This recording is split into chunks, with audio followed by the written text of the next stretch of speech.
Startups, scale-ups, unicorns, big institutions, corporates, so many people in this ecosystem are here. We have people from over 120 countries represented. So truly a United Nations of tech innovation. My name is Munya, by the way, and I'm going to be your host today and tomorrow. Very, very excited to be here. And I know you guys are all here because you are wanting to collaborate and work together so that you can create those big ideas and big innovations that are going to transform tomorrow. And to kick things off, I'd like to welcome two people who are leading the team here at VDS. I want to say that the VDS team has worked tremendously hard over the past month, I would even say the past year, to make this event what it is. So please put your hands together for the President and the CEO of Startup Valencia, Juan Luis Hortelano and Nacho Mas.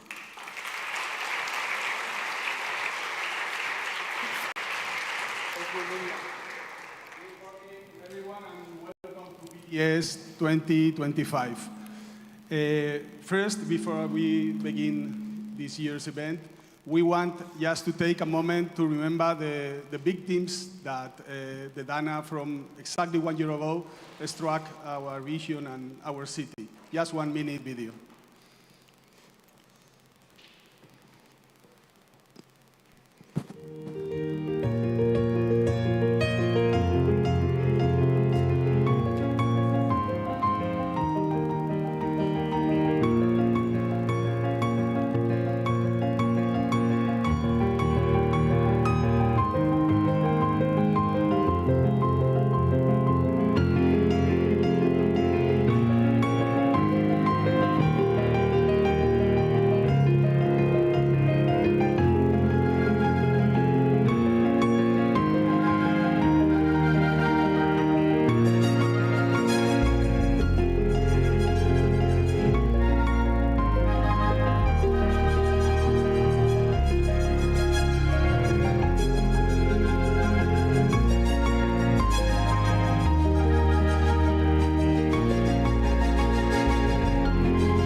Floods happened here in Valencia, in the Dana, as they called it in Spanish. And it was such a tragic and such a painful experience. So many lives were lost, so much devastation. And I don't know about you, when I was watching that video, a lot of emotion came up. And I'd like to begin our conversation by talking a little bit about when you've got such a traumatic experience, right? It affected all of Valencia. How do you turn such pain into a collective spirit of collaboration and resilience? Yeah, it's not easy. I mean, after the floods that hit the city and the region in October 2024, we launched several initiatives like Dana Help or Adopta un Colegio, and these mobilize startups, institutions, and of course, civil society to channel aid, and we raised direct and indirectly around 1 million euros that were fully dedicated to those affected. Everything was 100% was raised and sent to the people affected. That experience really helped us and help us realize that resilience can't be limited to just reaction, and it must be part of the very design of we innovate. And that the claim of this year, collaborate today, transform tomorrow, and with symbiosis, that is the main thread, this year's narrative thread, VDS invites us to reflect on how technology, when connected to human purpose, can drive real solutions to global challenge, as we experienced 1 year ago. from Valencia, and especially after the floods, we have witnessed how technological innovation can also manifest as solidarity. And through these initiatives, we've proven that the true power of technology emerges when it serves people and a common goal. And so I think that's a really powerful kind of mission, and it's like a purpose, right? So how would you say is that collective spirit reflected in this year's program then? There you go. Yes, that's right. VDS was born 8 years ago. Was founded by Startup Valencia in order to connect the local tech ecosystem with the rest of the world. Each year, VDS brings together in this City of Arts and Science of Valencia thousands of startups, scale-ups, unicorns, investors and corporations that lead global digital transformation and tech development. Over these 2 days, this venue will host more than 12,000 people from 120 countries, over 3,000 startups, more than 1,000 corporates, and 800 investors. That's pretty awesome. 12,000 people. So, I mean, I'm looking forward to it. It's going to be a packed event for sure. So, if we think about, VDS's growth over the last 7, 8 years, you guys started in 2018, right? And every year you've grown. You've done something new, and I know you're going to continue to do that. So how have you actually managed to be able to grow continuously while staying true to your innovative and collaborative spirit? One of you.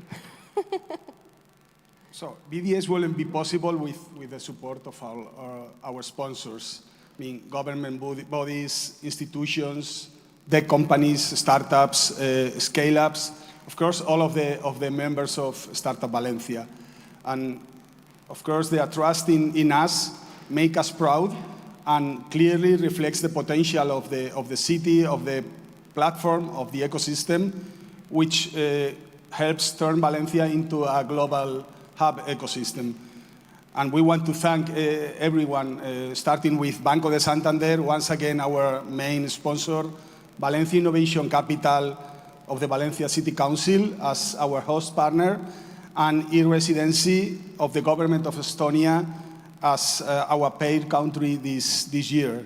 And I need to thank as well all of our institutional partners, the Ministry of Industry and Tourism of Spain, Regional Government of Spain, Generalitat Valenciana, through the Department of Innovation, Industry, Trade and Tourism, IBF, the City of Arts and Science, we are here in this fantastic venue, Tech Fab Lab, the University of Valencia, Polytechnic University of Valencia, the University of Valencia Science Park. I am reading because there is a huge list and I cannot remember anyone. And I don't want to miss anyone, sorry. The Miguel Hernández University, ENISA, CEDETI, IFEX, Renfe, Autonomous City of Melilla, the people from Melilla being here. Thank you for coming. And we also want to thank all of the tech companies, startups and organizations that have joined as strategic partners contributing to this success. We have Waira from Telefónica, EY, Fundación Lab, CaixaBank, Day One, PowerCo, Volkswagen, IBM, OVH, Bit2Me, Adigital, Stec, OpenTop by Valencia, and Mafre. And of course, all the supporters of Valencia Startup. So a big thank you to all of you. Most of you are here. The rest, you can visit them in the main hall. So thank you, everyone, for making this happen. Mm-hmm. Yeah, we can applaud.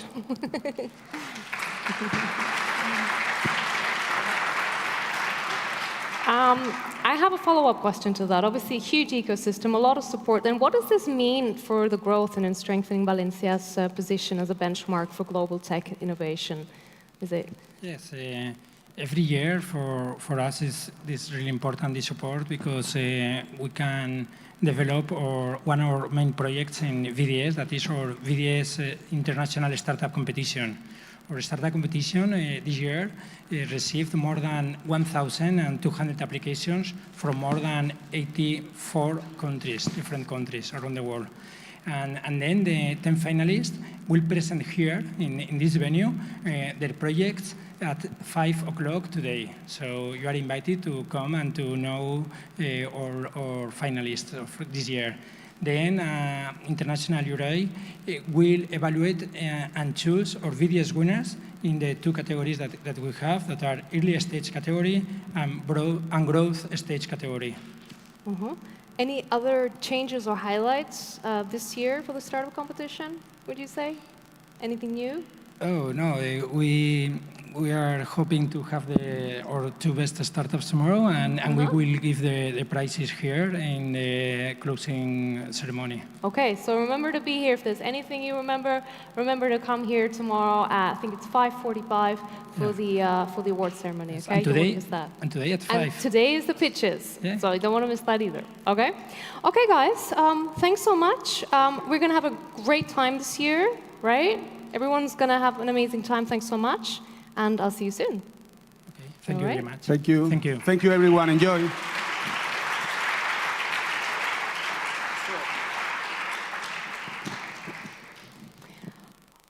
Okay, guys. So I want to say a couple of things before we kick off with our official first session. A couple of housekeeping pieces.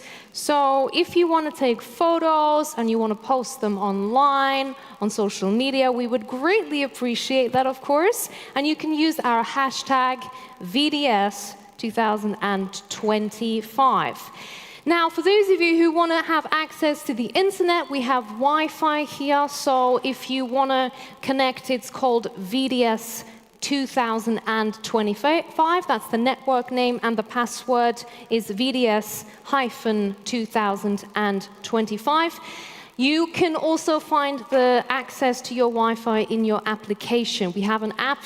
I think you should all download it. Super simple. It includes the program. It includes the opportunity for you to schedule one-on-one meetings. You can have access to the Wi-Fi code and so forth. So make sure you download the app. And so let's get down to business. Let's dive in with our very first session of the day. We're going to be hearing stories from the next generation of founders. We've got two remarkable young founders. We've got one guy who is, I think he's based in the US. He may have changed location. Has Hubble. Has actually been building businesses since he's 12 years old. So it's in his blood, basically. He's currently the CEO and co-founder of Pally. And Pally is an AI executive assistant that redefines how we manage our networks and achieve our goals. Personally, I think it's something that I would love, so I can't wait to hear more. Also joining us from Switzerland will be Samuel Frey. He co-founded Aon, which is a multimodal, or in other words, a one data-driven preventive health platform that helps us shift from preventive medicine to proactively managing our health. This session is going to be hosted by Sigma Squared Society, is a global community of over 1,000 entrepreneurs, and together they have raised over $2.5 billion US. They're all in their early 20s. And the session is going to be moderated by Julia Zhu, president of Sigma Squared Society. And I'd like to welcome you all to the stage. Enjoy the session and have fun. Put your hands together for these guys.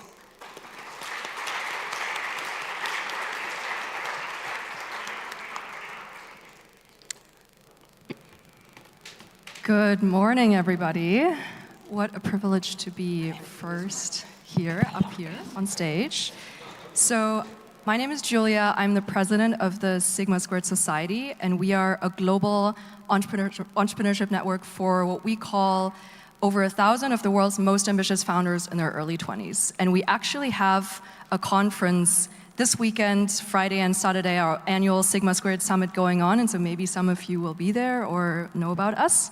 But really what we support is really the next generation of founders. And I'm incredibly excited to have two of our fellows here. So there's Haz, you just heard about him, originally from the UK, now living in San Francisco, and Samuel, based in Switzerland, originally from Germany. And I would love for each of you to just share a few sentences about what you do, and then, because we only have 20 minutes, I would love to dive straight into the stories because we're all here for the stories. So, Haz, maybe you can start and just share briefly what makes Pally special, and then we can dive a little bit into your story. Sure. Thank you for having me, everyone. I appreciate your time. Pally is here to help you manage your human relationships. We believe that human connection is the single most important thing in our lives. And right now, we're at risk with AI coming in and actually replacing a lot of our human connection, whether it's through AI EAs or AI salespeople. We think actually the future is more about human-to-human connection, and we're using AI to help you be better at managing those human connections, especially people you meet here at VDS. So check it out. Awesome. Samuel. Working? Oh, now it works. Cool, good morning, everyone. At Aon, we built Europe's leading preventive healthcare platform. We believe that healthcare is going through a fundamental transformation. In order to evolve further, we need to tackle diseases before they actually show symptoms, before we actually are sick, because the things that we all worry about, like cancer, neurodegenerative diseases, cardiovascular diseases, all these kind of things that we haven't really figured out yet in our modern healthcare systems. Those are things that you need to tackle years and decades before you have symptoms. And yeah, we build the underlying platform for driving this transformation. Thank you. And just to share, so Samuel with his company just raised an 8.2 million seed round and has, I think, is just under 5 million, right? And you recently got into Y Combinator as well. So I want to ask, Haz, how old were you when you started your first company? I sold houses when I was 14. At 15, I started a design agency. At 16, I got into finance and went on to qualify as the youngest chartered accountant in the world. And by 22, I was the CFO of a 200-person company. Over the last 3 years, I've been building startups. I failed 4 times, and this is number 5. And number 5, as you can hear, is going quite well right now. No pressure. So what motivated you to start your journey at such a young age? Because for most people, they're still at school, they're thinking about anything but starting a business. So what got you? Yeah, I wish it was a nicer story. To be honest, it was because when I was 12, my father left. And when you're 12 and your father leaves and you realize that money matters and your mum is struggling, I think you do what any other 12-year-old would do, and you go onto Google and you Google, how do you make money? And at the top of every list was to be an entrepreneur, be a business owner. And so that's what started my obsession with entrepreneurship and understanding what that really meant. So that was why I sort of got into this world of entrepreneurship in the first place. And Samuel, what about you? How old were you? Because I just want the audience to know who these people are and what got them to really start at such a young age. But I'm curious to hear a bit more about your story and when you started. Yeah, I think I haven't achieved as much at such a young age, but I think I've always been an entrepreneur at heart. I think I didn't call it like that in the beginning. It started, I think, when I was 16, and my back then flatmate organized massive techno parties, and he needed somebody to organize the bar in a way that he actually ends up making a profit from these parties. I think so we started running this business together. I think that was the very first thing. It just came around, was good fun. And then I tried to start an e-commerce brand, and then I think the first real business that made revenue and employed people and paid taxes was, I think, when I was 20, 21, next to university. And I think my typical answer is why I went into entrepreneurship so early on. I think in the beginning was never really a question, but looking back, what I always say is I just had a severe issue with authority. You can ask my teachers about that. They have some very funny stories to tell.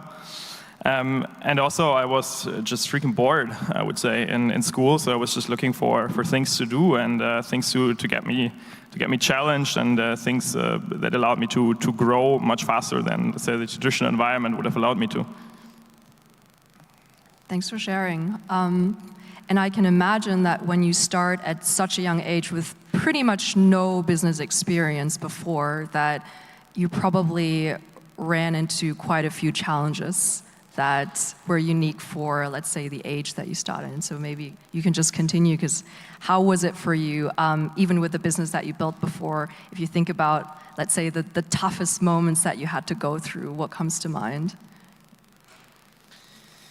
Yeah, I would say in the very early days of being a founder, when you start employing people for the very first time, and you make this decision of, like leaving the job that you had, that paid your rent and your food, because the revenue we made seemed to be sufficient, then it's just a lot of responsibility, right? Like from that point onwards, you can't really fail, because if the revenue you make in 1 month, that means very likely you can't make payroll if you're such a young business, and that means you have to cut your own salary, and the next thing would be that you will not be able to pay the salary of your employees. And I think that was, for me, always the most challenging part, carrying this responsibility for other people, looking at the bank account of our company and knowing in 2 days salaries have to go out and the money just isn't there, right? And yeah, I think that's just an immense pressure. I would say, yeah, always being in this situation, if you bootstrap a business at young age, I think you will always be in this situation sooner or later. Yeah, I would say that's always been the toughest place to be in. Thanks for sharing. Just out of curiosity, who in this room is a founder or an aspiring founder? Okay, we have a few. Don't be shy, raise your hands. I'm just very curious. Great, because obviously this is going to be very relevant for anybody who either is a founder or who wants to become a founder. Because what I find fascinating is sometimes when we see some of our founders in our community, they're 25, but they say, I have 10 years of experience, right? And that's still incredibly valuable. So Haz, what about you? With all the different businesses that you created and that whole journey, what were some of those moments that really made you grow and that kind of forced you to, go through some shit? Yeah, the one that comes to mind, coming back to also the age situation, is when I was 15 and I was selling houses. Like, you can imagine just what that was like. Like, someone turns up at a house to buy a house, and there's a 15-year-old there trying to sell it to them. And you can imagine, initially, the feeling is one of, really, they doubted I knew what I was doing. They just thought I was the boss's son, and I wouldn't know what to do. But I guess my strategy when it came to that was to just be extremely prepared and to know as much as I could about the house and to know all of the answers to the potential questions they might ask. And what I realized is that by the end of the viewing of the house, they had completely forgotten how old I was, because I knew the answers to their questions. And so I think the biggest lesson for me back then was, if you're prepared, actually your age doesn't matter. And you can achieve so much more than you realize you can, and you shouldn't let it hold you back. Thank you. And looking back, or actually I just thought about Pally, because I remember, so you've been working on Pally for a few years, right? And you got into YC, which is amazing. But there was a moment, I think it was last year, right, where you almost felt like, oh, is this actually going to continue? Is that something you would be open sharing? Yeah, I mean, building a startup is hard. Like, it's really hard. You have to, as Samuel was saying, constantly focus on growth every month. You're trying to stay alive. You're trying to survive. And especially in Europe, it's hard to raise funds. For me, the life-changing moment was when I actually, for me, it was about learning to code. Actually, I would say there was two. One was learning to code and not having to rely on any other person, whether it's an engineer or a potential co-founder, and just being able to move the business forward on my own, and really taking that responsibility into myself. And the second was moving to San Francisco. It is the epicenter of the tech community, and I spent 3 years trying to raise money in the UK and Europe, and pretty much failing. I moved to San Francisco, and within 6 weeks, I raised my pre-seed round. And there was no different business. There was no different founder, right? I was the same person. The difference is in San Francisco, the bets that they make are so much more on your potential rather than on your, let's say, progress that you've made so far, because they understand that you need capital to make progress, whereas in Europe, they often expect the opposite. So I think that these were the two life-changing moments in my last year, and then of course getting into Y Combinator. For those that don't know, this is like the creme de la creme of startup accelerators. They give you $500,000, and then often you finish YC and raise a really good round. In our case, we raised just under $5 million, and so it really propelled us as a company. Awesome, thank you. And Samuel, talking about fundraising, you actually received some money from GoHub Ventures, which is based here in Valencia, right? So that's awesome that we have more money coming from European investors going into European companies. How was that process of raising the seed round, especially here in Europe? Can you share more about that? It's an interesting question. How is it? I mean, it's definitely an endurance game. I'm lucky enough that I have a co-founder who led that effort much more than I did. When I started this business, I was looking for a person who actually enjoys fundraising, at least a little bit more than I do, and I found him, so that's great. But after all, it's really an endurance game, right? Like, if you put together a list of funds that might be interested in investing in your company based on their investment focus, you put easily 100 funds on that list, and then you think, oh, it's 100 funds. There must be like 5 who are stupid enough to give us money, and then you work yourself through the list, and 100 might not be enough, right? You might need to have 200 on this list, and it just goes on and on and on. And every fund has a certain reason why they wouldn't invest in you. It's an investment hypothesis. They might have invested in a competitor. Many reasons. Many funds will also not tell you. They have a conversation with you. They say, oh yeah, that sounds interesting. We'll get back to you, and you never hear back, even after 5 follow-up emails. And that's just the game, and you need to be ready to play the game, right? So it's really an endurance game, and at Seed, I think you're at this interesting spot where you can still convince investors simply by the team you have and the founder you are, but they already want to see numbers. They want to see traction. And I think this is the most painful part, because then you spend like half a year putting together your round, and this is easily how long it can take. I think, you have conversations, and then maybe for 2 months you have these conversations, and then the next 2 months you have conversations with funds that are more interested, and you go much more into depth, and then you think you're done after 4 months, and then there's some contract negotiations, and until the money hits the bank, easily 6 months. And I know in the US it's very likely very different, and I think there's also startups in Europe that ride much more of a hype wave, and they can close much faster.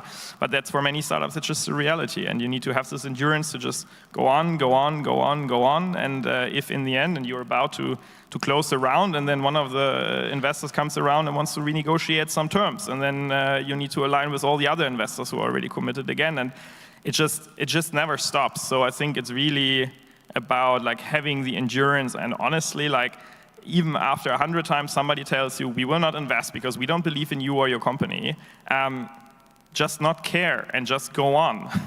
And I think, yeah, that's just how the game is played. 100% agreed. I think if there's one thing that I see in our community of successful founders, it's the perseverance, right? And so to keep pushing, to never give up, and probably to pivot 100 times, but then to keep believing in it, it really is one of the most important things. So as a last topic, I would love to speak a little bit about what I love, of course, the power of community, and why we are actually here, because of all of Sigma coming together, 400 of us, for this weekend. And so is there something that you could share about how community has helped you, how being part of this community has helped you in your journey? Yeah, I mean, in a lot of different ways. On the simple level, when I moved to San Francisco, already having a community of young founders there that were part of Sigma Squared that I could connect with, and that goes for anywhere in the world now. Being so many fellows across so many different countries, we can really travel anywhere and find friends. Even if you've not met them before, they instantly become your friend. But I'll tell one specific story. Actually, this time 2 years ago, it was another life or death moment for my startup. I had no money left. One of my investors was meant to give us some cash to keep us going while we closed the funding round, and then last minute, they pulled out.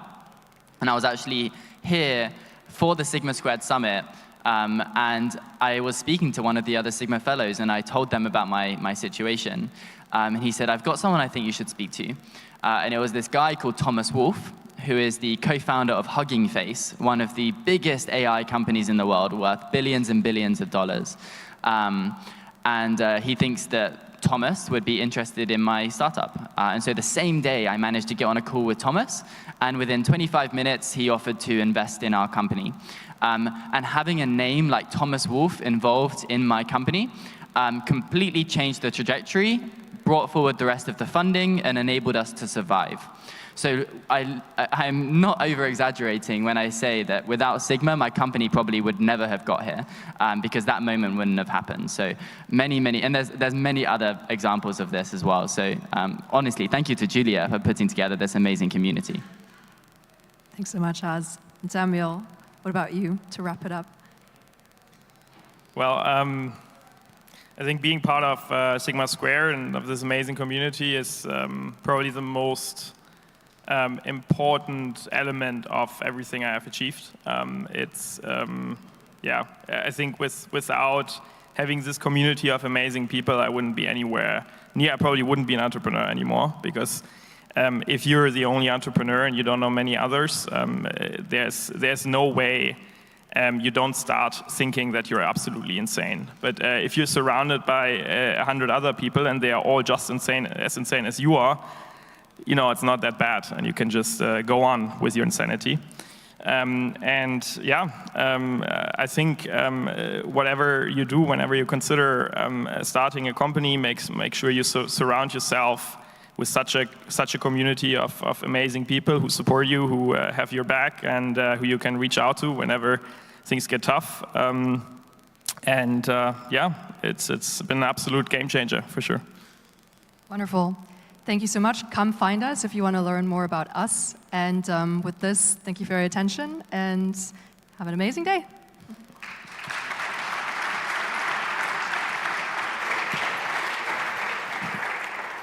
Thank you, Haz. Thank you, Samuel, for sharing your success stories.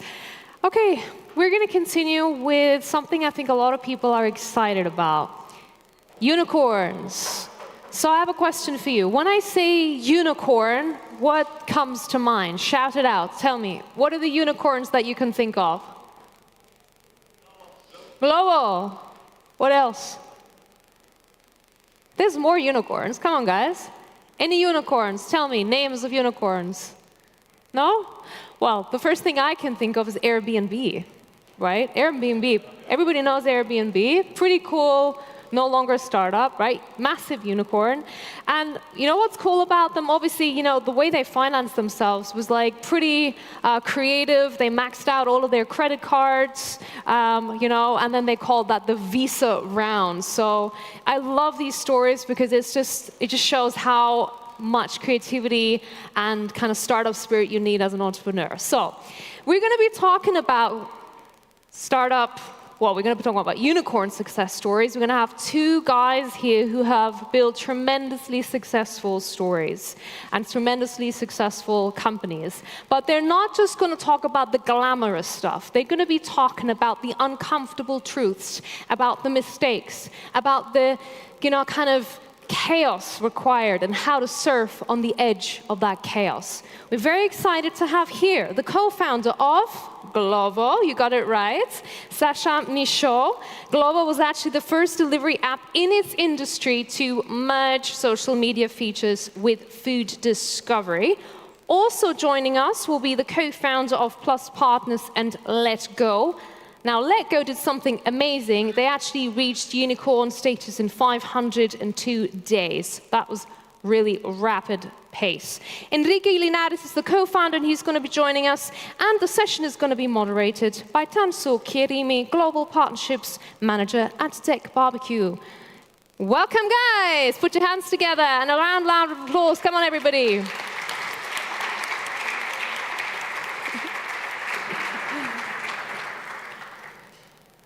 Hello, everybody. Thank you so much for being here. Woo, it moves. Okay, I will dive right in.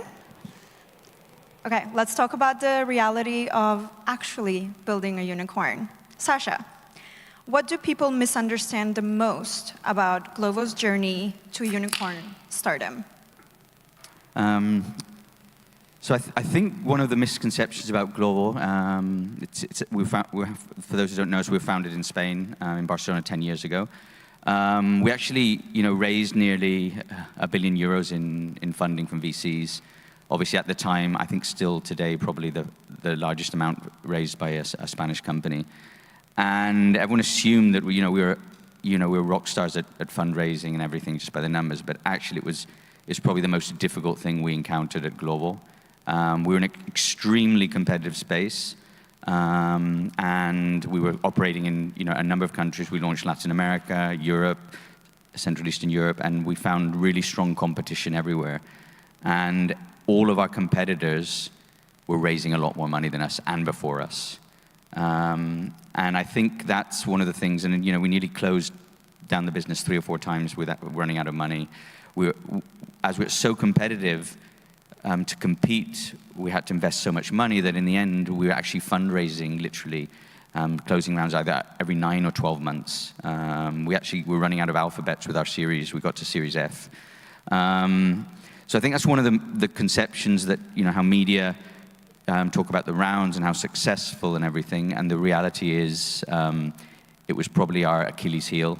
I think there's 3 reasons why that probably happened. We were late, so most of our competitors had already fundraised. Second, the large funds for the size of the rounds we're doing, who are interested in our industry, had already chosen their winners, and Glovo wasn't one of them. So every round we had to look for a new lead investor, and that struggles, because anyone who's done any fundraising, the key element is get your lead investor who will decide the round, and then it's easy to get other VCs to follow on.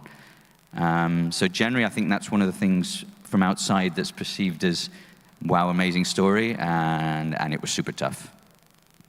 Enrique, so the rapid growth of LetGo, could you tell us a little bit about the behind the scenes? Yeah, so thank you very much. I mean, LetGo, everything was impressively fast, I have to say. And it was a mix of things, like we were the right guys in the right place at the right moment. And our metrics from day one, they were exceptionally good.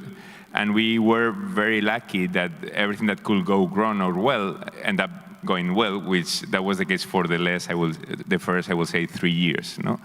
And that's very exceptional, and it was a mix within the market, the fact that the apps were new, and every internet moved from the desktop to our pockets, thanks to the apps, and everybody was willing to try new apps for new things. But, and that's what you see from outside, that is true, but also from inside, there was a lot of stress. Everything was kind of a mess, as it is in every startup. And we were fighting with lots of competitors that had the same idea. And at the end, this was a question of being innovative and execution, right? So before LetGo, I founded another company called Captalis. It was very small, especially compared with LetGo. And at the end, it was like an okay startup. It was not a big success. And I remember the first years, like we were hiring like crazy. At the end of the first 12 months, we were like 70 people in the team. And I was thinking, man, it's true we are much more successful. Like we're raising a lot of money and valuation is going up. But the feeling that I had as a founder was exactly the same as in my first startup that took a lot of time to scale, right? So at the end, it's not so different. It's a brand to be a unicorn, but it's messy and it's like any other startup. Yeah, I would like to ask both of you, because you're both in the public eye, how do you feel the media narratives affected you as founders? Yeah, I mean, I touched on that point, about our fundraising, that, media perceived that as, a company that was, going out to Europe, talking to the best investors, getting funding, and was a reference when in fact under the scenes, or behind the scenes, sorry, it was totally the contrary. We were, I remember one of our rounds, we got, I think, 105 no's before we got a yes from VCs. That's like with a rucksack going around Europe and trying to get, so the reality does perceive the company a different way. in our case as well, for Glovo in Spain, those who live here, we've pretty been media-centric the last 5 or 6 years, mainly around the concept of gig economy, big tech. Those who've been in the industry a long time, technology about a decade ago big tech was perceived as positive and actually moving the right way. And there's been a turn with a lot of media saying big tech is dangerous, we should be careful. And I think Glovo was perceived as part of that. And generally, we've had a tough time with media in Spain, to be honest. Certainly, the last 4 or 5 years. But hopefully, we're turning that around. We'll show them we're good guys. Yeah, I mean, our case is a little bit different because our headquarters were in Barcelona, but our main operation was in the US and in Turkey, right? So because of that, we decided to be a very low profile in Spain. Like we were not operating here, so it didn't make much sense to do PR and to be on the media. So we tried to avoid every time a journalist called us, we said, no, we don't want to talk, right? It makes it a little bit harder to recruit good talent, but at the end, when they know what we were doing, it ended up happening, no? For me personally, from an ego perspective, right? Like us as founders, we're always fighting with ego, right? You want to take the right decisions and being very, not be passionate about your decisions, be very rational. And being on the media, I think that it ends up affecting you a lot, no? Then I moved to New York, and I was there, and we were in the media there. But New York is so big, and there are so many entrepreneurs. Like, just a unicorn is one more, so it didn't affect us, I will say. Very insightful, thank you. So now I would like to ask you more about the juicy questions that people are wondering about. Enrique, a near collapse moment where you felt like, we might not make it. Yeah, of course. There are many of those, I have to say, no? Because that's another learning, right? You think on unicorns, and especially when we can hear and share a story, right? Like we already did it, big companies. And it's like, wow, these guys are successful. But the truth is that every startup, it doesn't matter how big it is, it has good and bad moments. And you have to like that pressure and to the fact that there is always uncertainty because you have competitors and at some point you can lose what you build, right? That affects you personally a lot, I will say. But I have to say at the same time that I always had the faith that this will work. Like I'm super positive, no? And I think there is something else there. And in everything I start, like now I'm building a venture capital called Plus Partners. And it was the same. The first day I start, it was, okay, we're going to raise the money. This is going to happen, and we're going to be successful, no? And that attitude, a positive attitude that it tends to be a little bit irrational, but it really helps you to work hard and not lose much time thinking on what would happen if this fails, no? Thank you. Sasha, a pivotal moment where you felt like, okay, we need to change gears, and that forced you into a decision shift. Yes, so today we operate in 22 countries, Southern Europe, Central Eastern Europe, Central Asia, and Africa, so quite diverse. But we've actually launched and built in over 40 countries. And I think one of the biggest moments and most important was after launching in Southern Europe, our next stop was Latin America, and we launched in 11 countries in Latin America. And it was super tough. We had 3 really strong competitors. So there's 4 companies, all very well funded. Again, all of our competitors were a little bit more funded than us. I think I can remember we raised 150 million one round, and our competitor in LATAM raised 800 million the next day. So it's like, great. And we had the opportunity to sell the business, which is really tough because we had a great team there, really believed in Glovo, and it's a tough, more for the human part of it. But we got a good offer for the business, and we were just beginning to really grow in Central Eastern Europe, and it was going really well for us. And we decided to sell the business. It was a good exit for the business because we made 3x on our investment, and we used that capital to invest in Eastern Europe and take leadership there. And I think it was absolutely the right decision. Our 3 competitors are still fighting it out in LATAM, and more coming in there. And I think it was a very good decision. And that was probably one of the moments in the company and it's almost, it isn't failure, but it feels like failure, you know, when you're trying to win a market and you're competing consistently with competitors and you have to leave. It feels like we're throwing in the towel, but it was a great decision, and it allowed us to, you know, to lead in a different part of the world. Otherwise, maybe, I mean, literally, we might not be here today. We've had a lot of decisions like that could have changed the company and could have meant that maybe global didn't exist. Thank you. And you just mentioned the human element, and I would like to know how both of you, on a personal level, deal with uncertainty and chaos, because it can be quite stressful. Yeah, I mean, that's the point, no? How to deal with the stress as founders. There is one thing that I like so much, and it's the fact that every event I go now, at some point people talk about how relevant it is to take care of ourselves as founders and not only of the company, which is very different from the official speech when Sasha and myself, we started our companies. No? You need to find an equilibrium. I mean, this is going to take many, many years. And you need to feel well, and you need to find a balance. For me, the first 2 years that you start a company, it's impossible to have a work-life balance. Absolutely impossible. You need to assume it, that you need to tell your relatives, your friends, everyone, don't count on me. I'm not going to spend time with you guys. I'm going to focus on my project. But after that, there are things like meditation, spiritual life, sleep at least 7 hours, eat well, have social life outside of your company, right? You should not be talking of your company all the day to everyone, right? And those things really help, and it makes a difference, no? And if you want to create real value for the long term, at least it's going to take 5, 6, 7 years, and you cannot be on the very peak of stress for 7 years, no?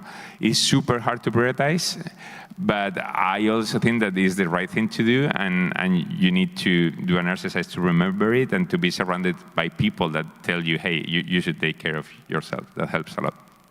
Thank you.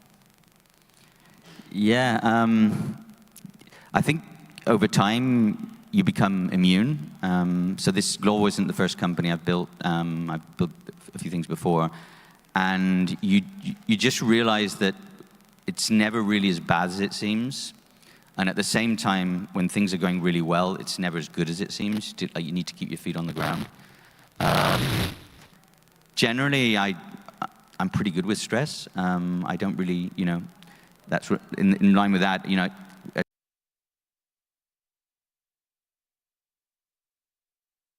But I mean, you have to put things into perspective. That's the truth. It's not the end of the world. And then you have to do, in my opinion, and some people are better than that than others, is, you know, you've got all your issues during the day. Some are good, some are bad. But if the bad ones, you just isolate them, and you still continue focusing on the good ones. There's a tendency sometimes to just really focus on trying to fix something, and basically you need to isolate and get on with stuff. And you know, it's a famous founder thing, and I think we've all said this, but you know, if I'd known all the problems I would have had building the company, I would never have started. And that's a reality of any company, I think, today, is you're going to encounter so many things that if you knew that at the beginning, you'd definitely not have started it. So in my personal case, I think I've just become immune, and we have problems every day. Today, they're bigger than they were last year, and last year we had problems every day, and they're bigger than they were. You know, problems are bigger today, and you still have to just get on and fix it. But there's always a way. Yeah, maybe that's a bit unique, my way of looking at it, but I really, you know, and I personally enjoy challenges, and especially when you can fix them. So, and I've got a great co-founder who we, you know, complement each other. It's great. That's why I think, you know, companies, when they're starting out, I would like it when there's 2 or 3 co-founders. It's not necessarily that they're all equal value, but, you know, when things get tough, it's good to have somebody next to you to handle. And, you know, one can be super optimistic and the other one can be a bit down, and then vice versa. And I think that's complementary. I think that's super important to, you know, to have a team. This is not done alone. Okay, thank you. Enrique, how do you stay grounded through the growth of a company? Sorry, how do you stay grounded through the growth? Yeah, yeah. I mean, again, probably it's kind of the same message, right? But first, you know that you're going to, I mean, as entrepreneur, if you're successful, at some point you're going to have a problem with your ego. And the fact that you know it helps so much. I mean, because the biggest problem is when, no, I don't have ego, and I will never care about that, I will not do things to control it. That's really a challenge, because at some point, probably, ego takes control of you. There are other things that helps a lot, and I learned during the journey, and I recommend every entrepreneur, like having a coach, right? Like having someone that in an honesty way is going to tell you the things that nobody else wants to tell you on a personal level. That helps so much, and it helps a lot also in the relationship with your team and with your partners, right, with your co-founders. And then the third point I will say is that I'm just the kind of founder that I need to stop thinking of my company at some point, which is super hard, because when you are taking a shower, when you're in the weekends, when you are traveling, when you're with your kids, you are always thinking of the problems that you have on your company, right? But I make an effort not to do it, and the best way of doing that is to spend time with friends. I mean, sometimes with family also helps, it's difficult, but with friends, if you are having fun, traveling, going for whatever, sport, whatever, it really helps, no? And it's good to remember who you were before doing this, and knowing that this is going to last for a few years, and that's it. And again, you're back to be Enrique, not the founder of Let Go, right? And that really works very, very well. Okay, thank you. And Sasha, what did you learn about leadership through the high growth years with Glovo?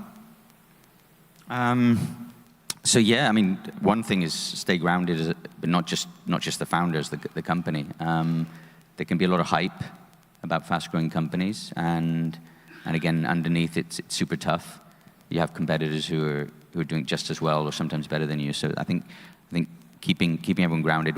We actually we spent a lot of time and a lot of effort on our core values, our culture.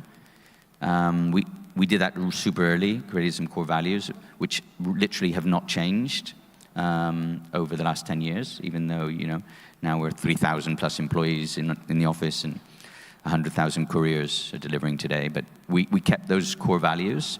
One of those is obviously being grounded, being humble. And I think those are super important to have as North Stars, and we use them on hiring.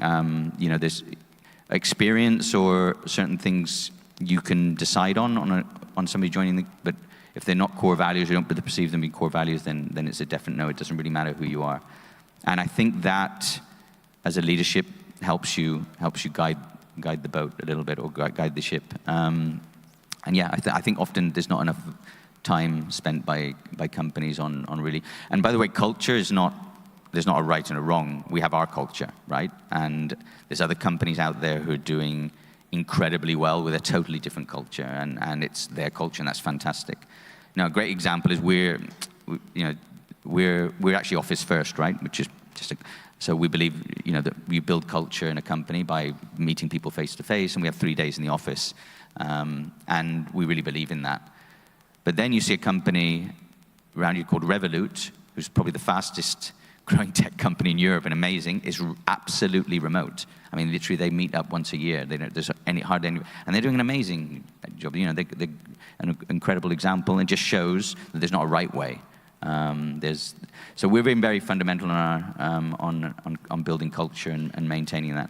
And the funny thing is, as you know, we were exited to Delivery Hero a couple of years ago, and they're a big holding group, Germany, publicly traded company, and they have 6-7 brands across the world. Glovo is one of them.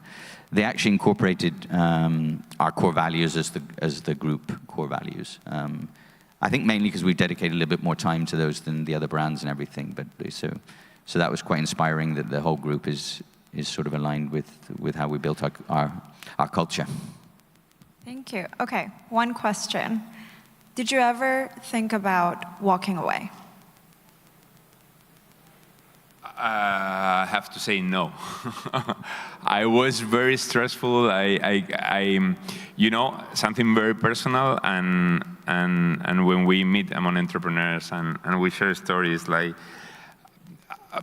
almost every entrepreneur at some point in their life deserves to be, he really wanted to be sick, ill, like spend time in bed not doing anything. I have a reason why not to work and rest because I'm super tired, I'm exhausted. I had that feeling lots of times, but never quit. I mean, the thing with a company is that it is the culture you have, it somehow reflects your personality, you are super connected with the team, there is a vision, and you are here for the long term, right? You are here to fight and to change the world. And it's something so embedded, like that you feel so much, no? It's not rational. It's that you know you have to do it, right? So quit is never an option. Yeah. No, I think, no, as long as, I'm really enjoying it and I'm learning. And I think the third point is the most important. It's not about me walking away. It's actually, am I being useful in the company? Which probably won't be forever. And I need to be open to that. And and I think we need to know when we're really giving value in the different stages of company, and when you stop doing that. And but no, I mean, it's tough, and it's been amazing, and still is. It's super passionate about it. That's good to hear, and I think it's very motivating for all the founders that are here. I just want to ask for some founder wisdom, if you will. Enrique, what is one thing you'd do differently if you could go back to the beginning? If you could go back to the beginning. I will say, you know what? I will take it less serious and have more fun. That's for sure the advantage. Because at the end, you're going to work the same number of hours. The problems are going to be the same. But if you have, and it was one of our values, no? Like to have fun. It depends very much on an attitude, right? And it impacts the way you interact with the people. Of course, you feel the responsibility, but you can do all the things having lots of fun and enjoying the moment, no? So that would be my advice to myself 15 years ago, like have fun in the journey. Okay, I absolutely hate that question, and I've been asked it a few times, and it's like I always, after thinking about it, you should prepare an answer for this because you give such a lame answer. And I normally say, I'll say, really, we made so many mistakes that you'd like to rectify, but actually, those mistakes are probably the reason we're here today and how quickly we rectified from those. And we're here, right? We survived, and to be honest, the story of Glovo is survival. And we're here today, and it's partly due to those mistakes. So would I change anything? No, because we survived. And that's to me, is a success. And just being more technical, so I'll give us some of the answers that's useful. It depends on the company, but I think I would have focused more on institutional relationships much earlier. We were just kicking on and building new markets, and Glovo is a company that touches so many hot topics, no? Mobility, future of work, data protection. We set up a company in every single country. We touch so many points with different regulations, and we're very visible as well. So forget Spain, but we're in some countries where our yellow bags are just suddenly all over the place, and the local country government doesn't know how we operate. Where are we? Are we in the cloud? And so I think building those institutional relationships, educating about how Glovo works I think is super important, because the impact, both economic and social, that we have in the country we operate is huge, right? But if we don't go out and tell people beforehand, then we have to wake up with issues. So it's something I think maybe I would have done a little bit earlier. Yeah, thank you so much. This is what the time allows us, but maybe you guys can catch them later. Thank you for today. Thank you. Thank you very much.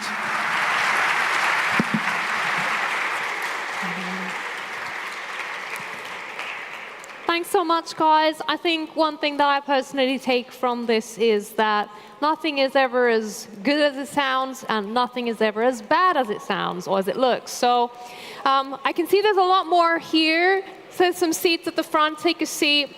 Make yourselves comfortable. We're going to be continuing to talk about success, but we're going to be talking about success that fuels others, right?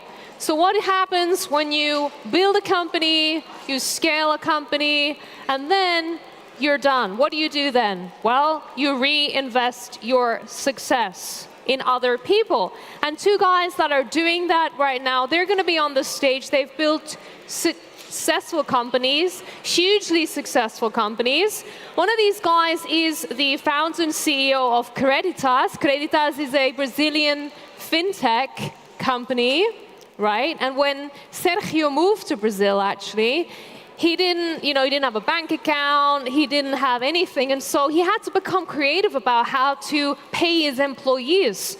So he took his US credit card, took some money out, and paid his employees in cash. I love that story, again, because it really embodies the spirit of entrepreneurship and thinking on your feet.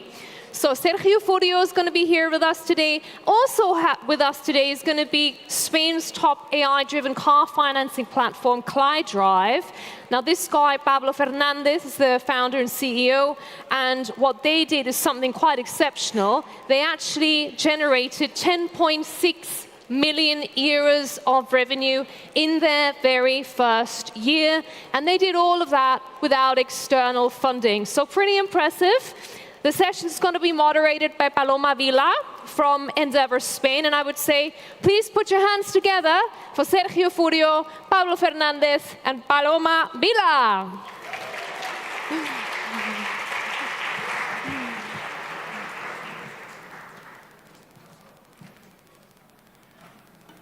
Good morning, everyone. It's a real pleasure to be here at VDS, moderating this panel hosted by Endeavor Spain. So for those of you that don't know what Endeavor is, we are the global community of, for, and by high-impact entrepreneurs, those who dream big, scale fast, and reinvest their success in the next generation. So today I have two rock stars of the Endeavor network, both Endeavor entrepreneurs and both Endeavor board members. So Sergio Furio, founder of Creditas, Brazilian unicorn, one of the biggest fintechs in LATAM. He's also a partner at Actius, a 60 million fund that invests in fintechs globally, so take note if you have a fintech. And Pablo Fernandez, a co-founder of Clickers, by the way, one of the biggest exits in Spain, Clicalia, ClyDrive, and a long list of Clees. He's also one of the most active angel investors in our country, with more than 80 investments in other startups. So as you can see, both have built outstanding companies, but more importantly, they have chosen to give back to the ecosystems that once supported them. So the title of this session says it all: dream big, scale fast, reinvest your success. And that's what we're going to talk about over the next 20 minutes. We're going to walk through that journey, from the spark of ambition to the reality of scaling fast, and then the impact of reinvesting your success in the next generation. So let's start from the beginning. Ambition, craziness. When did you guys, this question is for both of you. When did you guys realize not only that you wanted to start your own company, but that you wanted to do something really big? How does that? Good morning, everyone, and thank you, Paloma, for the very kind words.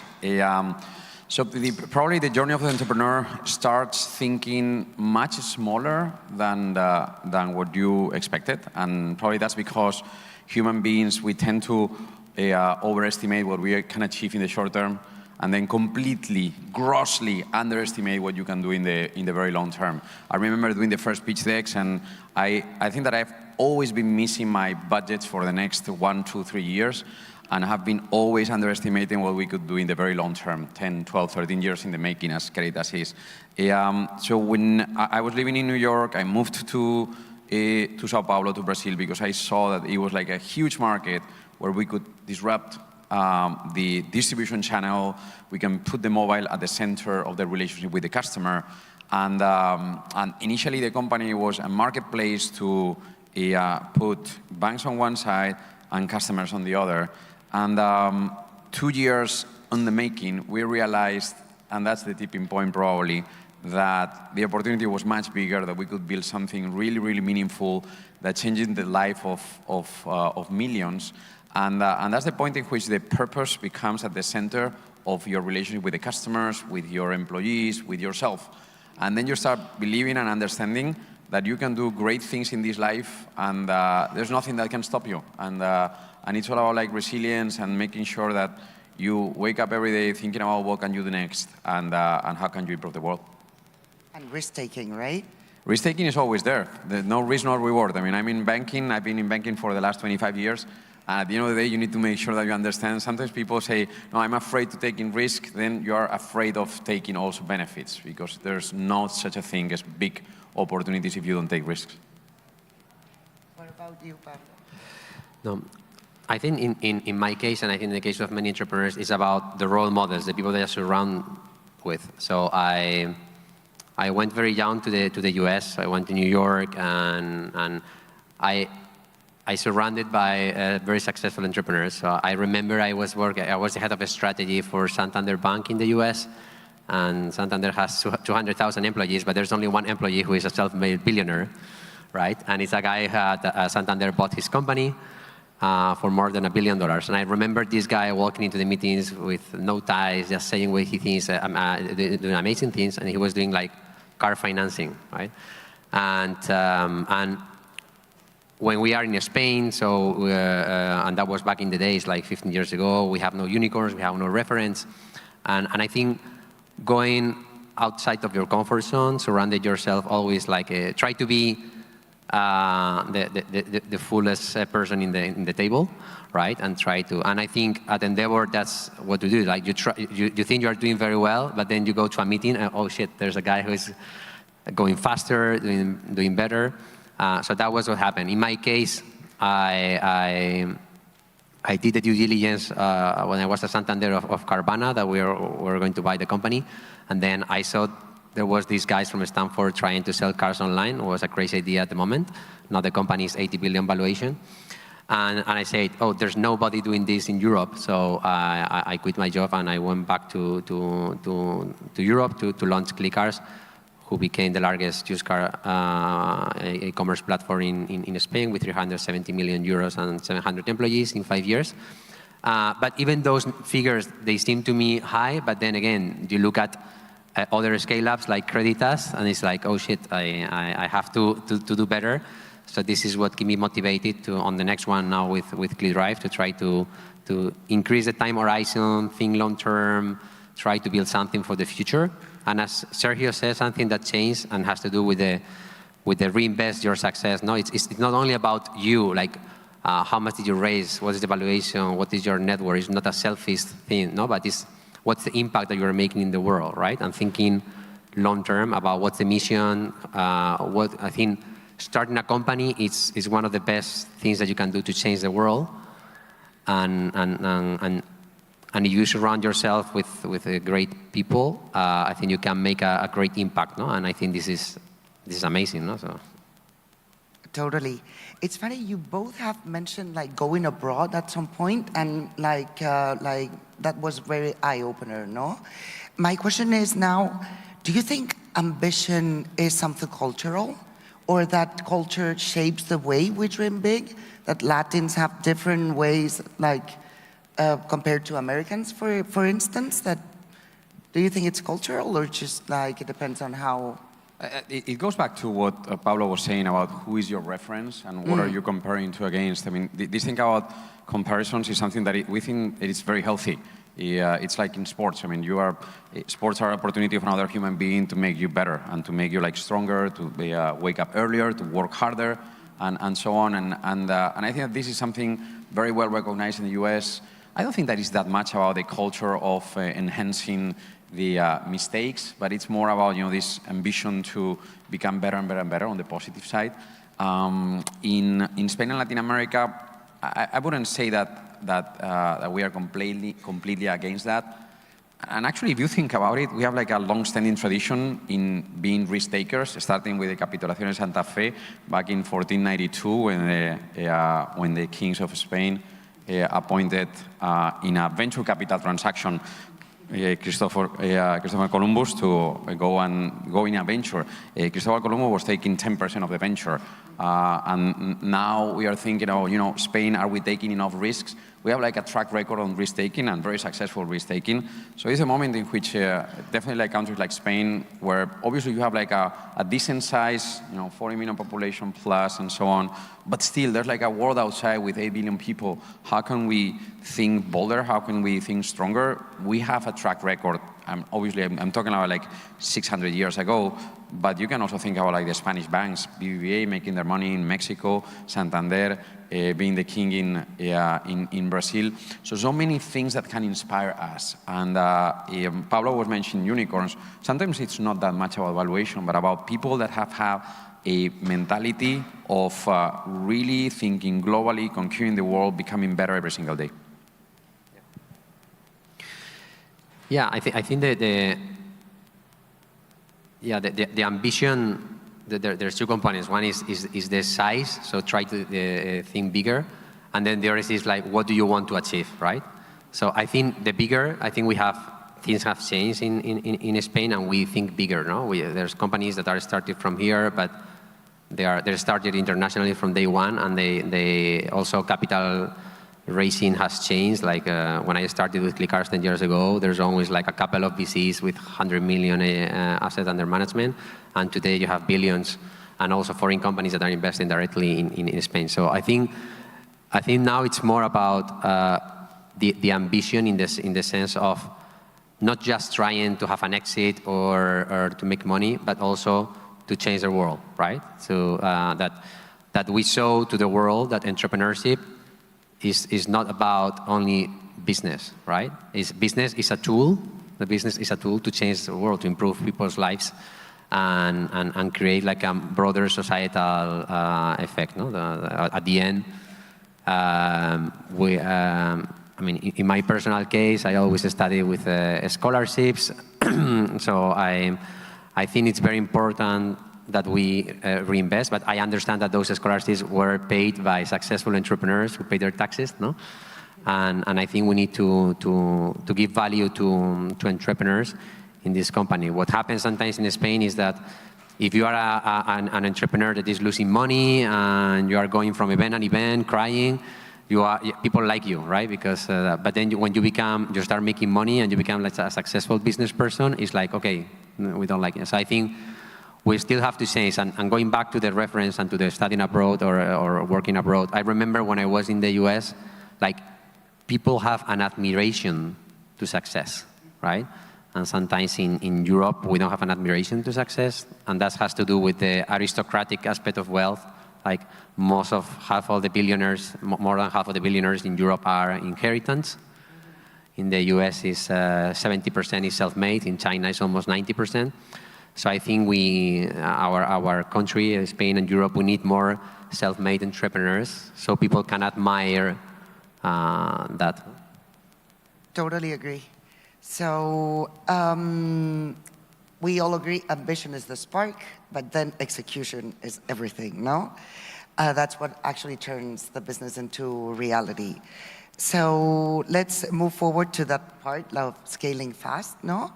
So was there, I mean, there was, but what was the pivotal point that unlocked the growth of your companies? You can, Pablo, you can choose whatever company you want out of your many, many ventures. But for ClickCars or... I mean, in the case of ClickCars, in 1 year, we went from 100 people to 700 people and from 50 million to almost 300 million. So it was like a hyper growth. And again, it's like, I think I prefer to go fast and break things and then stop than trying to be a melt. But I think this is go as fast. I mean, break China, like they say in English, because if you don't break, you don't know how fast could you go. But there's also unintended consequence to excessive growth, right? So, but the reality is, I don't think there is like a rule, because all entrepreneurs, we make constantly a lot of mistakes. We grow too fast, then we go slow, then we focus on profitability, then we go back to growth. I think you need to have like a huge flexibility. And just in my experience, I think the more important is the agility to being able to know that at any moment in time, your company can die. I think it was the other day, Microsoft CEO, he was saying that Microsoft could collapse in a few years. So that's the mentality, that no matter how big you are, how small you are always constantly obsessed with dying and trying to constantly move farther. And one thing that I would say is sometimes it's good to step back, because when you are in your company all in, like executing the strategy, sometimes you are blind. So having networks like Endeavor or organizations where you can step out from your company, take fresh air, discuss your idea with other entrepreneurs, that can help you to take perspective on things and come back to your company to continue executing. Yeah, so in my case, in Creditas, I mean, sometimes it's a KPI or a metric, but in our case, it was more like a fact. We pivoted the model from working for the banking industry to competing against the banking industry and partnering with fixed income investors. So that migration in the model, that first home equity loan that was done in 2016, April 2016, 4 years after founding the company. So think about like, the long journeys. I mean, we had like 4 years working until we finally did one transaction. And then we looked at that transaction and said, well, we're into something. The company had at that point only, I think it was like 40 employees, 50 employees, something like that. But you really saw that the power of what you were doing and how big it could become. And again, going back to Endeavor, I arrived to Sao Paulo not knowing anyone. Endeavor embraced me at that point. And for 4 years, the fight and the mentorships were all about, dude, I don't know what I'm doing. I mean, I don't know what the angle can be so that I can untap a really big market. There were like so many players doing marketplaces, and none of them were really scaling. Why is it that Creditas was going to be different? And in reality, it was about like making that transition from partnering to competing against the incumbents, and that was really a game changer. Amazing. So, as you were saying, scaling fast means learning fast. So, would you tell us or share with the audience one mistake that taught you a lasting lesson? So in my case, I think it's connected to what I just said. When you have a business that has a B2B approach, and the B that you have at the other end of the table is a big player, someone that is orders of magnitude bigger than you, you start like creating dependencies on your business model, and they have like just like doing this, they can make you disappear. So that dependency, that created a very significant risk. And actually the reason why we made that pivot was because the largest bank in the country that we were working for, they had like a change in the executive director of business unit X. And then with that, they decided that we were not relevant anymore, and they wanted to do like internally. So then from one day to the other, the 50 people that I had like completely dedicated to that were out of business. So, like having those things, you need to be very careful with those dependencies, finding mitigating factors. What would you do next if your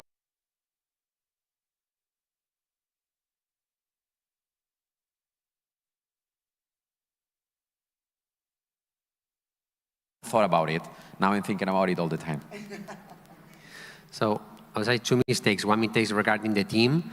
So one mistake is that you are in love with your early employees because they helped you to get from 0 to 1.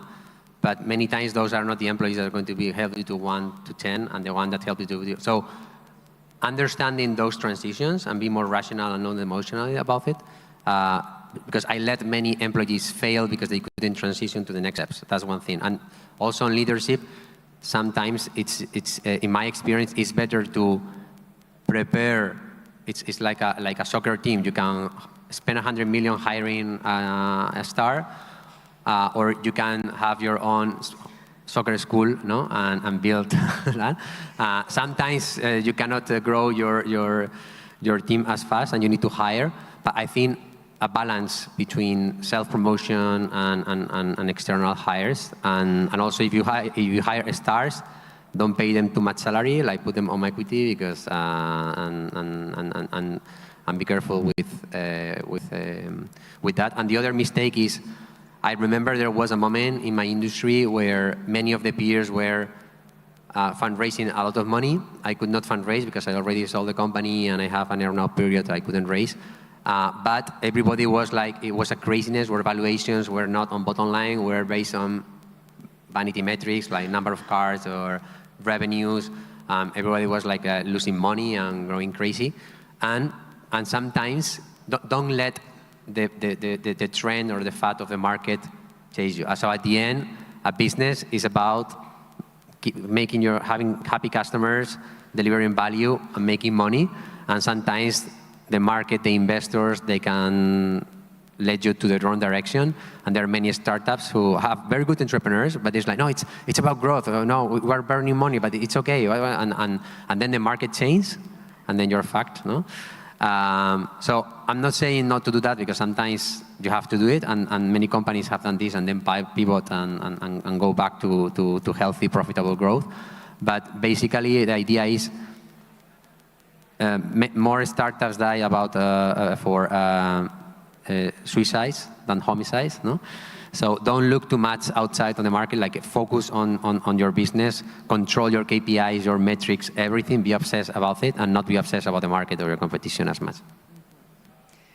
So yeah, don't follow the hypes or yeah, for sure. Thank you so much for sharing. So let's move to the next block, like why you guys reinvest your success. Because once you've built something big, as you guys said before, your success becomes something more than personal. No, the business transcends the person, and it becomes a responsibility.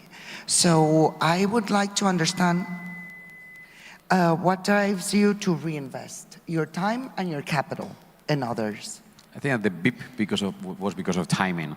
So I will try to be short and sweet. Was that in my head? No. So I think the reason is there has been like so many people that has helped us over the years in doing things that you really feel that you can help like a bunch of people in doing their own businesses and so on. So I think it's the more altruistic maybe. But then there's like a second one in which I always believe that there needs to be like something about you in which you are learning. And every time that someone comes and asks you a question, it's an invitation to learn about the business that they have and so on. I think that has been always super important in the investment side, in the mentorships with Endeavor, every time that I have like a relation with an entrepreneur. So please ask questions to everyone that has like around you. They love to respond to those questions because they invite them to think. You always say, no, talk to people, you're gonna learn a lot, no? Even if you are the big fish, no, in the mentoring. And you, Pablo? Yeah. So I think there's people think about altruistic, like give back, and I like to think more about, I think there's also like selfish interest, right? Meaning when you invest in someone else or you have conversations, you always learn. And I think many of the best deals and relationships that I have in my life came after decades, right?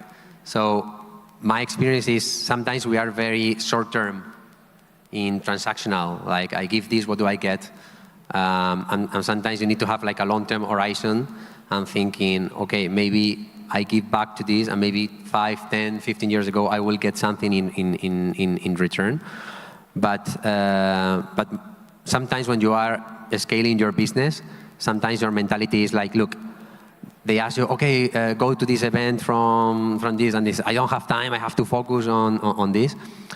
And that's true. There are some entrepreneurs who are always like going from event to event, and that's bad. But I think there's a balance, no? I don't know what the percentage, 90, 10%, wherever, but I think you have to, it's good to be out from your company sometimes, take some fresh air, talk to people. So in my case, investing and mentoring other people it gives me perspective, and you always get ideas. And by the way, it's not you go to an event thinking that you are going to or you are going to give a mentorship to someone, and then you end up meeting someone that mentors you, or you learn something interesting, and then you apply to your business. So the net effect is really it's really positive, no? Okay, so we're running out of time, but I want this last question. Please don't kill me, VDS organizers.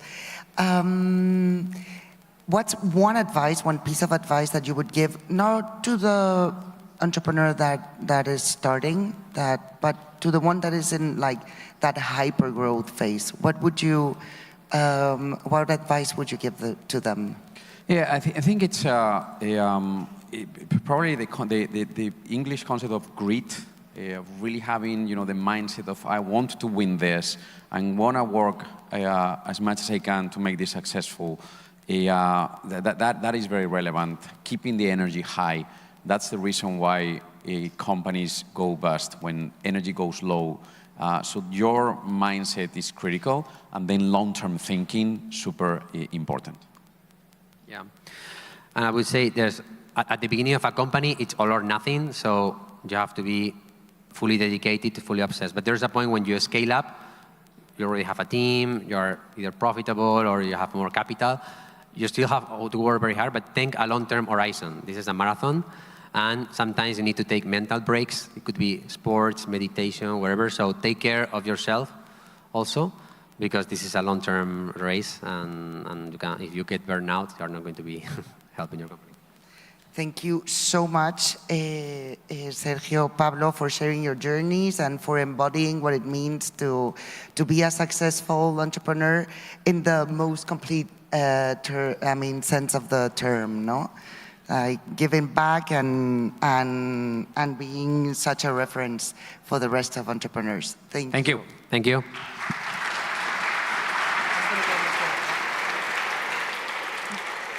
Thank you, guys. Thank you. All right, everybody, take a seat. Take a seat. We're going to be talking about artificial intelligence in retail. Quick show of hands. How many of you have purchased something on TikTok or Instagram? Raise your hand. Anyone? Nobody? Instagram, TikTok, yes? That is the new world of commerce, okay? That is the new reality of commerce. It's no longer about marketplaces. It's no longer just about going to the store or, buying things online. It is all about those algorithms feeding our social feeds and getting us to buy the right things. And if we add AI to the mix, magic happens, right? We can really personalize user journeys. We can detect buying intent and so much more. And so our next conversation is going to be looking at how AI in retail is evolving commerce. We've got two people here on stage. We've got Luciano Giavidoni, who is the former CTO and the current global commerce architect of tech and AI at Commerce Tools. And we also have Jorge Cano, the CEO of Velara Brands. Velara Brands is a house focused on brands that are focused on lifestyle, fashion, and beauty labels. So please put your hands together for Luciano and Jorge. Good morning, everyone. Thank you, BDS, for having me. My name is Jorge Cano. I'm the CEO founder of Velara Brands. We are a group built to operate and scale online business in the lifestyle category. And we partner with global brands under an exclusive distribution agreements and help them to grow the DTC online business. And I'm happy to be here moderating this talk about the evolution of AI and customer engagement. And I'm delighted to be joined by Luciano. Would you mind introducing yourself? Yeah, hi everyone. Thanks a lot for having me as well. Thanks, Jorge. Luciano Giavidoni, I'm the former CTO of Commerce Tools. I don't know if you ever heard of us, but we are the leading e-commerce platform. We have customers such as Lululemon, AT&T, Porsche, BMW. I'm mentioning this because I think it's very relevant for the conversation that we're going to have today. I love to say that I was the first employee of the company in the US. I spent the last 10 years living there. And of course, we moved from 60 employees to more than 600 now. So I think hopefully I can bring some value to all of us. All right. Okay, so Luciano, let's start. I believe that we were discussing before that digital commerce is, can you hear me well? Yeah. Digital commerce is a non-stop race. We both have seen the explosion of social ads, mobile commerce, marketplace rise, and but even consumer behavior changes, right? Because every year there is a new player coming to the room, there is a new technology. But what we are seeing now with the AI and social commerce and the way how the fast or the speed that it's evolving is something we've never seen before, right? Now TikTok has become a proper transactional channel. Even the AI assistants like ChatGPT allow users to discover product, to take decisions, to even purchase on the assistant. And I would like to start by asking you, based on your experience with your customer, what has truly changed in the last 12 months that everything now is happening in the social space? Well, as we know, 12 months is a long time, especially nowadays. So I would like to answer that question with like 2 phases. So focusing a little bit more on the commerce aspect. Back in the days, things used to be easy. So you have your website, customers just look online on Google, you pay Google Ads, and that was it. So that was one channel. Then, of course, we had mobile applications, the store. Okay, things start getting a bit more interesting, second channel. And as we mentioned, as we know, now commerce on the social channels is the big thing. And it's, of course, not only one. Then you need to start dealing with different platforms, Instagram, Facebook, and so on. So we move from one channel to 7, 8, and we can see a trend, and this is going to continue. So definitely that is one of the big areas that is changing. But instead of saying the last 12 months, I would like to focus on the last 3 or so, where what we have seen with all of our customers and in the industry is the new boom of what we call agentic commerce. What this actually means is that your end consumers are not going to be your customers anymore, or are not going to be the only customers. What is going to happen is that the agent for those customers are going to be the one placing the orders. And this completely changed the idea. So it's actually a reality. It's not something that is coming. We have seen it with the biggest brands in the world, that the decrease on the traffic of the website is around 20% today. So what is the new experience? I want to, I don't know, get running shoes for an event, so I can just basically go to ChatGPT or any similar brand and just start having a conversation with my agent. I'm going to be running X day, this is my profile, this is my speed, what do you recommend? So the first step on the transactional side, which used to be the product discovery, is happening completely on the LLMs. And that, I think that everyone is doing it, I'm doing it, and that is today. Now, the big thing that changed in the last few weeks is, for example, OpenAI presented something that is called ACP, Agent Commerce Protocol. So what they are doing is basically they are taking it one step farther. So the product discovery is done, but now they're going to let you actually add to cart and do a checkout. So once again, the consumers are going to be implementing the full experience, are going to actually buy the products directly with the ChatGPT, Gemini, Perplexity, and they won't even touch your website. So that is kind of a big shift that we are seeing, and it's going to continue and makes several differences. Yeah, definitely. Yeah, it's true that 12 months is too much. Now we need to talk about 2 days, right? Because in the last 2 days, we've seen many news. Obviously, it seems like a big opportunity for brands and for retailers, but it seems as well a big challenge, right? Because it's not that easy to get properly involved in this new landscape, right? Brands need to carry out efforts, generate content, segment audiences. So, yeah, in your opinion, where should brands or enterprise in general start from to capitalize this opportunity?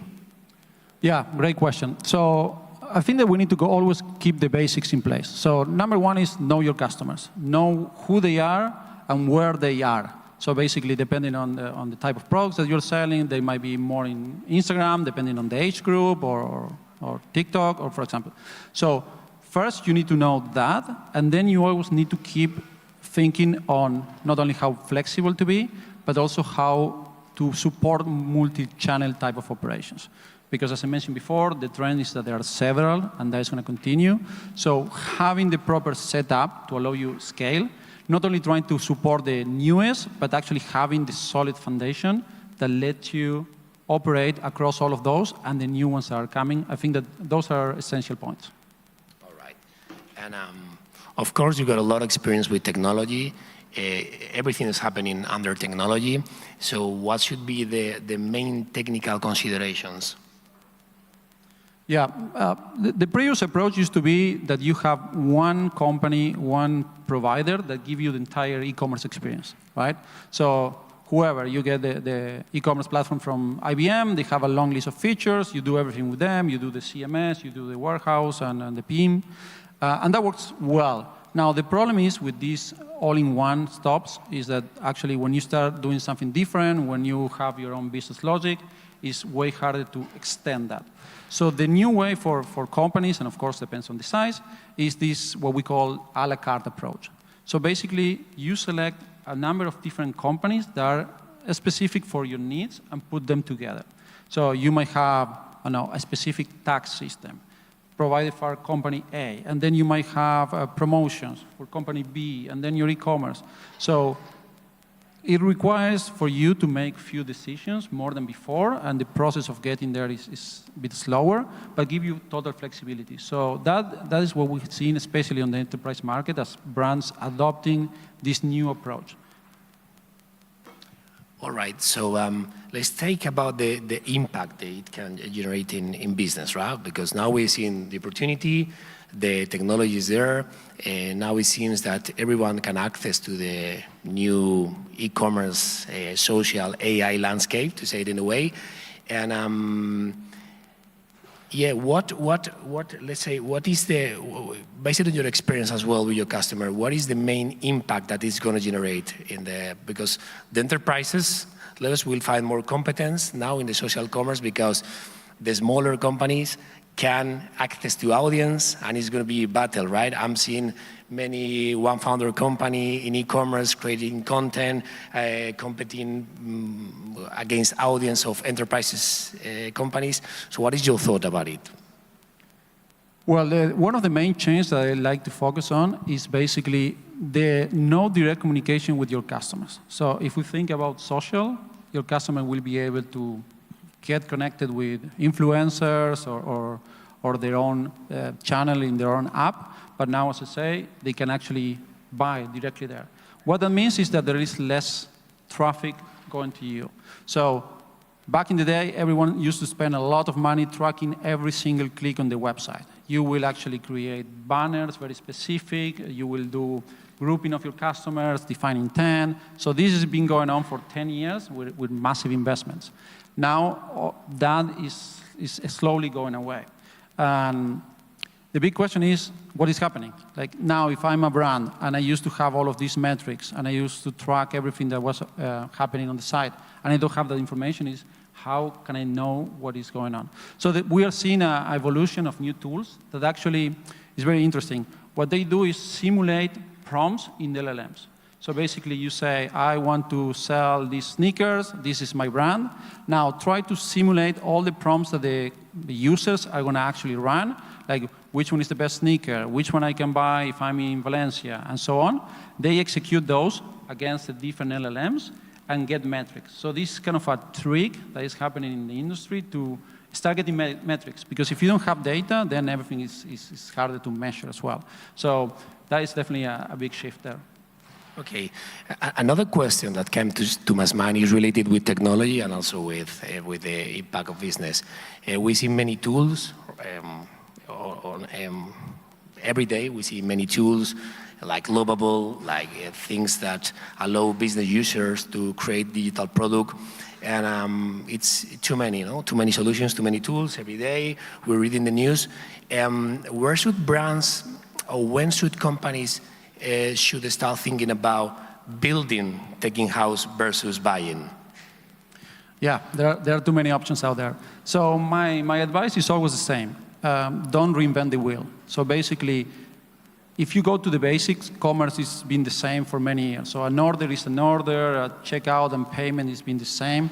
You don't need to actually go and re-implement that.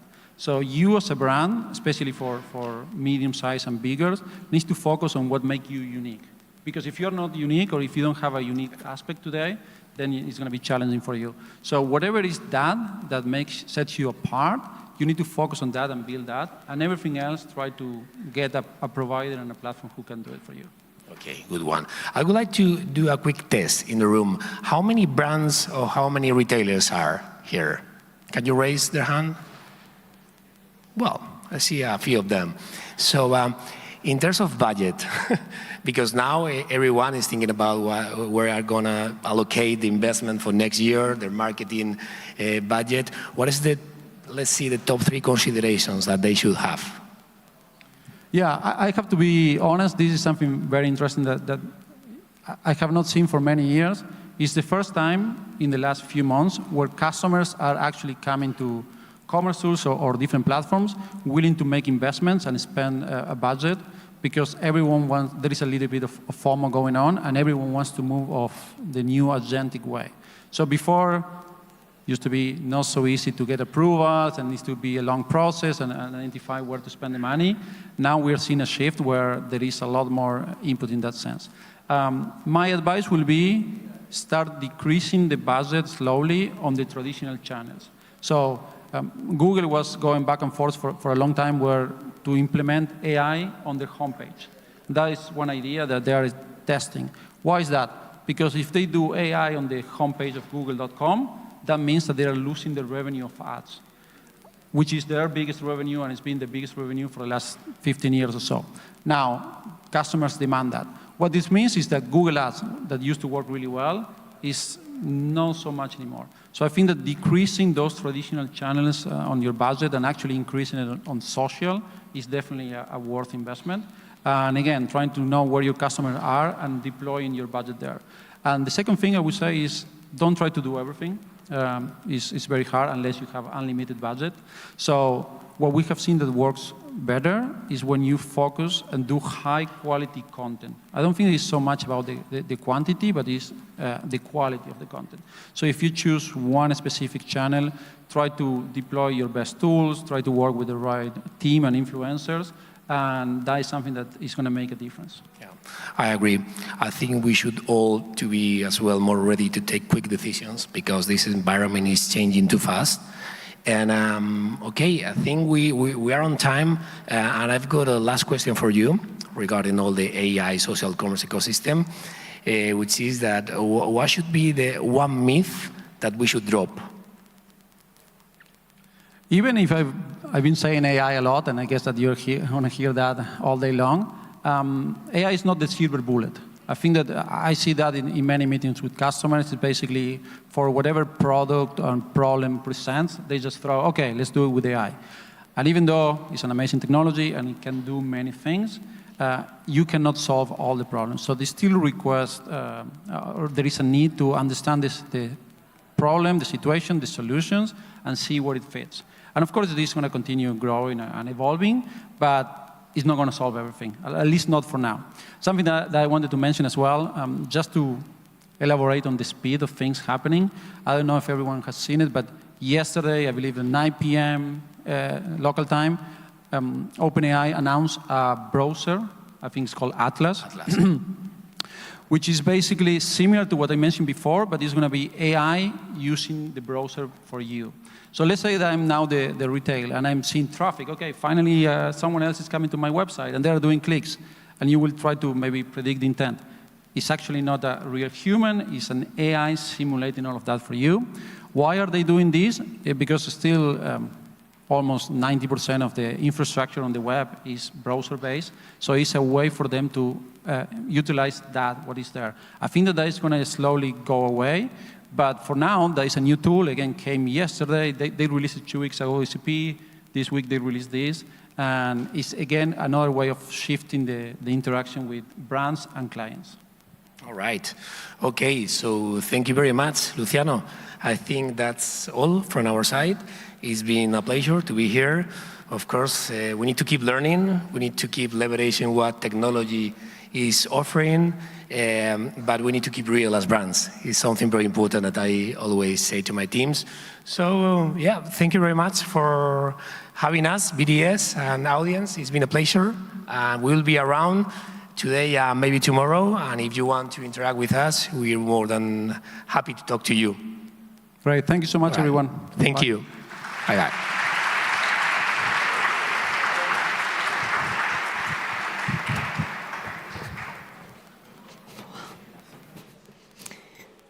Thanks, guys. Thank you. Okay, wow, it's getting more and more packed here. I know what you guys are here for. We're a little bit delayed, so don't worry. We will having all the sessions, but we're slightly delayed. So the next session, we're going to be talking about how do we scale with humanity. I think in the startup world, one of the things that is quite prevalent is that we're all obsessed with growth. Grow, grow, grow, grow, grow, right? But we forget the people side, the human side, right? And so what does it take when we scale a company? What does it take to do that with a people-first mindset? That's what our two next guests are going to be discussing. We've got two really powerful women here today. The former chairman and CEO of Booking.com. She actually spent 20 years there, and one of the things that she learned was it's not just about strategy and execution. It is about people, it's about values, and about culture, and having a team that brings it all together. Also with us will be Ingrid Tappen. She is the founder and CEO of Diverse Leaders in Tech. She's actually going to be leading this discussion. And Diverse Leaders in Tech is an ecosystem of like-minded peers with a mission to empower organizations to move beyond intent, right? Not to actually walk the talk of diversity, equity, and inclusion. So please put your hands together for Gillian Tans and Ingrid Tappen.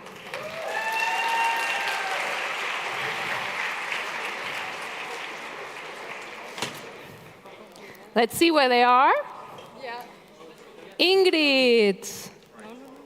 They're not doing it now, okay. So if you decided to change the session, 1 second. Okay, so they have switched the sessions. I did not know about that, so sorry, but this is what happens. The thing is, we live in the startup world, so we're used to changes. I'm used to these changes. So what we're gonna do actually is, and I think that's what a lot of you are here for, right? You're here for who? Kelly, yes, she's come here. She is here. I have seen her. She's behind stage. And they're going to be talking about using purpose as strategy, right? How do we invest not just in anything, but in something that's actually meaningful, right? And this is what they're going to be talking about. What happens when you use purpose as strategy? What happens when you define success, not just by growth, but by really meaningful investment. Please put your hands together for the Hollywood actress Kelly Rutherford, known for her gossip, girl roles, and Melrose Place. She's now an entrepreneur and investor. Also with us, joining us will be Benjamin Butmann, co-founder and CEO of Koalo, which is a rapidly growing startup from Germany committed to helping creators launch their own community apps. And also with us will be Sam Eshwati, venture partner at Identity VC. Welcome, guys, and enjoy the session.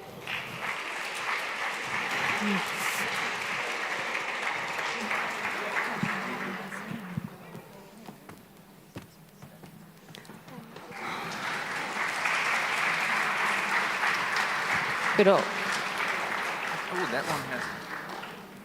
Is this working okay?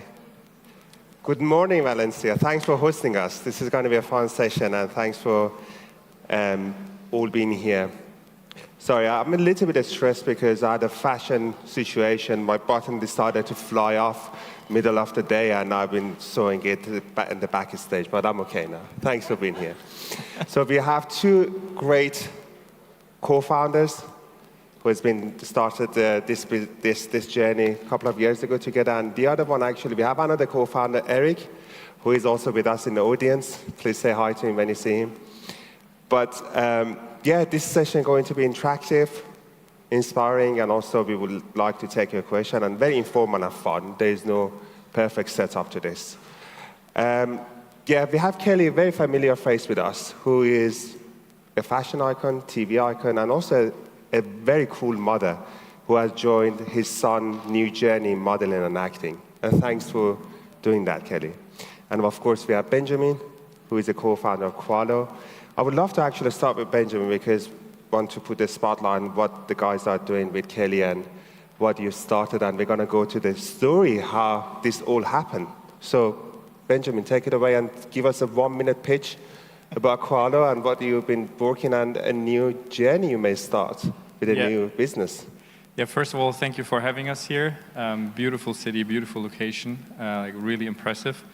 Yeah, what are we doing with Koalo? We built a software solution for creators to launch their own mobile apps and web apps for their audience to come together, build their community, and actually own the community in a way that they currently are not able to do it on any other social platform. So we really try to encourage everyone who is creating on social media, independent on which platform, to take a percentage of your audience to your own place and own it, and of course monetize it in different ways.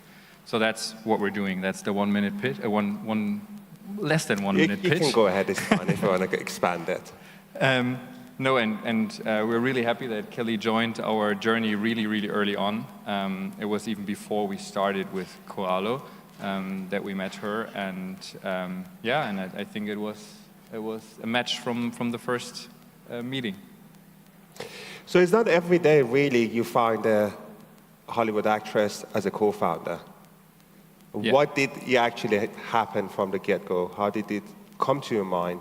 And we're going to go back to this with a different question later, but how did that happen? Yeah, so it was just me and my cousin and co-founder Eric. Two guys just finished university, and we had this bold idea. And we said, okay, let's get started. And we basically didn't know anyone, no investor, nobody. We just came out of university. So we started, we had this concept, we built it a bit on this concept, and then we said, okay, we need some interesting, important people that are helping us and back it. So we started to reach out and email. I think we emailed 1,500 people or something. So it was a lot of sitting on the laptop. And Kelly was on our list as well, and we said it would be great to have her on board. And actually, we never thought that he will ever reply. And I don't know, it was luck that you saw the email or whatever it was, but I got an instant response. Sounds cool, let's meet. So this is how we had our first Zoom call, and then Eric and I said, okay, we have to take that chance. We had no money, nothing, and you were skiing with your kids in St. Moritz, and we said, okay, that's the chance we have. And so we put all the money we had and spend it on flights to St. Moritz to meet you, take a walk on the frozen lake there, had a pizza and a hot wine, and yes, and the rest is history. When you saw the title of the email you received from Benjamin and Eric, what happened there? How did you open the email, and what came to you when you read that email? Well, I don't get emails like that very often. I mean, mostly I've been an actress my whole life, and I mean, I'm a lover of fashion, obviously, but I didn't really get involved in investing or tech. And so it was just an interesting concept. I liked what they were doing. From what I could see in the email, I thought it was super interesting, and it started more as sort of biographies of interesting people, sharing education and knowledge, a way to do that, and I think that's always such a useful thing. And then it's just developed and gone on and on. So, and I've been very fortunate to just be a part of the journey. So it's been really great. And they're so charming, so. It was so lovely. I like them as people, which, really makes such a difference. You can get pitched something, but then when you meet someone in person and go, wow, I like them a lot. So that was a lot of it too. Thank you. Was the tech talking to you, or their mission? The tech behind it, was it like what the platform was talking to you and inspired you to take the journey with them? Or was the curiosity? Or was the mission basically they were just presenting to you? I think it was more, for me, it was more mission-based than tech-based, because at that time, the tech wasn't sort of as advanced as it is now. It was maybe going to be a streaming platform, which of course is very relatable to what I do, or, and it was more about, more biographical. So now what it's developed into is something so, also so incredibly mission-based and useful in the world. So it's been a cool journey to see how these things develop. They may start one way, and then, the energy and changes in the world, so you adapt, and it grows into something of a surprise that's equally as useful. Benjamin, do you remember the date exactly you sent that email? I am expecting a tattoo somewhere on your hand saying this is the date. No. I don't have a tattoo there, but it was somewhere around, it has to be somewhere around Christmas, because I know that I was at Christmas dinner when I received the reply. The reason I'm actually curious, and what year was this, 2002? 4 years? 4 years ago. ago. 2021, something like that, yeah. 4 years forward, would you have made the same decision? Yeah, I mean, I'm still here, so I'm still here. I would. I'd make a more educated decision now, just because I've had the experience. I've been fortunate enough to be at conferences like this and meet wonderful people and see what's available in this world. Yeah, of course, I would. You would have made the same decision. Even more involved or less involved, or you would do with similar caliber in kind of work with them? You know, I'm really involved as much as they want me involved, because it's really their vision, and they started this. They do all the day-to-day work on it. You know, I have, you know, my ideas, and they're very respectful of those, and we just they really know a lot more about the tech side of it than I do, so they know what they're doing. I think it works really well together. Right? And I have feel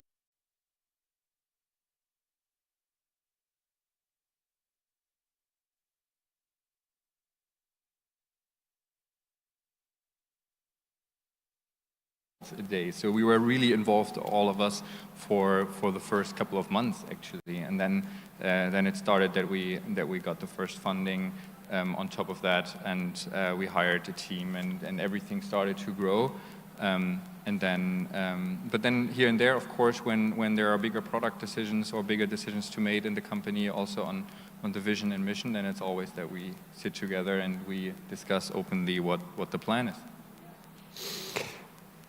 Very interesting question, and that is, so you started this 1,000-something email to be sent out.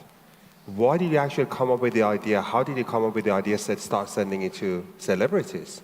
Because there's a learning message here, and that's for founders and entrepreneurs, thinking outside of the box, right? Yeah. Don't just go for typical money, and that's VC money, angel money, and available money. Thinking outside of the box. I really want to tap into that. How did you come up with the idea, start sending it to celebrities? What inspired you? Was it just out of curiosity, or you saw that as a pattern and a journey you want to take? Yeah, it was part of our strategy that that evolved out of the need of support in different areas. It was not only the funding. I think also, of course, the promotion part is big. On these things, and like I said, we were both just dropped out of university and started to do something, and the reason why we worked with or why we contacted a lot of celebrities and people out there was also the kind of the product that we built back then. We didn't start it with Koalo in the way that it is today. Like Kelly already said, it had more to do with kind of bringing knowledge together on a place and making portraits of interesting people, going kind of in the masterclass thing. Back in the days when we started masterclass, and probably everybody knows masterclass by now, they had back then, I think, 3 or 4 shows. So nothing in Europe back then, not really famous in Europe, so we were, okay, there is something onto that. So we went into that area. And of course, we needed interesting people to sit in front of the camera as well and talk. And that was the reason why we said, okay, let's find people that are backing the idea and could be in front of the camera and help us bring more people in front of the camera. So that was the initial reason why we reached out. And then when we started to work together more in depth on the company and on the product, it completely evolved away from we need the face or we need stuff like that. It was more the, okay, we're a team now and we're working on something bigger than just promotion. Going back to the question I asked regarding the right timing, do you think their journey, and you've been part of it the past few years, was it the right timing to do that for them and for you? Or do you think a few years later would have done a better job because, you may have got more involved, or they could have raised more funding and being, when the platform was more developed? Was it the right timing to start this together, in your opinion? I think it was. I think a lot was starting during that time. We were all at home.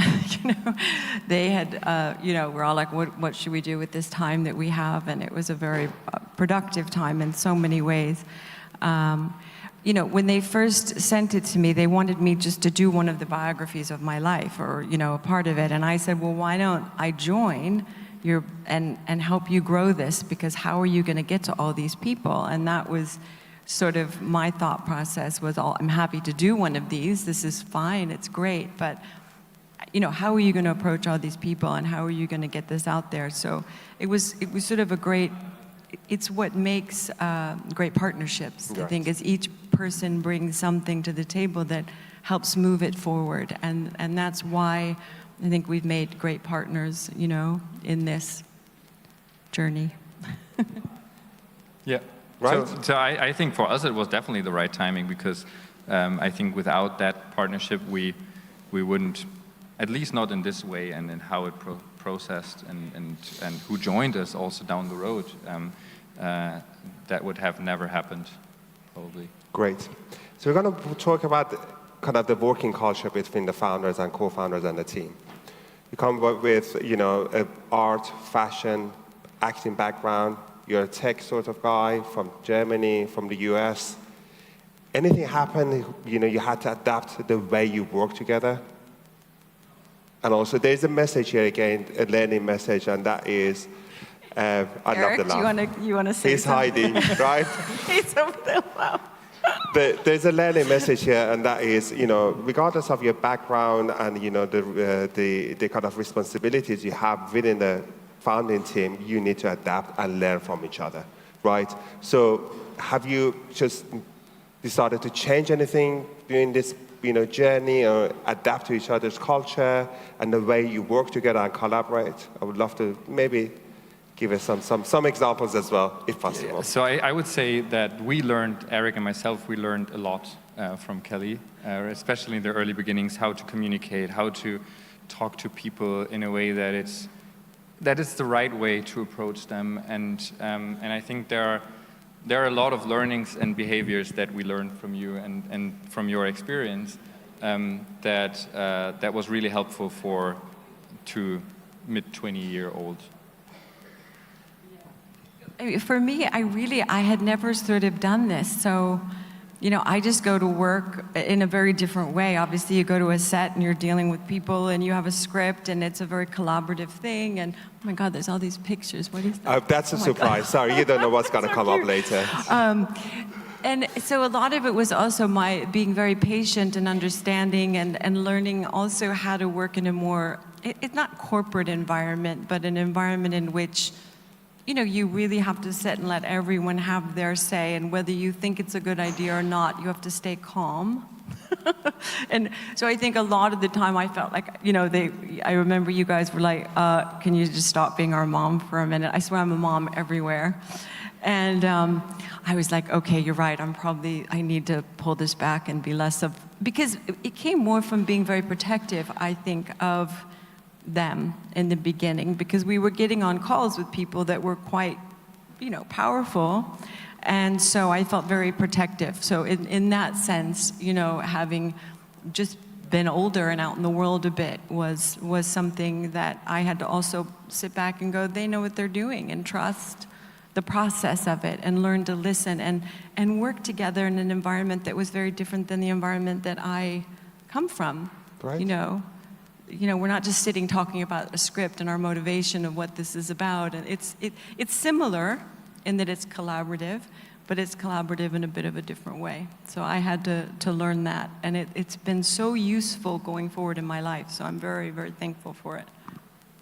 Great. Yeah, so it goes in both directions, I would say. But for me, I have a lot of moments with Eric where we're saying, okay, that's exactly what we learned from Kelly back in the day, and probably can say which call it was, where he gave that comment and saying, guys, you need to do da-da-da and da-da-da to get these people more in, or whatever it was in the end. But that was really helpful because it's also an industry that works totally different from what we learned and what we saw before. And the people that you're interacting with, and you really need to start listening and be really respectful with people and see how you're communicating. In the end, it's even how you write an email to specific people and how you respond to get in the end what you want. Because that's probably what every founder was, to have that success in the end and convince people to join you or whatever. Again, there's a key message here. Respect was one thing I would actually acknowledge more than anything, and the respect the process, the timeline and journey you are with the founders, because coming with different backgrounds, somebody is focused on the tech side, somebody is more culture and business, so unity is a key message also here within the founding team. Right, we're going to look forward a little bit, and that is you are content creator, you're a community builder, you are influencer, and the key message nowadays is AI.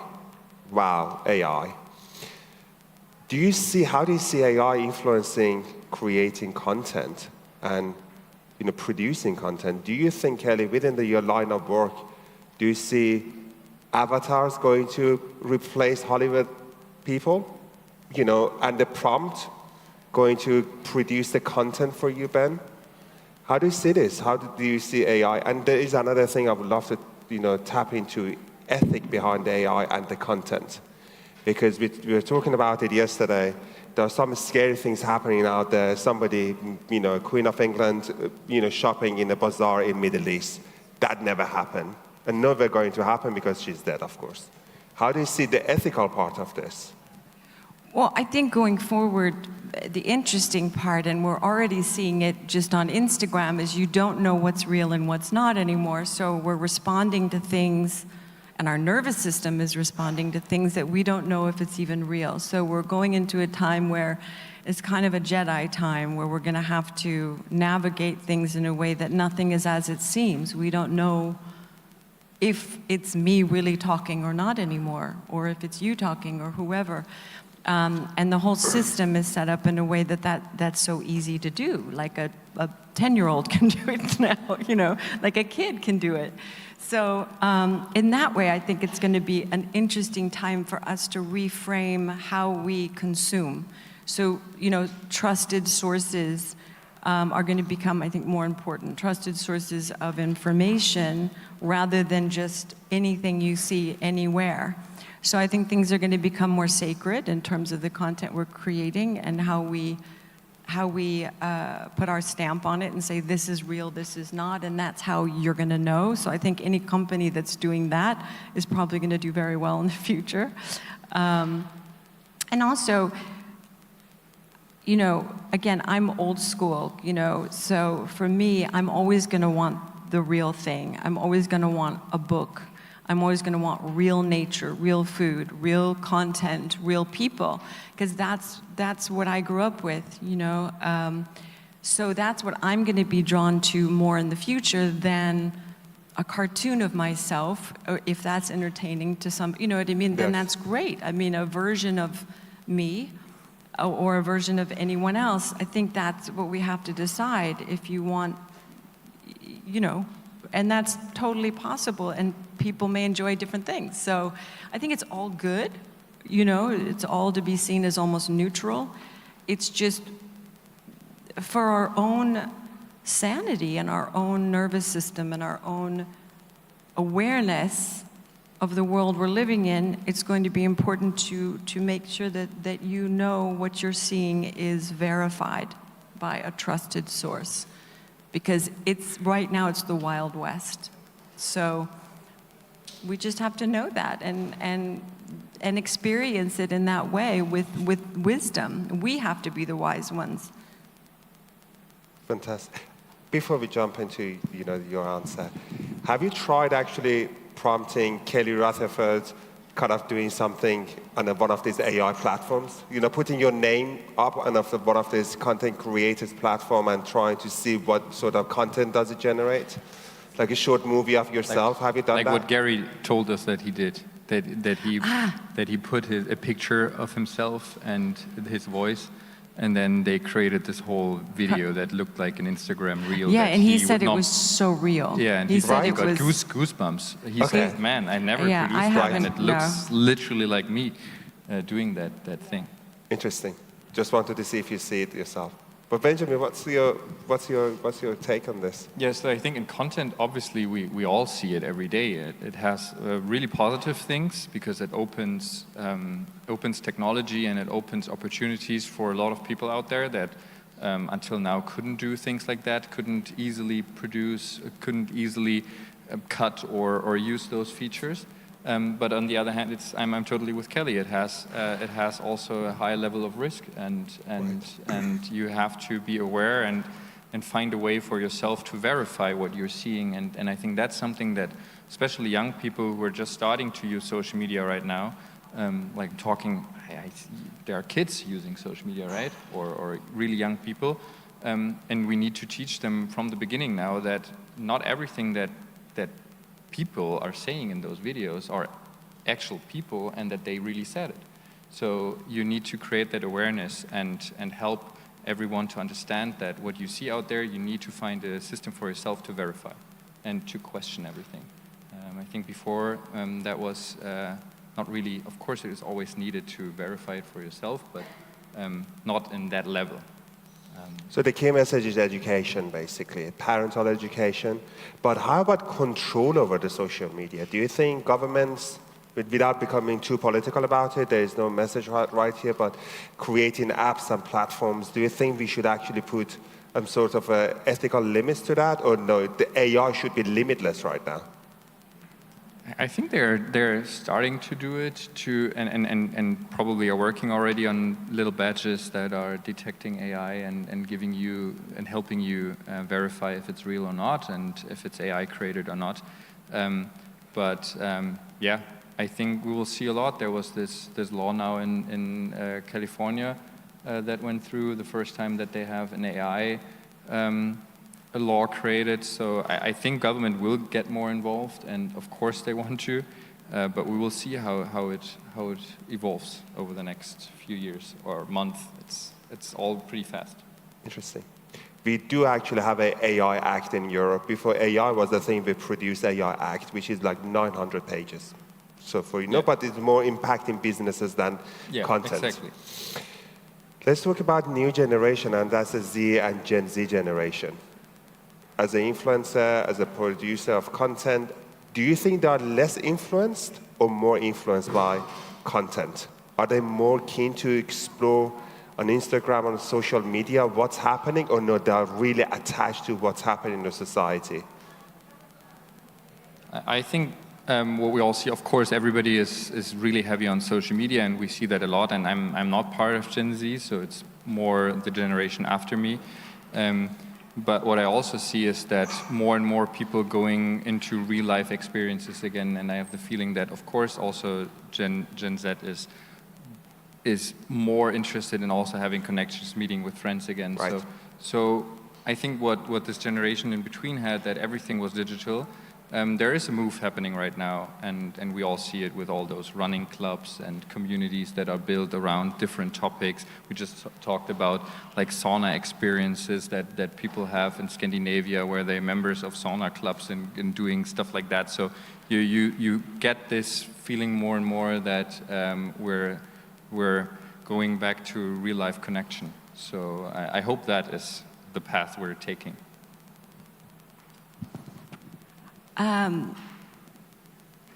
Yeah, I mean, I think it's important. I think community is the most important thing, and it's what will ultimately get us through everything. So, you know, as much as, I mean, I spend so much time on Instagram, and I love it, and I love social media, so I'm somebody that really enjoys it as a way to get, you know, information and content and produce content. Again, there's people that are so much more advanced than me to ask about this, because my content's very simple, what I create.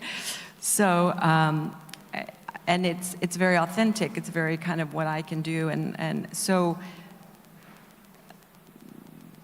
you know, I guess I look to my kids a lot because I have a daughter that's 16. She's on TikTok and Snapchat and all of that. And then I have my son who's just turned 19, and he loves Instagram, and he's more, you know, he's starting to create content himself. And so it's very different how he's creating content than when I, you know, was first started doing it. I mean, Gossip Girl, I mean, Instagram started the last 3 months of Gossip Girl. So that's, it was like, what do we do with this? We had no idea. So I just started documenting like the last 3 months on the set. I was trying to come up with stuff to post, you know, and you don't know whether to put really personal stuff or professional stuff.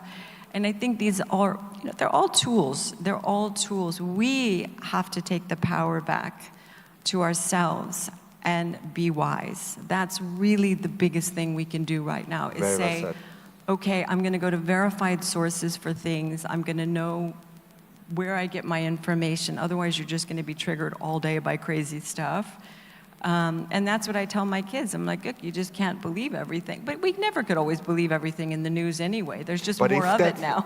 It's so real. It's hard to not believe it these days, right? It's so real. Yeah. It's very, very difficult to distinguish between what's real and when did this happen. The beautiful thing is, for content creators, is that you do have the control over what content you want to create and you want to put in the world. And you can put your stamp on it saying, this is my content, this is what I choose to put in the world, which is a beautiful thing. You know, you can now have a whole video of your whole life and share that with everyone. You know, you can, it's such a great connector, and if used wisely, these things for business and is wonderful.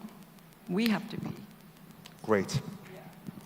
So going back to founder's story and entrepreneurship and the startup community, do you think networking and being social should be part of your journey?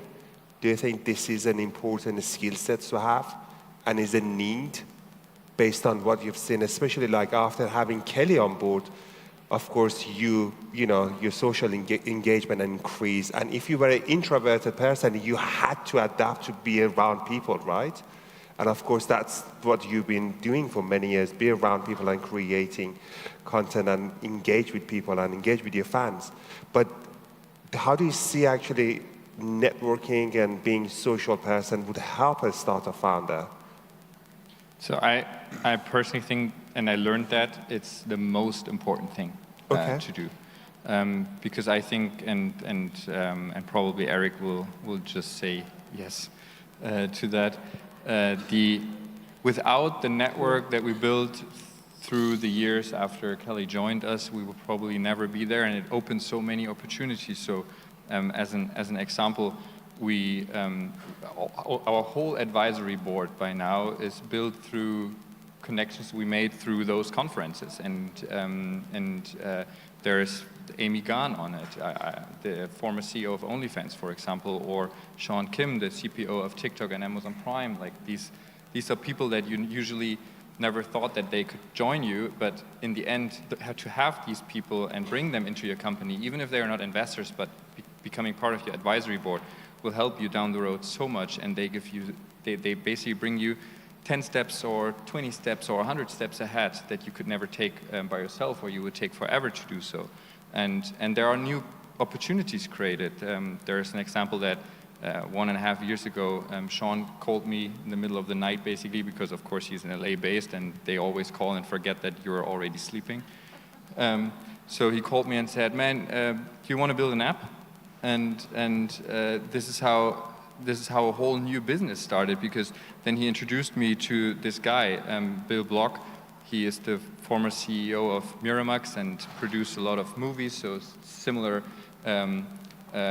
area. And he came around and said, hey guys, I want to build an app for short drama and true crime shows that you only use on your phone. And he pitched us this idea. And yeah, and we said in the end, okay, let's do it together.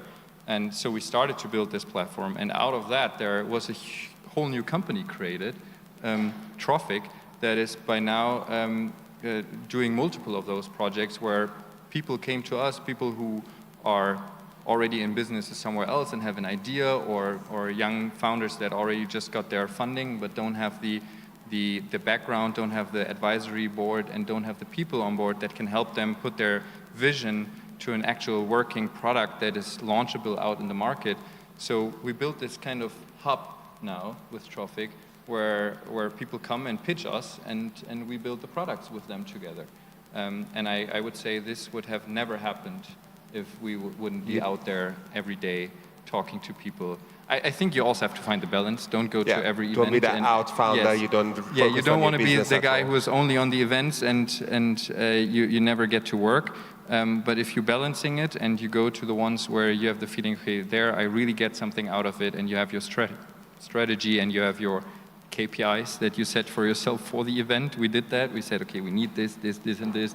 We went through the whole speaker list. We take screenshots so that we remember them, and then we approached them. And it was sales, like 24/7. Kelly was with us. Kelly said, guys, you do you. I will go back and head to the hotel and enjoy.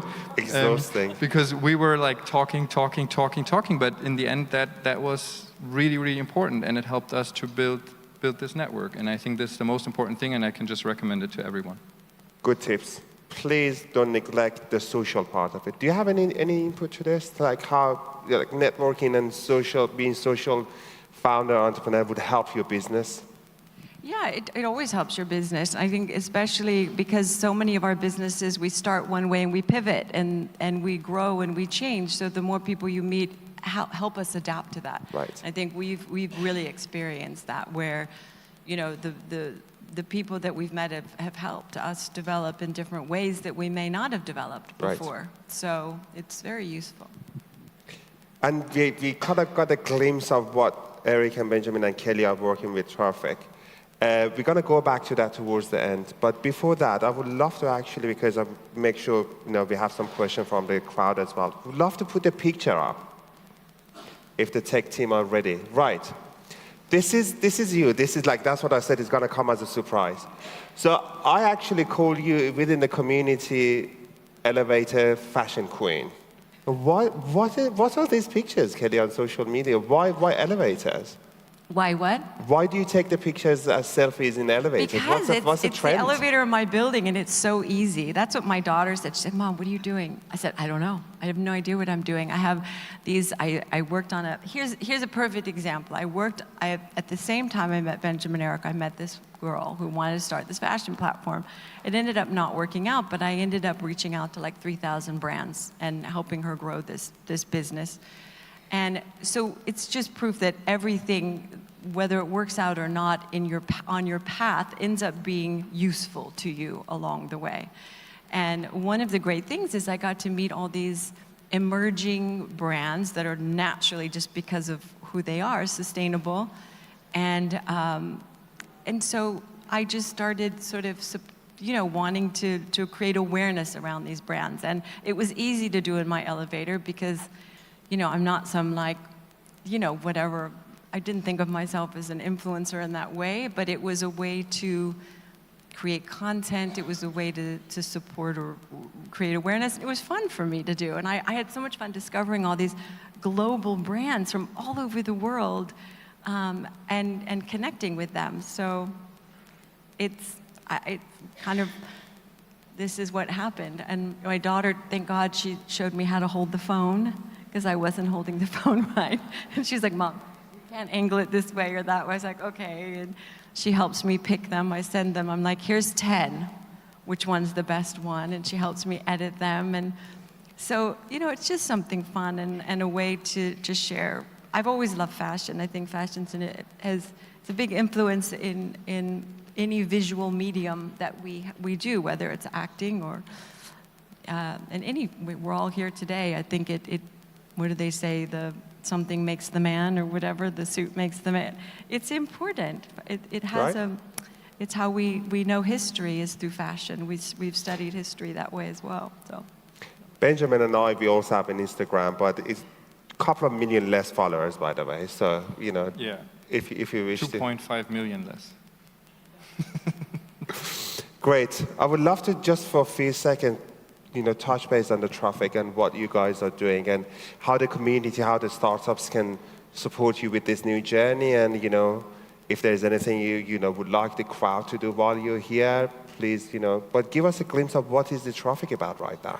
Yeah, so I would say like I said, it was not planned, and it started just out of the need of someone else who approached us, and and then the next one came, and the next one came, and I would say until mid this year, we never really thought about, okay, what can we actually build out of this? Because it became kind of little fund, because we're invested in all of these companies as well, and I think this is something that we're right now working heavily on to see, okay, let's make something out of it, and and let's build something that actually helps, because all the mistakes that we made, especially in product, and that we learned the hard way, and spent a lot of money in things that in the end were completely unnecessary or way too early, or those things we can help, and we are helping already these other companies with, to not make, and just surround a few of the challenges that you have as a founder, and we can do that firsthand. And if we don't have an answer, we have a pretty good advisory board by now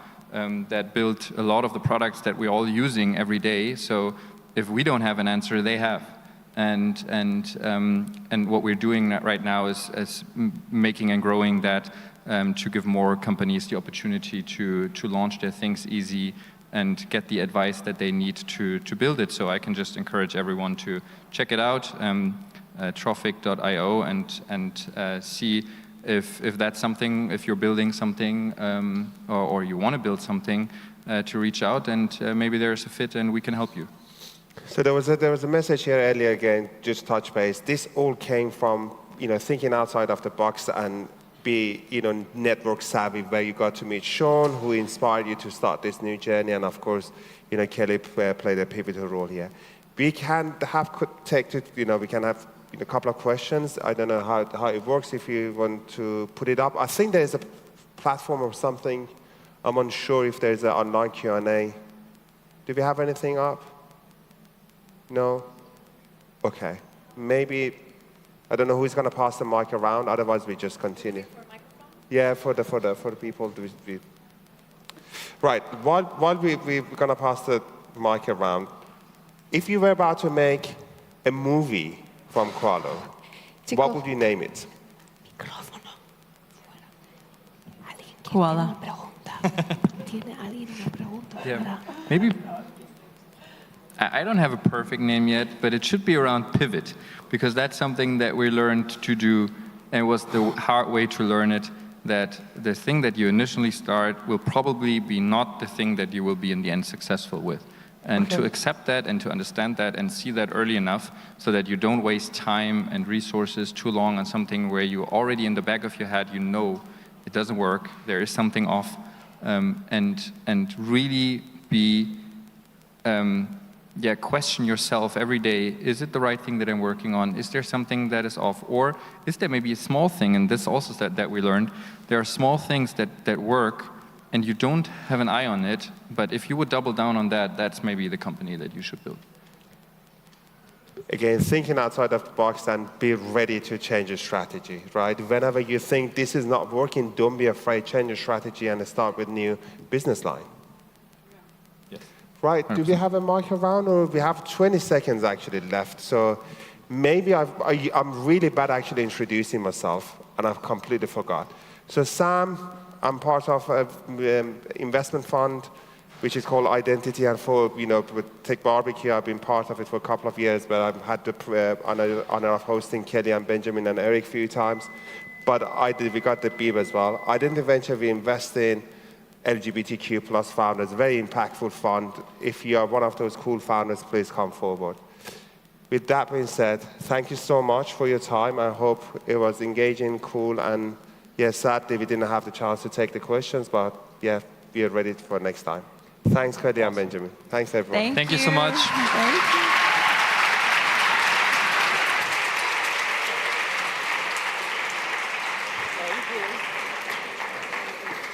Did you enjoy that? Yeah. Okay, sorry about the microphones. We did not have a microphone available, but hopefully you got all your questions answered and inspired by this session. Hello. on screen to strategy, purpose, passion, and investing in what truly matters. Now, let us tackle the session from before, which is how do we scale with humanity, right? How do we make people's strategy the core to growth?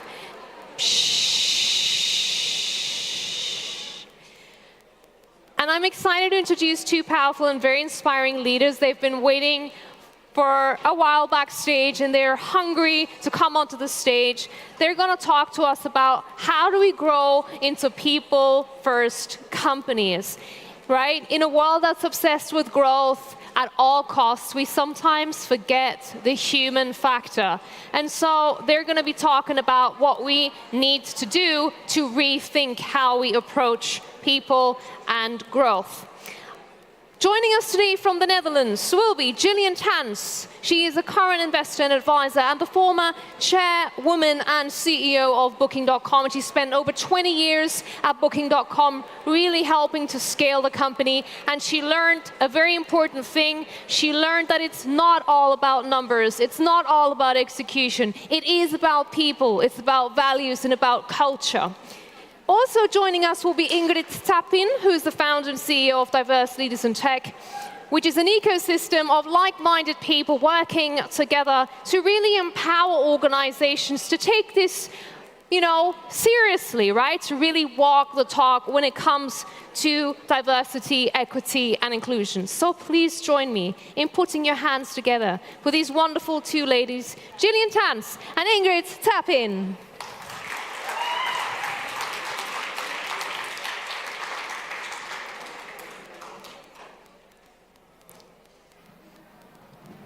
Thank you. We left you waiting in suspense, but we're here. Gillian. Yes. You stood at the very beginning of what became one of the most successful tech companies in the world.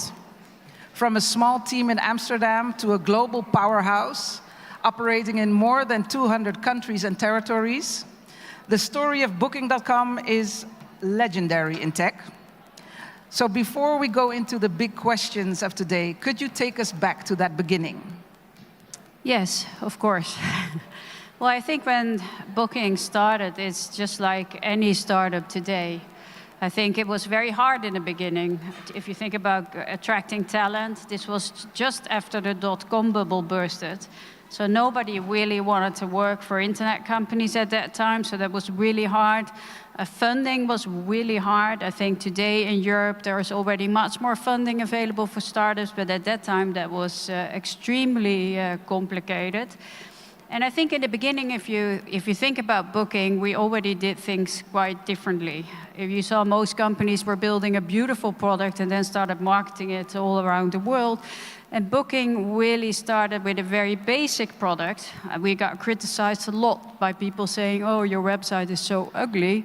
But then we knew from what we were seeing through data that people were actually booking on our website, and we were doing small step innovation to really do improvements. And then if you think about marketing, we really thought about that. It's not just to start with many campaigns, but we really looked at, okay, where are companies that really understand travel intent? I mean, travel is a difficult product because it's low intensity, so it's a lot harder, right, to market it.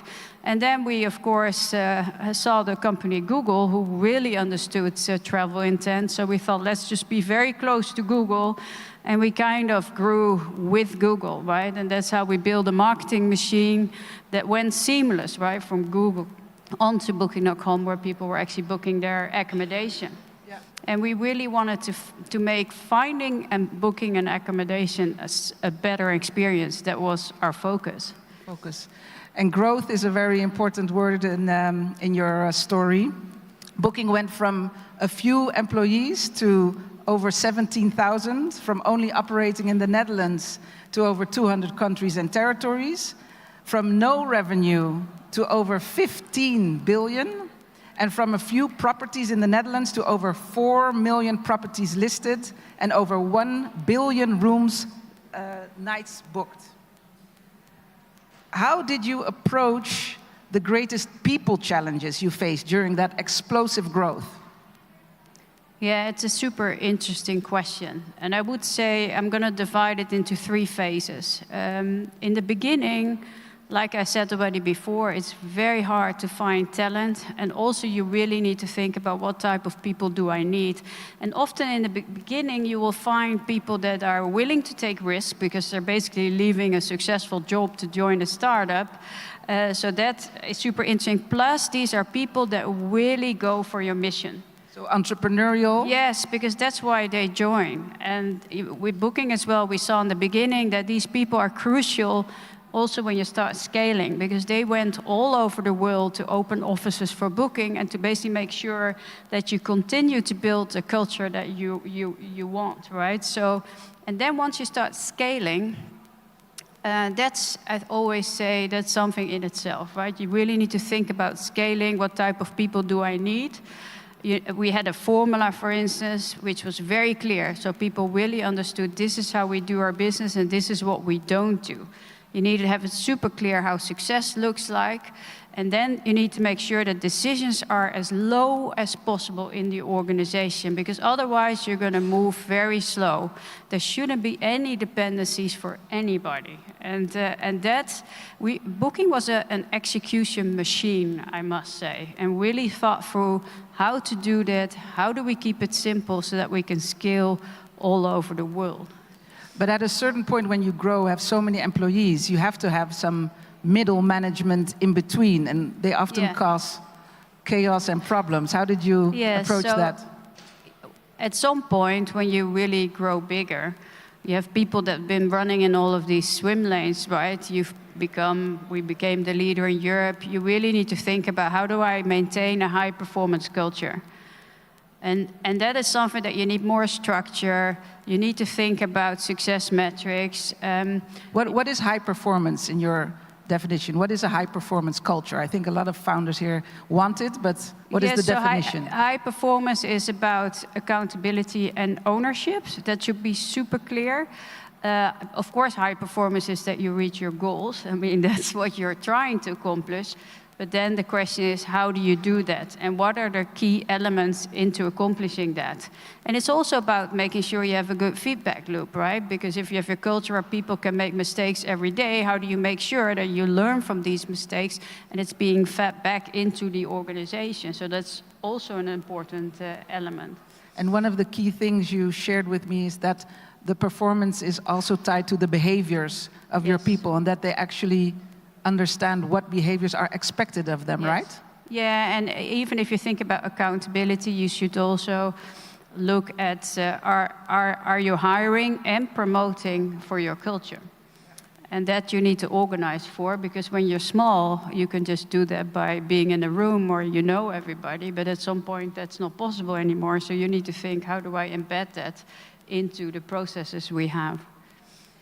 If you look back now, what would you have done differently when it comes to people and culture?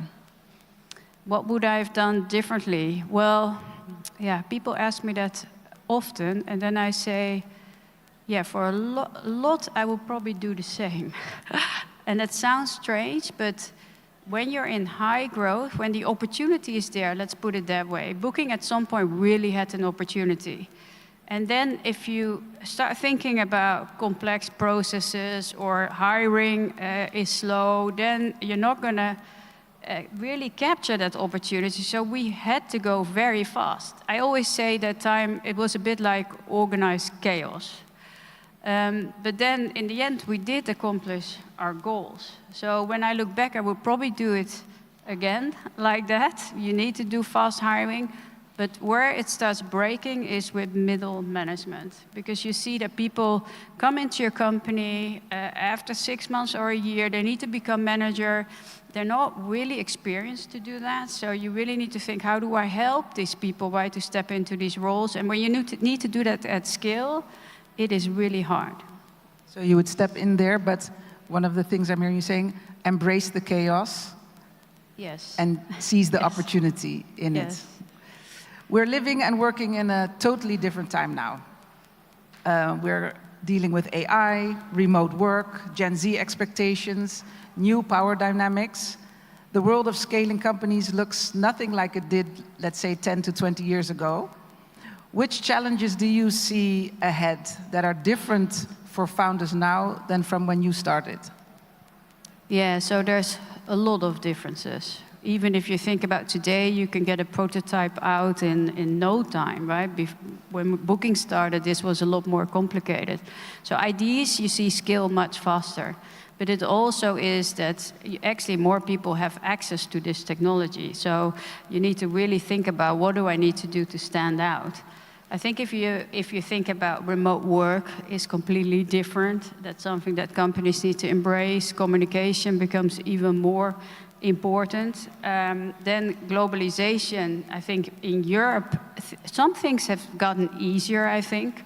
Like payments now, you can operate your business in any country, but there's still in Europe a lot of complexity, which still makes it very difficult for startups in Europe. But we have the biggest market in the world, so we really need to think, how do we make sure that all of these startups, no matter where they're coming from, have access to this market?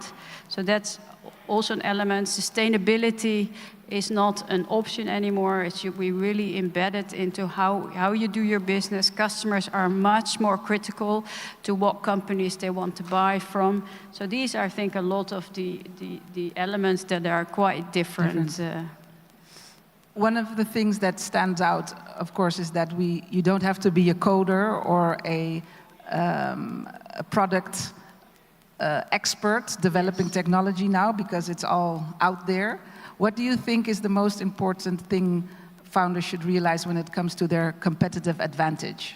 Yeah, I think founders have changed also because of AI. I mean, when Booking started, most founders had a technical background. Today, founders are much more product visionary. So that is a lot different. And AI is, of course, something that is embedded in every aspect of a company today, which is very different. I always say that AI is probably your best co-founder. Yeah.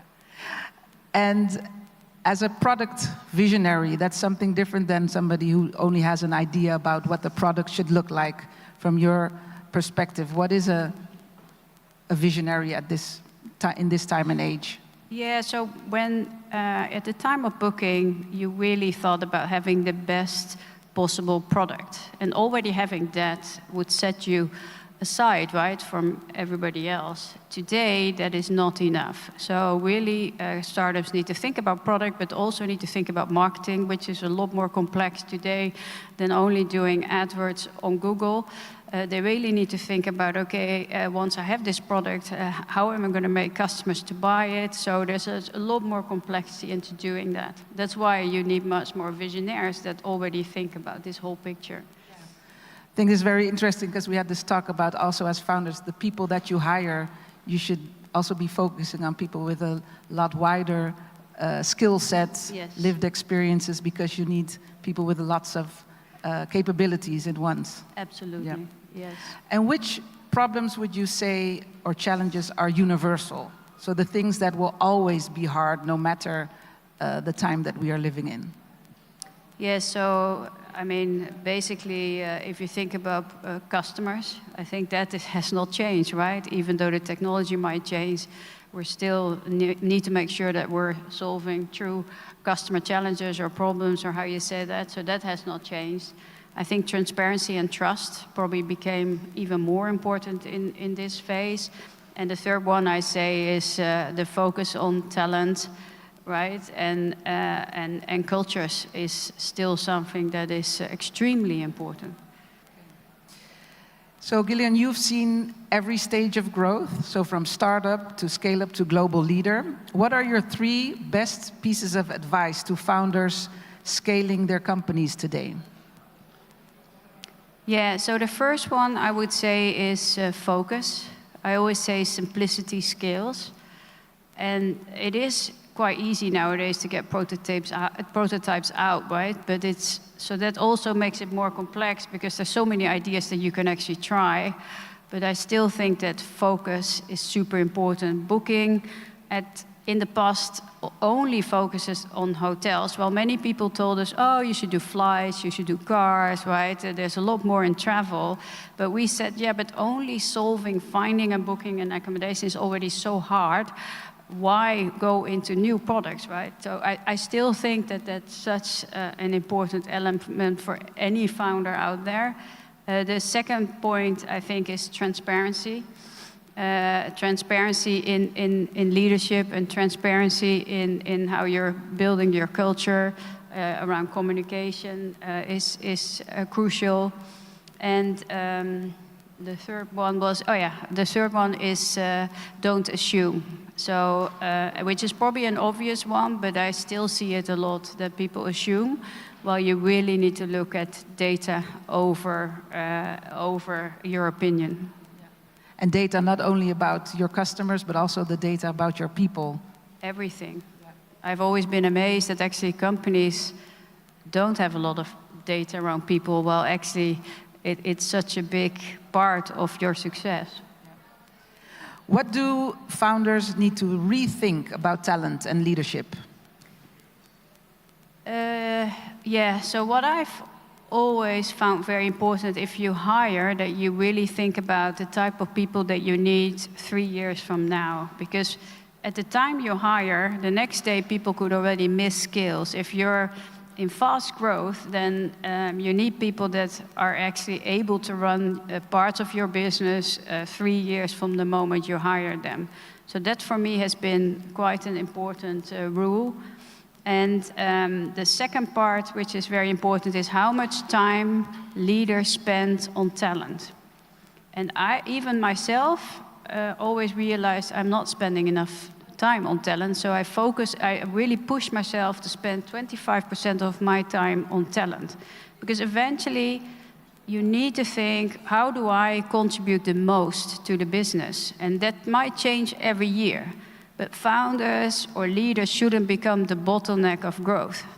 And you will, while focusing on talent, you will actually help yourself in making that better. And what do you think we need to unlearn from the old models of building companies today? Yes, I think control-based leadership is something that we should unlearn. I think that doesn't fit anymore with how companies are moving forward today. The second one is growth at all cost. I also think that that is not healthy and also is not something that is possible anymore today. You moved into a new chapter. Currently, you're working closely with startups again, investing in early stage ventures and supporting the next generation of founders. You're also playing an active role in our organization, Diverse Leaders in Tech. What draws you back to this stage of company building? Yeah, so when I stopped at Booking, I thought, what am I going to do next? And then I thought, okay, I've been looking at Booking for 20 years, and you don't really have a lot of time when you're building a company like Booking to think about anything else.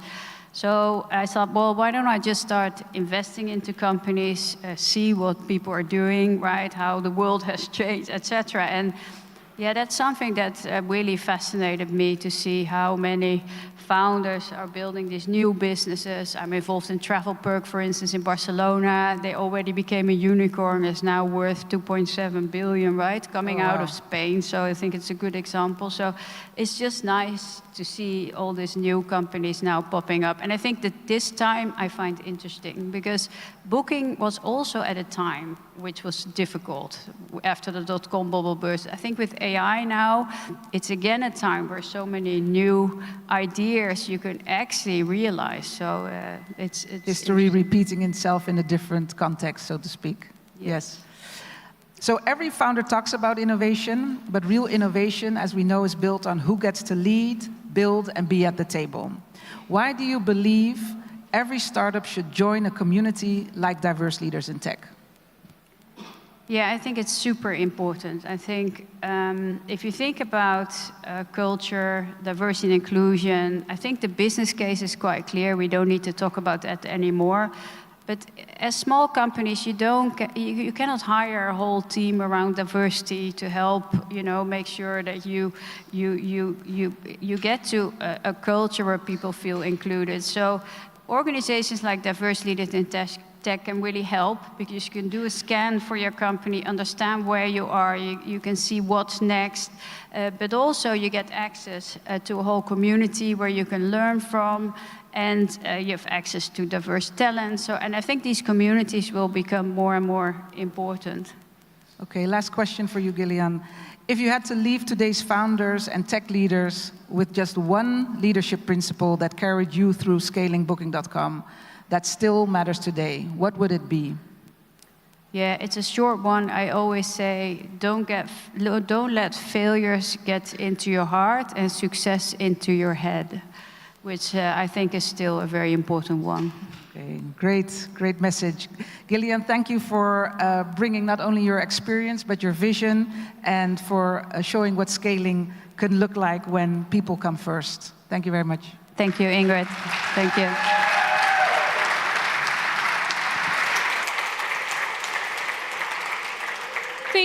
Thank you so much, ladies. Definitely resonated. I can hear a lot of the whooping and the cheering. So we're going to be talking about something super exciting now. We're going to be going into the world of gaming. Do we have any gamers here in the crowd? Yeah. So obviously you must be familiar with the legendary game Counter-Strike, right? Yeah, and I think you know who's gonna come here, the actual creator of Counter-Strike. And we're gonna be talking about how sometimes the path to success is not the obvious one. How sometimes it's not about having a fancy plan or some, big strategy. Sometimes it's just about having passion and turning that into something. And so we're going to be diving into the story behind the billion-dollar game. I'm super excited to have the creators of Counter-Strike here. Please put your hands together for Min Lei. Come on, everybody. Clap, clap, clap.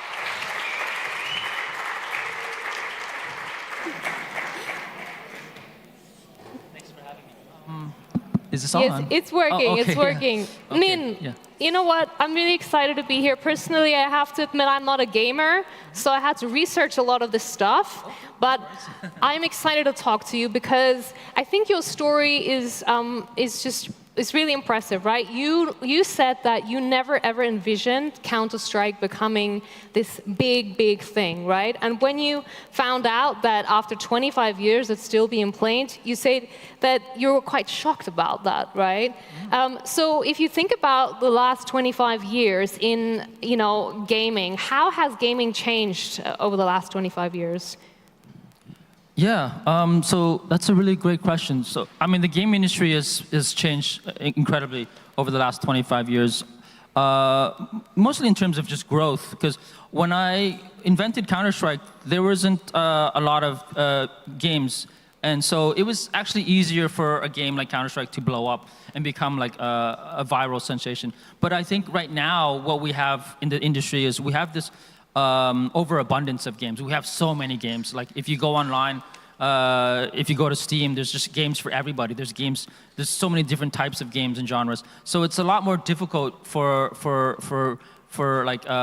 amateur developers to kind of blow up in the same way that Counter-Strike did. So I do feel like I felt like I got lucky in that I created the game at a time when the industry was kind of in its infancy. And so, yeah, it's just so much has changed since then because developing games has become much easier because we have so many tools that makes the creation of games so much more accessible. And so so that's why we're seeing so many games being developed and so much growth in the industry right now. But Counter-Strike still, even though many games are on the market, is still being played today. We'll get to that in a moment because I'm curious to know more about why that is. But before we do, I would like to ask you about when you created Counter-Strike. I know it wasn't a thing you had planned, right? You were like a gamer. You loved shooting, I remember. And so when you were developing Counter-Strike, what was something that you loved and what was something that was super challenging about that? So I think, well, the difficulty when I was creating Counter-Strike was back then, 25 years ago, we didn't have many tools like we have today, like YouTube and all these incredibly powerful tools that allows us. And so we were struggling to communicate with our team members effectively. We had some tools that really, they weren't as sophisticated as what we have right now. And so I think one of our challenges was really just the team communication. And because a lot of our team members, we were just based all over the world. We weren't like, just like in one area of the world. We were all like just situated in different parts of the world. So dealing with all the different developers across time zones 25 years ago was much more difficult than it was today. And another difficulty was basically finding information because 25 years ago, we didn't have Google. We didn't have anything like that. So when I ever had a problem, like how do I do this how do I make the game how do I change the game to do this? I had to do a lot more research, and it just took a lot more time. And it was much more difficult to find colleagues who could help me. And so that was really the biggest challenge. It was really just connecting with fellow developers. But that problem doesn't exist today. Today we have a much more established framework for communicating and getting our ideas out there. So that was really the biggest challenge. And I think as a result, things also happen a lot faster these days, right? Yeah, go ahead. Yes, really good point. Yeah, because of the tools that we have, because of all the ways that we have of reaching out to other colleagues, we can develop at a much rapid pace. And so that's why we see games being developed much quicker these days compared to 25 years ago, for sure. That's a really good point. I think another point that you brought up earlier was about how this game, is still on the market today, and that back then, it was easier to create games because there wasn't that much out there, right? Yes. So if you think about the longevity, right, of this game, how would you say, what is the secret reason why it has lasted for 25 years? What's your take on that? Yeah, so I think one of the key successes to Counter-Strike's longevity is the fact that it hasn't really changed its core gameplay mechanic. So when people play Counter-Strike today, they feel the same way they did when they played it 25 years ago. Like the game itself hasn't really changed itself from a standpoint of the way that the game plays. Like the graphics have changed, and like it looks much better than it was 25 years ago. But fundamentally, the game itself is actually very similar to what it was 25 years ago, and that's really important in order to grow an ecosystem around it. And so that's why we have such a vibrant esports community that's grown around Counter-Strike because of the fact that the game is so consistent, and the people that have played it 10 years ago can still play it today. And so that allows a lot of ecosystems to kind of flourish and grow outside of the community.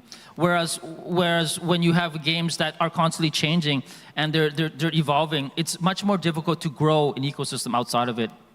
Yeah. I think this part about community is actually super interesting because unlike many other games, Counter-Strike started out as a mod, and I had to look this up, modification, right, of an existing game. Yes. And so we call these people modders, right? Yes. People that modify. So basically, you're a modder. Yes, exactly. And yes. so they're basically like creators, right? I had to think like the Instagram creators creating content. And so this modding community, right, it allows a lot of creativity to flourish, right? And so if you think about what's possible with that, comparing that to these big studios, these big corporations like Electronic Arts, Nintendo, I think that it's safe to say that it's probably easier to be creative and community-based games than it is for these big corporations who like to play it safe, right? What do you have to say about that? Yes, exactly. That's a really good point. So I feel that the modding community, the amateurs, they're the ones that are able to take creative risks.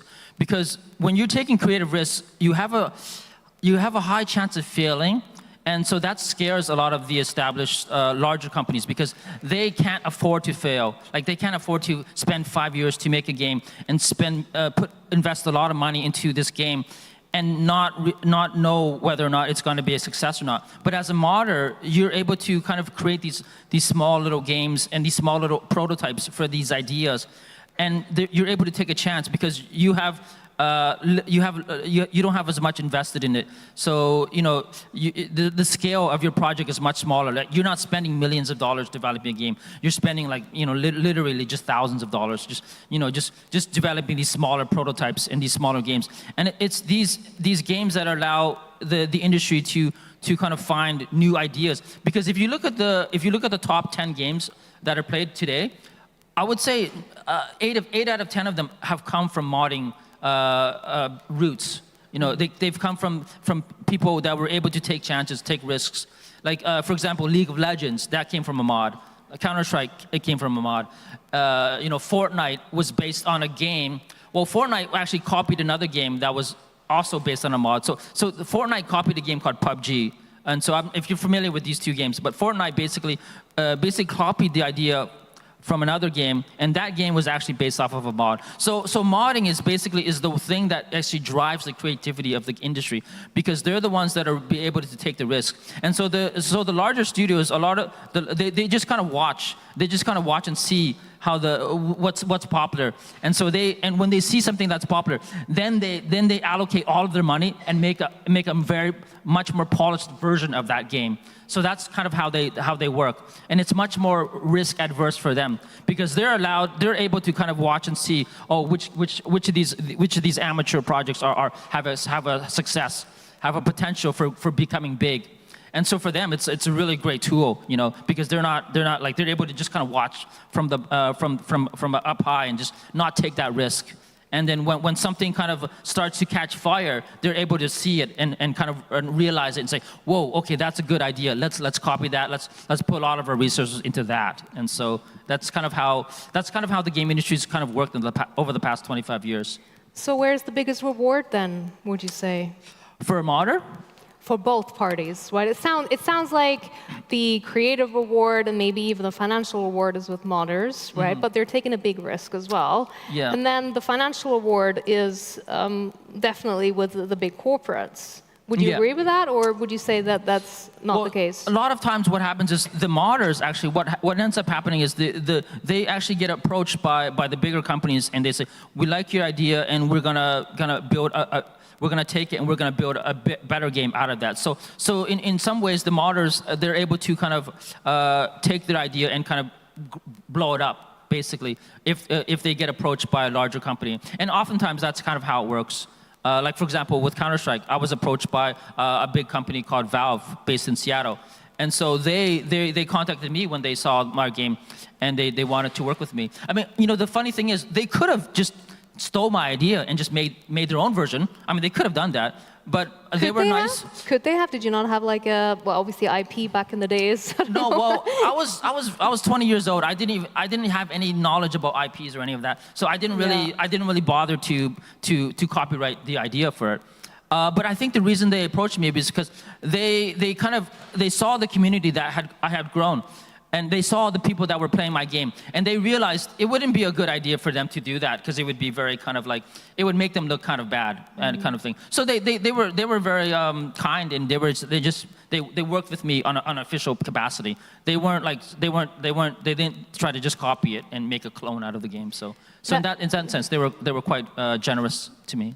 So that's good ethics, right? And also, you got lucky, I guess, in that sense. And that's how a lot of modders enter the game industry. Yeah, they basically create these small prototypes, and they get approached by bigger companies with more financial backing. Min, let's talk a little bit about the importance of user-generated content. That is like a key part of Counter-Strike, right? Players aren't just players, they're actually kind of developers, creators in the game. So they can do things like create skin weapons or weapon skins. I had to look that up. I was like, a skin for a weapon? What is that? Right, to make your weapon look different. They can create new fighting arenas, et cetera, et cetera. And so I know you said that corporates aren't doing that because they don't want to take the risk, but they could just be emulating that, couldn't they? They could also be just embracing more user content. Well, yeah, I think with larger companies like EA or Activision, the thing about user-generated content is it kind of conflicts with their business model. Because with these larger companies, they actually want to create new content themselves and sell it like on a yearly basis. So like every year they want to create a new version of a game. So they want to sell like an add-on pack or like a DLC. So the user-generated content kind of conflicts with that business model. And so you don't see it that often in some of the larger companies like EA or you don't see user-generated content for some of the biggest games like Battlefield 6, which was released recently. Though I think some of them are starting to embrace it a little, but still, I think most of them, like for example, like Call of Duty, you don't see user-generated content for that. But yeah, you see some of Valve do a much better approach about, they embrace it because they understand that it increases the longevity of your game. It allows your community to be a part of the game. And so that drives user engagement. And that's really important and for a game like Counter-Strike. So yeah, it allows the team at Valve to kind of they don't have to have such a large team because they can just kind of just accept content from the community, and so that basically kind of just drives down the operating costs for themselves.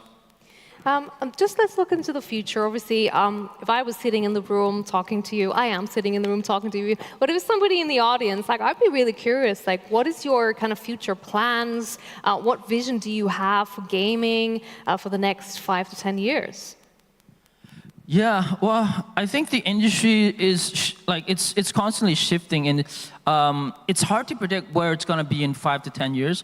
Because looking back, if I ever look back on the evolution of game industry over the past 25 years, it's been fairly kind of predictable. But now that we have things like AI starting to kind of get into the industry, it's hard to predict how it's going to change the workflow and how it's going to take the direction of the industry. So it's, but I'm kind of excited to see how it's going to grow though, because I still believe that there's still a large part for human creativity to be a part of the game industry. Because at the end of the day, that's really what drives the industry, and that's really what creates new ideas. The AI part of it is just there to help us become more creative and to just help us to just kind of like nudge us in a certain direction when we kind of are at a point where we're kind of stuck and we kind of need a bit of help to just kind of help us to kind of innovate a bit more. But I still feel that there's a large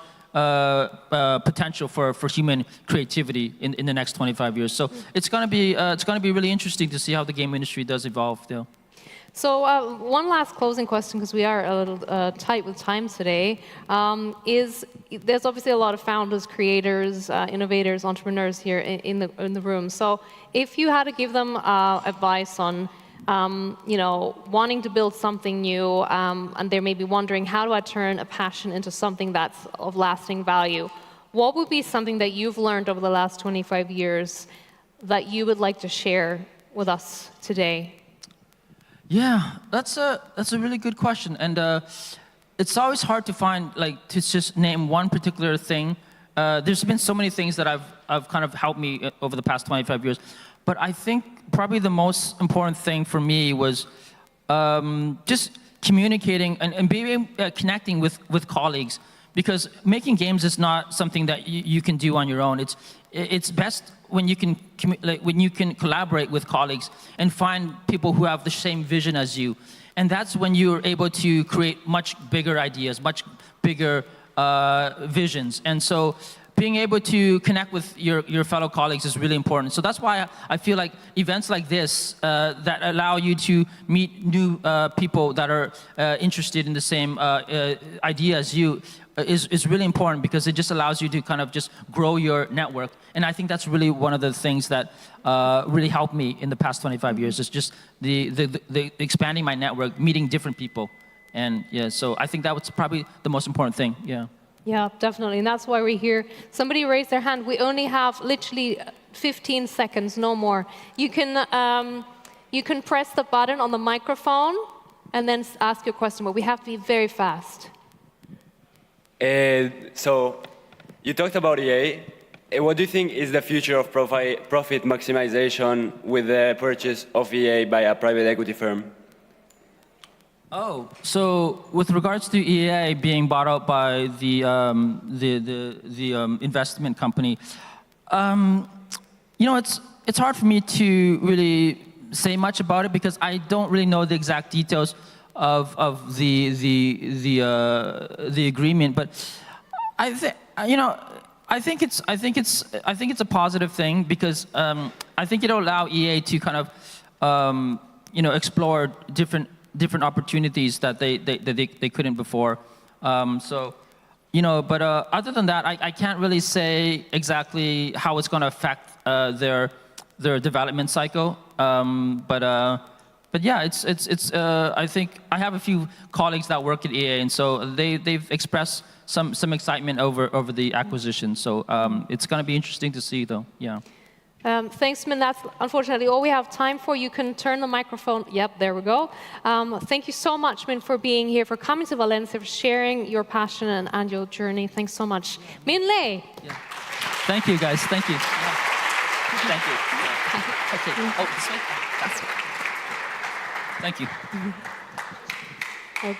Yeah, Hugo, your biggest fan there. I like it. We like making people happy here. So, okay. Let's go and talk about something completely different, right? We're going to move from gaming to smart cities, to the cities of tomorrow. And the idea of smart city is not new, but the idea of cityverse is new. What is the cityverse? I was like, is that like some version of the metaverse, or what is it? And actually, really, it is all about urban innovation evolving from smart infrastructure to ecosystems that are citizen-centric, right?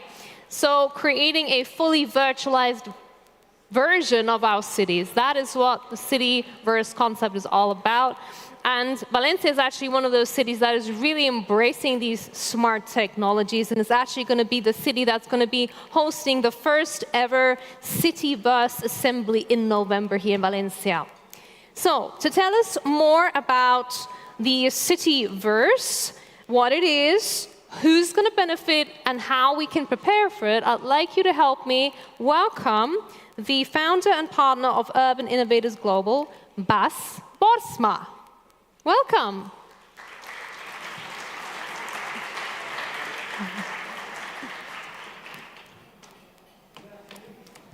How are you?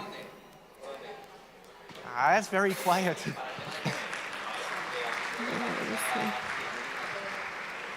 I hope you're enjoying yourself and that you're having a magnificent VDS. It's huge.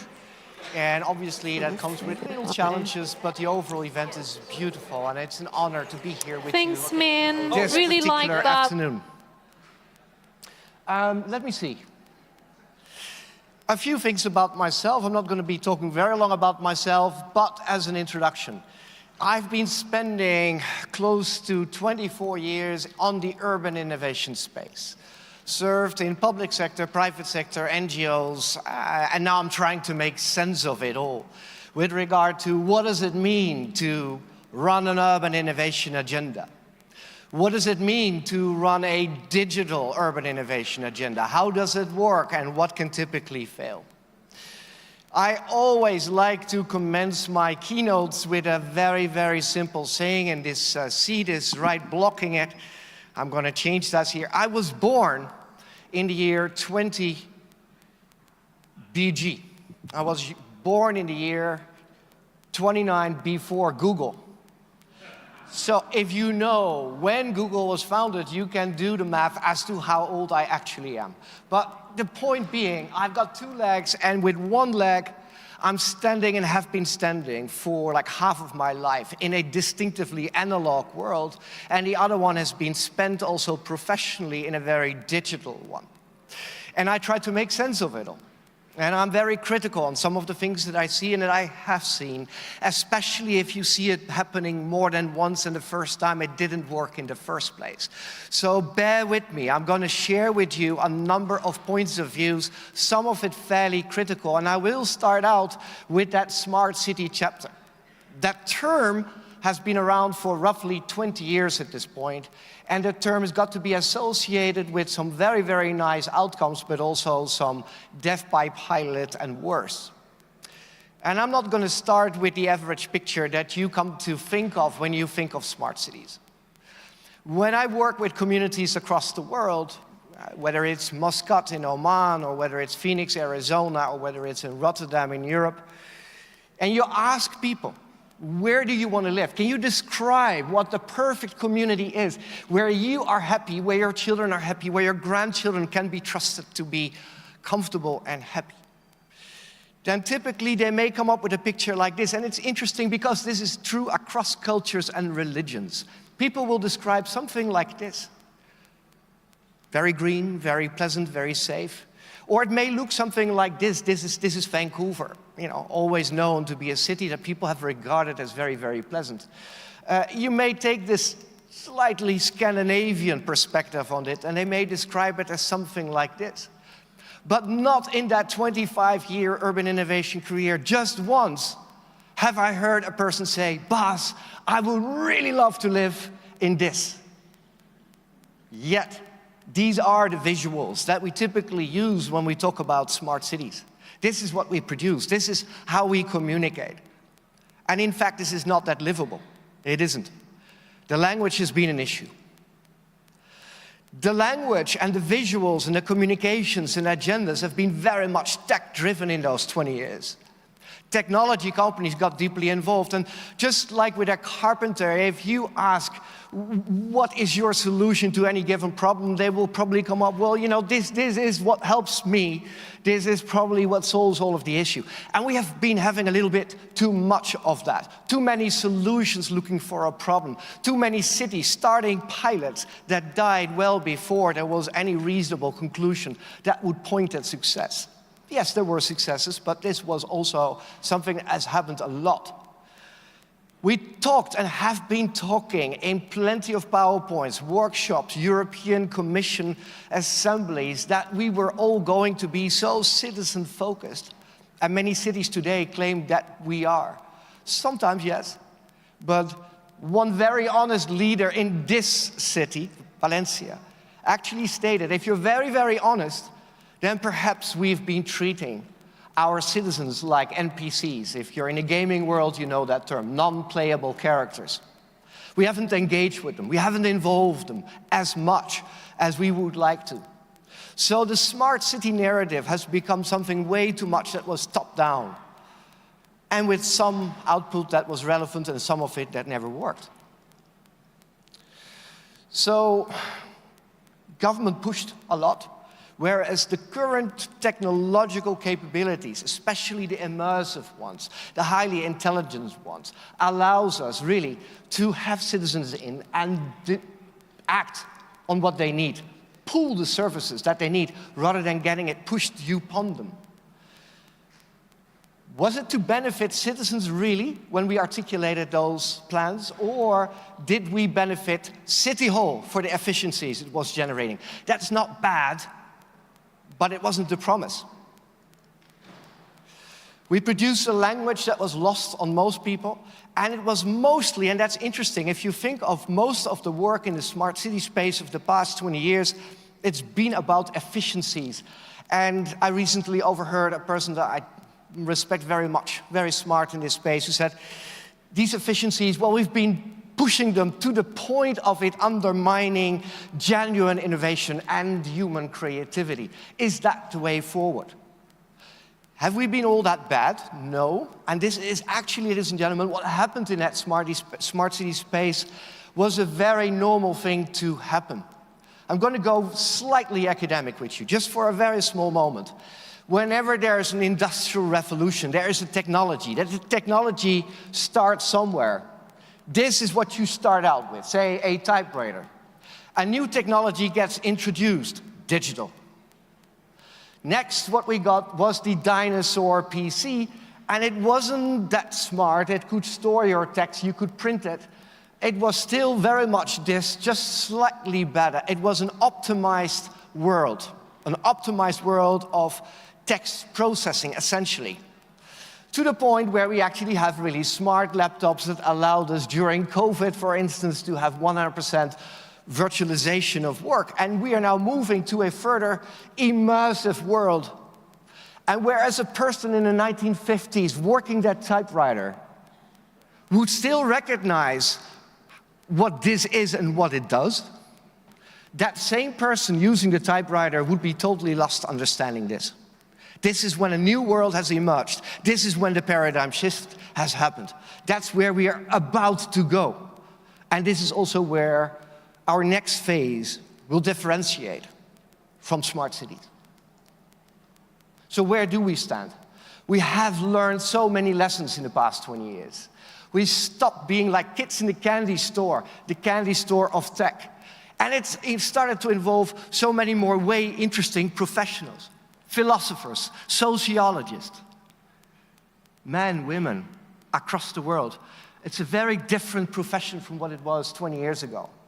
Technologies have moved on, and we now have not only the opportunity, but also the responsibility to arrive at a smart, sustainable, and inclusive, immersive environment in which we increasingly express ourselves. The European Commission, among others, said we call it the cityverse. And that is exciting because if you look at, from an urban perspective, what's been happening is that cities, for as long as they have existed, have expressed themselves in two dimensions. The built environment, the physical, you can touch it, and the social economic dimension. What has been added to this now is the digital one.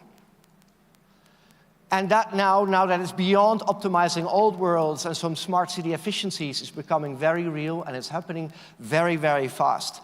The question is not whether it's going to happen, but how it's going to happen and who is in charge of the design of that next iteration of digitalization, which we can call the cityverse. If you don't do anything, trust Mark Zuckerberg. He will deliver it for you.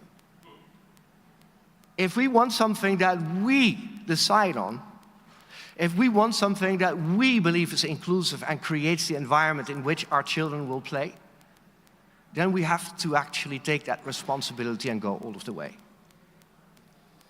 If you think of Cityverse, the first type of application that typically comes to mind is digital twinning.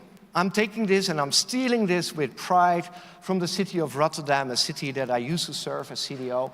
And we have friends here in the room from Rotterdam, so I can actually honestly say, gentlemen, I've been stealing this with pride. You're welcome. But the idea here in Rotterdam has been create that virtual environment which matches the physical one, make sure that it interacts, and make sure that you create use cases that are relevant to multiple actors, not just government. This is what's been happening. We already had a session earlier in the morning about the open urban platform that Rotterdam has created, which is a major stepping stone in getting it right. Oh no, there we go again. So, with the introduction of Cityverse and Cityverse thinking, we had a fair share of yet beautiful visuals, just like the smart city space, that don't tell us much. This is not the language that we want. And another thing, when we talk about the Cityverse, well, let's take these two out first, shall we? In fact, that it's not about headsets. It is more about mindsets, and it's about applying technologies in ways that they are proven to be useful to society, useful to our cities, useful to our citizens, with citizens having a say or two in it. So then what? If we are going to define this, I promise to be academic with you only once. Sorry, this is the second time that I'm going to go academic with you. You can read this, but I'll just put some emphasis on some terms. It's the next generation digital realm. Inclusive and citizen-centric. Not tech company-centric. Communication, interaction, creativity, participation, and decision-making for all. This is not just about some playing around.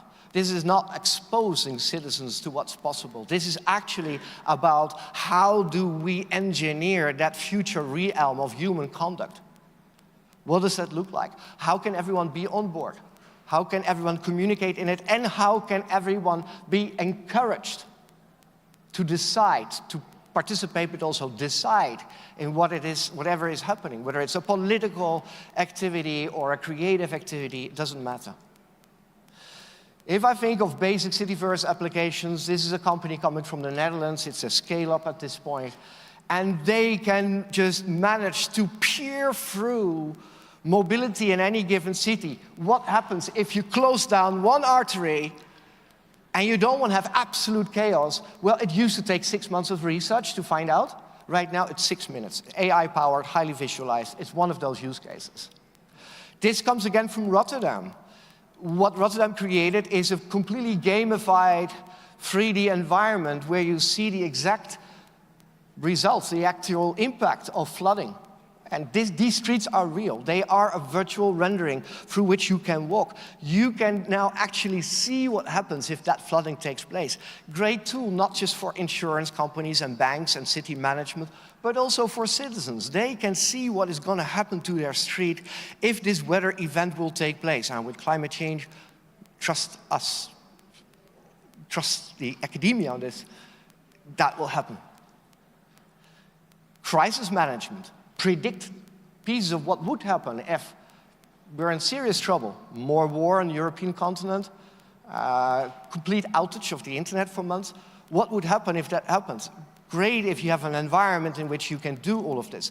But so far, it's still highly professional type of use cases that we're talking about. Think of things that are way more citizen-centric. This is your neighborhood. You can walk right through it, and you don't need to even use headsets. There are plenty of ways of making this happen. It's about a gamified environment where you can see what will happen to your street, you can play around with it, you can bring in children, and can we potentially agree that whenever you had a session with citizens about your neighborhood, about a particular street that's up for urban regeneration, then you get citizens in to co-decide, and what do they get? They get a 2D PDF. And that 2D PDF is distinctively boring, is lost on a lot of people. It's using specific professional language that's lost on most. This allows people to actually get on board and see what's going to happen. And they can provide their opinion. This is a very participatory piece of technology that can change that conversation in the most rudimentary ways. Education. Again, from the city that I served at one point and that I've still advised, Rotterdam, one school so demotivated because of the way technologies were to be applied during COVID. How much more team calls or Zoom calls can you stomach for educational purposes? That they said, we're going to create a digital twin for our educational environment, and we're going to make it more fun, and we're going to make it much more gamified, and that is going to also help our students to actually use this technology for creative purposes. So the interesting thing is you can have a lot of these type of use cases where you gamify, and then this particular rule may actually apply if we get it right. If you can game, you can learn. If you can game, you can participate. If you can game, you can collaborate. And if you can game, you can co-decide. And I think that's a huge promise. The promise does not mean you're going to get it. This needs hard work for all of us in this room, to get this right. But that promise is out there. That perspective is out there. That opportunity is out there. Cities are also moving. Still Rotterdam. Roland van der Heijden, a great visionary working at the city of Rotterdam, has just been named the first Chief Cityverse Officer of the city of Rotterdam. And what's interesting about that, it's not just that this is new for Rotterdam, but in fact he is the first city Chief Cityverse Officer in the entire world. This just happened 2 months ago. But it's important, here's a first. 120 years ago, we had the electricity manager for a municipality or a factory. That job came and that job went. But when those jobs come, they tell you something about where a technology is moving. And so I think it's a very telling fact, and I congratulate Rotterdam leadership for having the audacity to take that leap and actually nominate one of their core leaders to say, this is what you're going to do. You're going to be the chief cityverse officer to the city. You have our mandate, now make it work. So, last chapter. What do we need to do, ladies and gentlemen? And this could be a long discussion of hours, and obviously we don't have the time. But what does it take in order to ensure that we create the cityverse that most of us want and that we need? It starts out with language. As I already said with the smart city space, we produce so much language that was lost on many, many people. I was part of a UN meeting at one point in Bilbao, and I met the leader of the authority of the Basque region in northern Spain. And this leader said, look guys, with all of your stories, all of the United Nations language, all of the tech language, if I go into a bar in the Basque region, I'm going to talk to them about these technologies and about United Nations Sustainable Development Goals, I'm at severe risk of getting thrown out of that bar. You know, so we have the responsibility to ensure we're not producing this type of language, but that we actually produce language that is understood, that's common across stakeholders, so that we understand what it is that we're doing. Educate your teams, educate yourself, educate your organizations, and do it by means of education that is now frontier line. We need more collaboration. Government cannot do this alone. Private sector cannot do this alone. Citizens are needed. This term quadruple helix is something that we put in every proposal that we forward to the European Commission. I know that term has been used a lot, but we need it in this space. We need it more than ever. We need public-private partnerships that work, and so on. We need to have a serious discussion among ourselves as to where we store the data. Is this going to be, like in some countries, more on the company side, and will we trust the Apples and the Googles to do the right job? Or are we going to have a very authoritative way of looking at this and say, this is how your data gets managed? Or do we here in the European Union have an alternative to this? A slightly more transparent way of managing data, where we perhaps should even consider the creation of data utilities, just like electricity and sewage systems. These are now critical infrastructures. Data is critical assets, and we need to manage them well. It's a question, and we should debate it more. We will need digital development goals. If the United Nations has sustainable development goals, then right now, with this transition that we're having, we should be creating digital development goals. And I know for a fact that this is about to be announced, that this will, in fact, be created for cities. And last point, but not least, bring the young people on board. Don't have just the 50 or 50-plus-year-olds sitting in boardrooms deciding on this. They do not always understand the language. They do not have the dynamics. They have generally never gamed or only played on Atari like in the 1980s. And it's very important that we get those young people on board because it's their future. It's their future, and it's our responsibility that they're on board. With that, ladies and gentlemen, I thank you very much for your attention.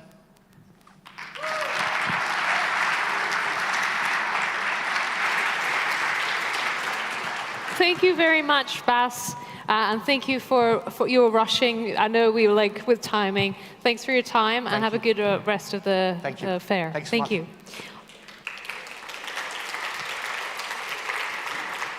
Okay, let's talk about inclusion. Inclusion as a competitive advantage. A very different topic, but a very important topic. We talk a lot about innovation, we talk a lot about technology, but we have to talk about, well, when we build something, we need to look out for the people that we build it with, right? Because people are everything. And so, because people are everything, people are also diverse, right? And so how do we include everybody? How do we make sure we create a culture where diversity is at the core of everything we do? Diversity and equity and inclusion is no longer nice to have. It is a competitive advantage. And those organizations that don't understand or take that seriously are going to struggle. Our next panel is going to discuss the findings of the 2025 report on the state of diversity, equity, and inclusion in European tech. And our session moderator, Ingrid, actually said to me when I asked her, what do you want people to take away? Why do you want people to listen to this? She said, you know what?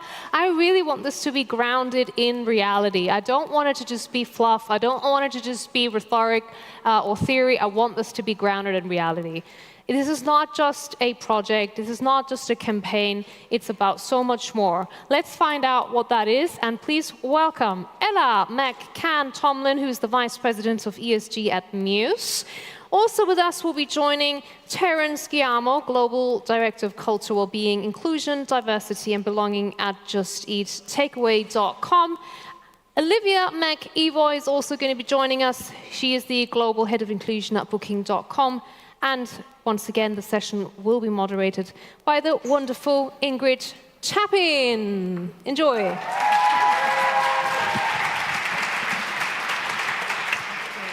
have a lot of stuff with me. Just give me a moment. So, I get myself organized. Welcome, everyone. A warm thank you to our partners and all of you joining us for the 2025 launch of the State of Inclusion in European Tech. We are super proud that today we are launching this report. This moment for us marks the next chapter in Europe's tech journey, accelerating inclusion. Last year we set the benchmark, and this year, with you, we are pushing for progress. For those of you who don't know me, my name is Ingrid Chapin. I'm the CEO of Diverse Leaders in Tech. We are a community-driven organization on a mission to accelerate inclusion across our industry.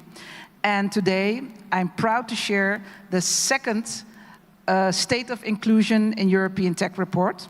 And joining me on stage are three leaders who are shaping inclusion, the agenda of inclusion inside some of Europe's most influential companies. Olivia, welcome, the Global Head of Inclusion at Booking.com. Terence, Ella, thank you for being here. Let's start with the business lens. In your role at Booking.com, Just Eat Takeaway, and Muse, what is your #1 inclusion priority right now, and why is it business critical? I'm going to be very controversial from the beginning, as I always am, and say it's very hard to have one priority. But our mission is to make it easier for everyone to experience the world. So my role and also my business priority is to make sure that everyone means everyone. Simple as that. Thank you. Ella. Yeah, so Muse is in hospitality, and hospitality is a really diverse industry. It's global by definition, and so our kind of North Star, I guess, is that we really need to be representative of the industry we serve. We serve a lot of hoteliers, and so that's the sort of North Star, and we need to be able to attract the brightest and best from all walks of life, really.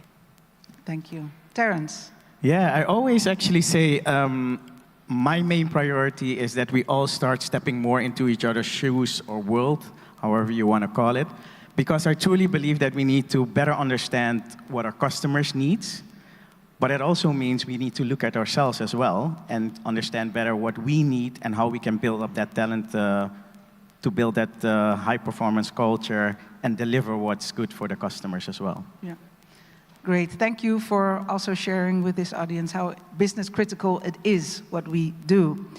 So before we dive deeper into the data, I think we should name the elephant in the room. Across Europe, tech stands at a crossroads. The data tells a story of progress, so we have more women in leadership positions, more DEI policies, more leaders speaking the language of inclusion, but 2025 also brought unprecedented scrutiny. DEI was put under a global spotlight, tested, questioned, and frankly, misunderstood. Can I ask you, Olivia, what did this mean inside your organization?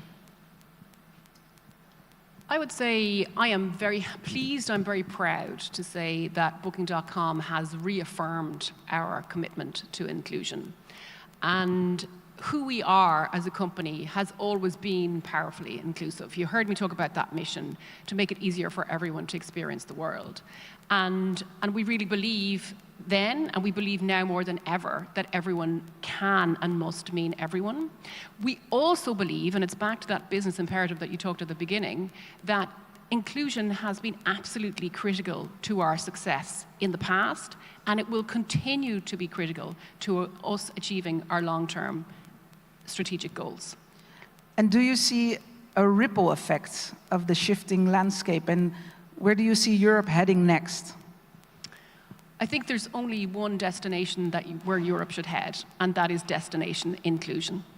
It has served us. I like a metaphor that involves. I do like an old metaphor that involves a journey.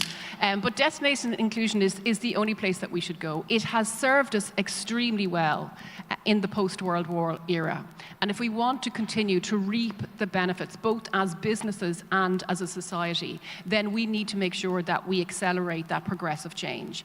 And I think it has served us well for the last 8 decades, and it will continue to serve us. But it will take everybody in this room to maintain that momentum. So do not underestimate the power of the role that you play as an individual, because it will take all of us, every single one of us, to be in for inclusion to maintain that progressive change. Okay, thank you for sharing that. So for a little bit of context, our report is built on a DEI maturity assessment across 5 areas that have most impact when DEI is woven into strategy, culture, and operations. This year, fewer companies participated, 97 compared to over 200 last year, and most were new entrants, which means it's too early for us to speak of a trend analysis. But we can observe movements, more adopters and practitioners, fewer front runners though. Terence, what is your take on this shift?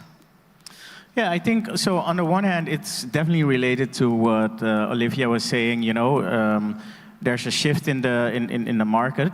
At the same time, I think what I see as a very positive side of this thing is that in the past we were really focused on event-driven things and single interventions. And what I feel now is that the focus is more on how you approach it strategically, how you embed it in the strategy of an organization, and also how do you build long-lasting interventions, so more building it into policies and processes. And I think that's a really good shift, while in the meantime, we're using data much more. Yeah. So let's get real with some data and numbers. Only 15% of companies hit all their inclusion goals. Only 8% link DI outcomes to leadership reviews and promotions. And just 13% use demographic data to drive decisions. Ella, let's start with you. Why do you think these numbers are so low? Well, I think there's a few things happening here. You know, to Terence's point, I actually am quite optimistic about how companies are approaching this. And I think, in my experience, a lot of people are doing the messy, difficult, years-long work that doesn't necessarily mean that you can tick the box that you've achieved all of your goals just yet. Another thing I think is happening, and we've experienced this as well, to be honest, is you don't necessarily want to tie your leadership goals to data if you've not got great data maturity and if you've got data gaps. And so you've got to build up that data maturity before you start tying people's bonuses and things like that to DEI goals. And I think also, you know, you've spoken about the elephant in the room. I think a lot of companies who were doing the trendy, event-based, PR-based DEI of the last few years have fallen away. Yeah. And what I'm hearing you say, and also you, Terence, is that the foundational work needs to be done first before you can pull these important levers, right? Yeah, and I think that's also with these numbers. These numbers for me also show how difficult the foundation is. Because we're now really focusing on the real stuff. How do you build it in with goals, leadership? And I think that's the most difficult part to get it across the organization. And one of the big things there is being really determined, because otherwise it's going to be difficult. But those are the ones that are still standing. Okay. Olivia, you often say data isn't the destination, but it's the engine. How are you at Booking.com thinking about demographic data as a driver for this systemic progress? Is that me talking about journeys again and destination? But I think that's true. I think data isn't the destination, it is the engine. But of course, the engine is a really important component of any vehicle. I'm going to guess that everybody in this room uses data for everything else in business, whether that's tracking sales and revenue or setting goals and target around product development. And inclusion should be no different. But in terms of it not being the destination, having the raw data in itself is interesting. It tells us what's the diversity makeup of the organization. But the power of the data lies in applying that across the inclusion journey. Are people having different inclusion experiences? And if they are, building a roadmap to actually plug that gap. So really small example, we could see from our data, which we glean through something called self-ID. So we ask about 11 different cohorts and people to self-declare or volunteer that self-identity information. And we could see that our parents, returning parents, had much higher levels of sickness. So we put in place a really simple returners program where you have coaching, you have community circles, you're generally better supported as you come back from parental leave, particularly returning mothers. And we saw an instant change. We saw instant decrease in those sickness levels. So that's what I mean about data is just the conversation starter. It's what you do with it is where that power lies. So it really helps to turn your value in this case into something very practical because you have the data to show for it. Exactly. Yeah. It moves you from good intention and commitment to measurable impact. Okay, so let's zoom into some of the bright spots. Are we clicking? Yes, great. 36% of companies involve underrepresented groups in shaping their DEI strategy, which has been proven to be a great pusher for DEI in your organization. 56% provide safe speak-up channels, and 48% design accessible workplaces. So compared to last year, these are promising numbers, and they reflect a visible shift in organizational culture. Ella, how is Muse involving underrepresented groups in shaping your strategy? You have something remarkable that you've decided to do. Well, I'm glad you called it remarkable. I sort of see it in some ways as sort of table stakes, which is we have ERGs, so our communities like Proud at Muse, Women at Muse, Accessibility at Muse, and the leaders of those communities, we reward them with equity in the company for the work. I think that's remarkable. That they do. I didn't pitch it as remarkable, I pitched it as we need to do this. It's absolutely non-negotiable. And the reason that we did that is, frankly, I have seen the power of these communities and the voice that they have and the critique that they can give to your policies and to your processes, but they're often quite disempowered. They often don't have the capacity to do the work, even though they're really enthusiastic. And as long as that kind of work remains volunteer-based, you know, I think the risk is that it's a glorified social committee, and that's what you see time and again. And so we implemented that this time last year, and we work in yearly cycles now. So you get equity for a yearly cycle that you lead, and it's really been transformative in how we can also hold those communities to account for the work that they do. Achieve. You want to say something, Terence? Yeah, you know what's so interesting? Because I think a lot of us in these kind of roles in organizations, our ambitions are super high. And therefore, we hardly see things as remarkable. Because it's always a little bit of a fight, right? Try to achieve things, move forward, and it never always hits the standards that we are trying to go after. But I think we should definitely sometimes be more proud of the things that we've already achieved in organizations, and this is definitely one of the examples. Good so point. really nice stuff. Thank you for that. Yeah, that's Thank so you true. for that. Talking about accessibility, Olivia, it's a key part of your strategy for the coming years. Can you share what that looks like in practice? Yeah, first of all, I think I would say that accessibility and disability inclusion, they're often the poor cousin.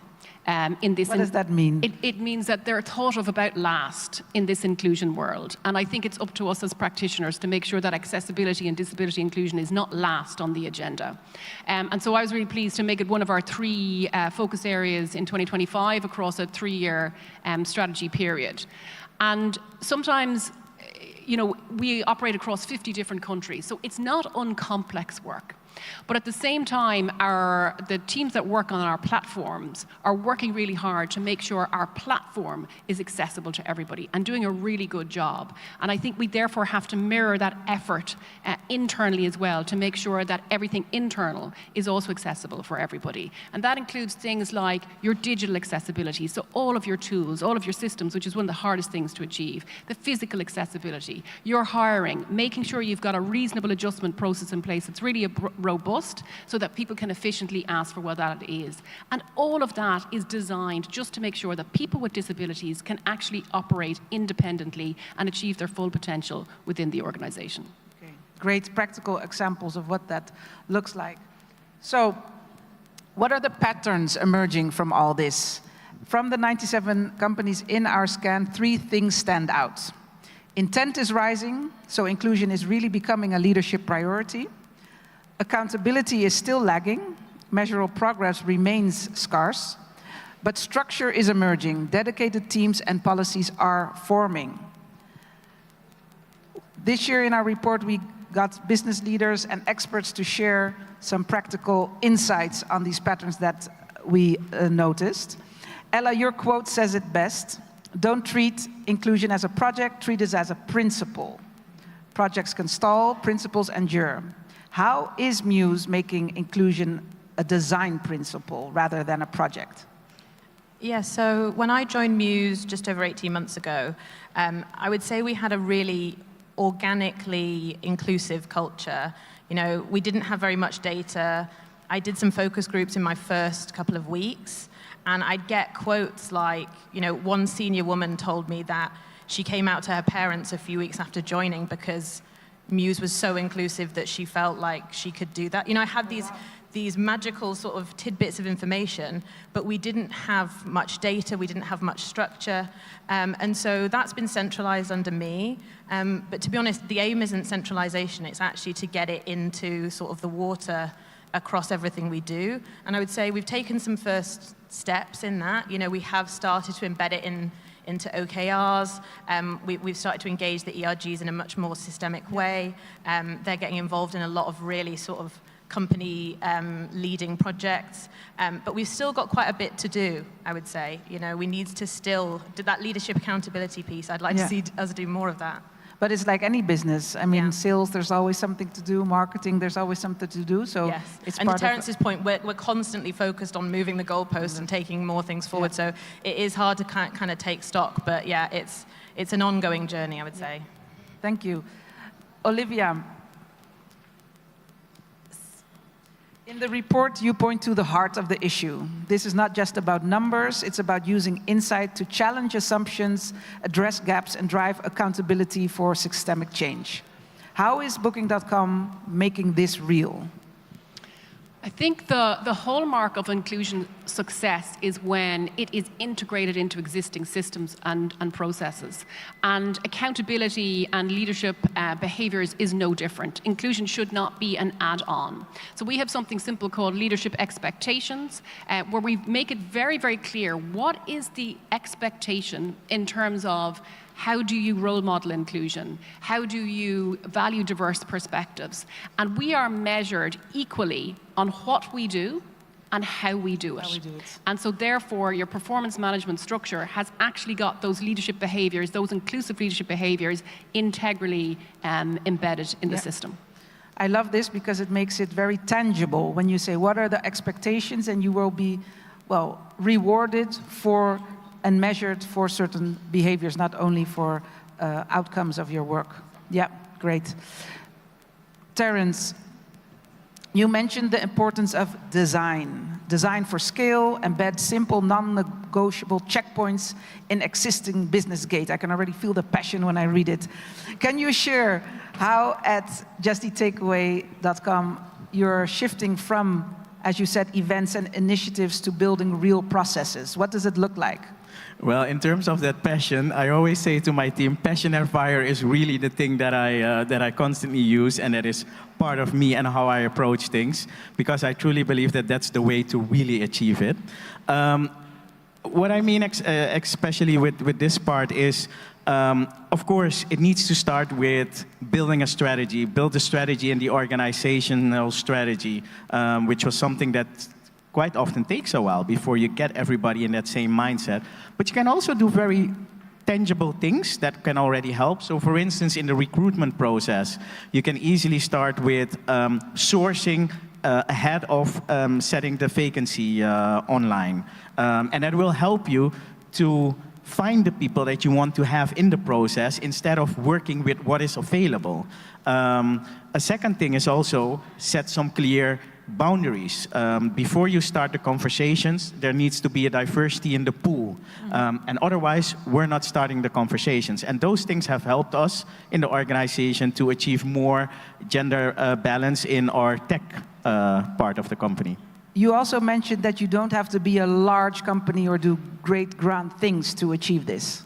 What is your one tip for smaller startups?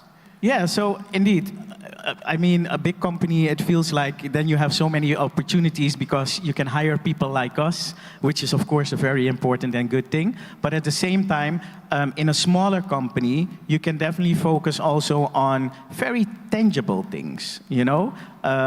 For instance, with our accessibility policy, we create an infrastructure that we know exactly who needs support when they need to enter a building, leave the building. Quite easy, tangible stuff that we can do. And the most important thing is to start. Start. Just start. Yeah. It's Do a not journey, be afraid. but just start. Start. Okay. Get on the road. Cool. Well, thank you very much. To wrap up our report, we have it here. If you're interested in getting one, you can walk up to us after this session or download it. The QR code will be shown shortly. But our report outlines 5 bold moves companies can take in 2025, 2026. First of all we suggest hardwire inclusion into Power and Pay, make impact visible and verifiable, and design decisions with lived experience at the center. We believe that inclusion is no longer an initiative. It's part of your infrastructure. And if you want to make it part of yours, please join us in the conversation. Thank you, Olivia. Thank you, Ella. Thank you, Terence. Thank you. You're welcome. Thanks a lot, everyone. Have a great day.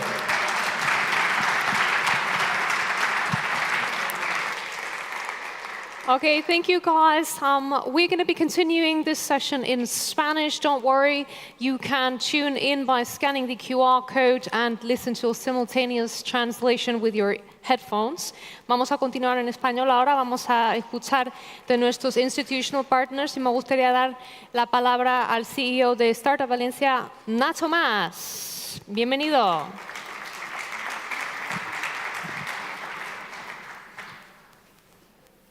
Hello, we switch to Spanish now, okay? Bueno, bienvenidos todos a la sesión institucional de Valencia Forum and Award, donde vamos a tener una bienvenida por parte de algunas de las autoridades que nos han acompañado hoy, que también nos van a acompañar mañana y que nos llevan acompañando ya varios años a Startup Valencia y a BDS por suerte para nuestra ciudad y para este gran evento tecnológico que estamos todos disfrutando estos días. Ya sin mucho más preámbulo voy a dar la bienvenida y por favor un fuerte aplauso para Juan Luis Hortelano, el presidente de Startup Valencia.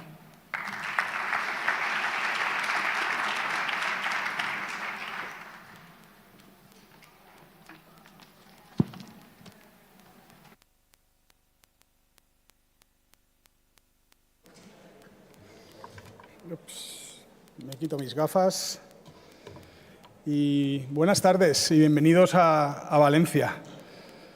Excelentísima alcaldesa de Valencia, María José Catalá, consellera de Economía y Hacienda, Ruth Merino, director regional del Banco de Santander, Javier Gallardo, presidente de Fundación Lab, Héctor Domínguez, presidente de IBM, Horacio Morey, presidente de Valencia Silicon Cluster, Maite Bacete, presidenta de TSMC, María Marced, representante de Telefónica, resto de autoridades, patrocinadores, inversores, startups, corporaciones, amigos, amigas, bienvenidos a BDS 2025. Es un inmenso placer para mí, como presidente de Startup Valencia, darles la bienvenida en este majestuoso lugar, en esta ciudad de las ciencias y las artes y las ciencias, que hoy creo que es el epicentro de la innovación global y que lo será durante estos 2 días. BDS no es solo un evento, es la manifestación de una filosofía que este año, bajo el hilo conductor de Simbiosis, es Collaborate Today, Transform Tomorrow. Colaborar hoy, transformar mañana. Esta 8ª edición nos invita a reflexionar sobre cómo la conexión profunda entre tecnología y propósito humano es la fuerza motriz para resolver algunos desafíos globales que tenemos. Desde sus inicios, hace ya 8 años, BDS nació con la misión de ser un punto de encuentro. Queríamos que fuese un punto de encuentro del ecosistema. Un espacio donde las ideas, las culturas y las tecnologías se entrelazan. Hoy esa misión creo que es más vital que nunca.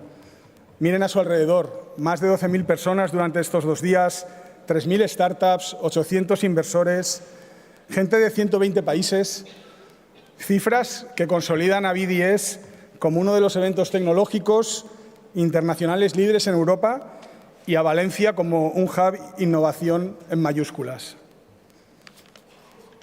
Este ecosistema ha demostrado una resiliencia y una capacidad de colaboración extraordinarias. Hace casi un año, nuestra región, nuestra ciudad, se enfrentó a la devastación de la Dana. Y es importante recordar cómo, ante esta adversidad, la comunidad de Startup Valencia y todo el ecosistema nacional e internacional demostró su verdadero valor. La innovación en Valencia es también sinónimo de solidaridad. Inmediatamente lanzamos desde Startup Valencia iniciativas como Dana Help o Adopta un Colegio. Fue un esfuerzo titánico, donde todo el equipo, todos trabajamos sin descanso durante semanas y meses, ayudando a los afectados.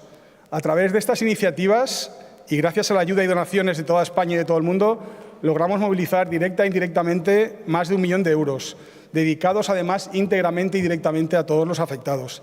Cientos de personas, pero también decenas de colegios, escuelas infantiles y empresas. Esta experiencia nos ha enseñado que la resiliencia no es solo reaccionar, sino que debería ser parte del diseño de cómo innovamos. Y hemos demostrado que el verdadero poder de la tecnología emerge cuando se pone al servicio de las personas y del bien común. El año pasado, unos días antes de este fatídico día, BDS generó un impacto económico de más de 20 millones de euros en la economía valenciana. Todo indica que este año iremos aún más lejos.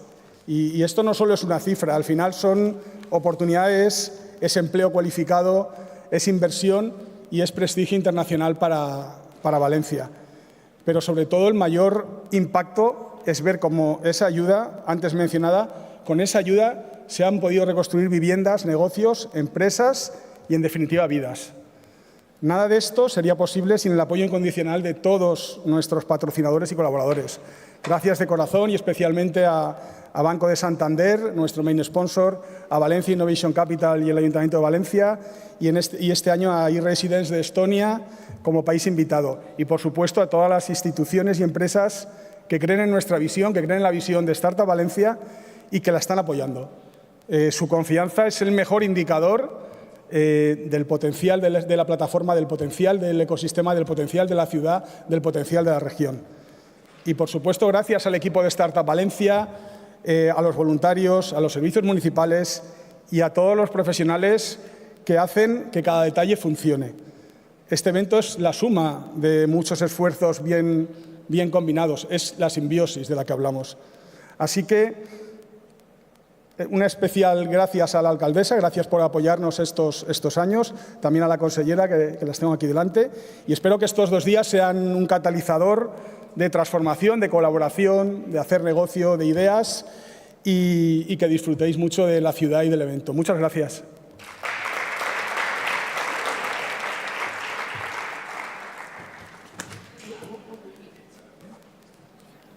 Todo bajo control. Bueno, es el momento también ahora de presentaros una iniciativa nueva que tenemos en Startup Valencia este año, que es la vicepresidencia de Impacto, liderada por Pilar Mateo, a quien invito a subir al escenario con un fuerte aplauso, que nos va a presentar su proyecto y el de Startup Valencia Women Paint 2.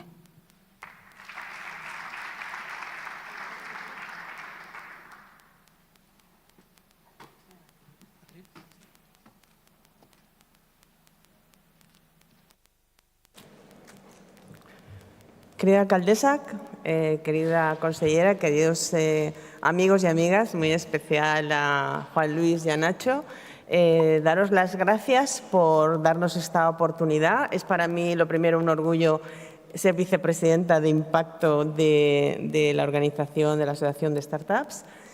Y es un día muy importante porque hoy nace algo de color, algo para las mujeres y sobre todo para las mujeres inventoras. Yo soy científica, pero aunque soy científica me gusta decir que soy inventora, porque nos cuesta muchísimo más. Soy doctora en químicas, desarrollé una tecnología hace muchos años, mi primera patente fue en el año 96 y era una pintura que llevaba microcápsulas, que era muy sofisticado, pero que al final decidí que con mi tecnología tenía que llegar a los lugares más desfavorecidos del planeta porque se dedicaba al control de insectos que transmiten enfermedades endémicas como la malaria, el dengue, el chagas, y viví 7 años en la selva con los indígenas guaraníes. Y me encontré una realidad, que la ciencia, cuando está cerca, sirve a veces de muy poco porque hay hambre, porque hay pobreza, porque no tenían casas. Yo he inventado una pintura y resulta que no habían casas para pintar. Empezó mi vida allí, creando primero también el movimiento de mujeres indígenas, y llegó un momento que pensé en uno de los proyectos que estoy haciendo ahora en este momento con muchos científicos de todo el mundo, proyectos con otras enfermedades como el dengue, como malaria, y en un proyecto que estaba en Cúcuta, en la frontera de Venezuela, con Colombia, de dengue, con científicos de la Universidad de Friburgo, universidades de Colombia, de Bogotá, de Cúcuta, me encontré otra realidad que ya había visto muchas veces, que el mundo de la ciencia publica y hace muchas cosas y estamos haciendo muchas cosas, pero quien estaba aplicando la pintura eran mujeres. Y dije, tengo que crear el movimiento Women Paint Too. Empezó por ahí, por ese movimiento. Pero en España la palabra pintura, paint, la palabra paint tiene un doble sentido. Hemos escuchado muchas veces, este tío pinta mucho. Nosotras también. Entonces empecé a pensar que teníamos que cambiar y darle ese sentido del Women Paint Too. Nosotras también pintamos. Coincidió que yo soy una de las personas que sufrió la Dana. Mi centro de investigación está en Paiporta y fue totalmente destruido. Pero dentro de ese centro de investigación hay una pared llena de fotografías de mujeres, de un proyecto que también hice hace muchos años, que empezamos allí, que está todo de fotografías muy bonitas. Y empecé allí un momento donde no teníamos agua, no teníamos luz, no teníamos de nada, y entré con el perito del consorcio y de repente se iluminó el panel. Y dije, ya está, ya sé lo que tenemos que hacer con el Women Paint Too. Tenemos que ayudar a mujeres inventoras sociales. Inventoras sociales. Seguramente habéis escuchado y sabéis todos la palabra emprendedor y emprendedora social, pero también existen las inventoras sociales. Inventoras que a lo largo de la historia no podíamos tener patentes, no estábamos en el juego, no saben que hemos inventado muchos de los grandes inventos que hay a lo largo de la historia. Y Women Paint Too nace precisamente para ayudar el conocimiento, tanto científico como no científico, de personas que inventan y que quieren cambiar el mundo a través del conocimiento. Y esto es lo que es el Women Paint Too. Y hoy es un día importante porque empezamos con color, hemos traído a una pintora conocida de Canarias, hemos traído a un músico porque queríamos llamaros la atención.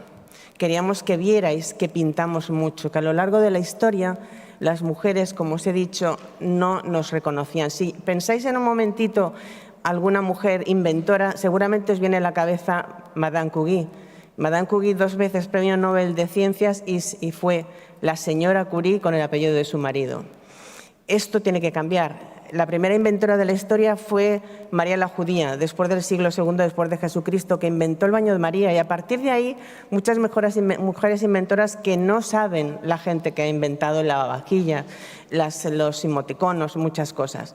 Y queremos que ese conocimiento se sepa de nosotras a través de que también pintamos mucho en la vida.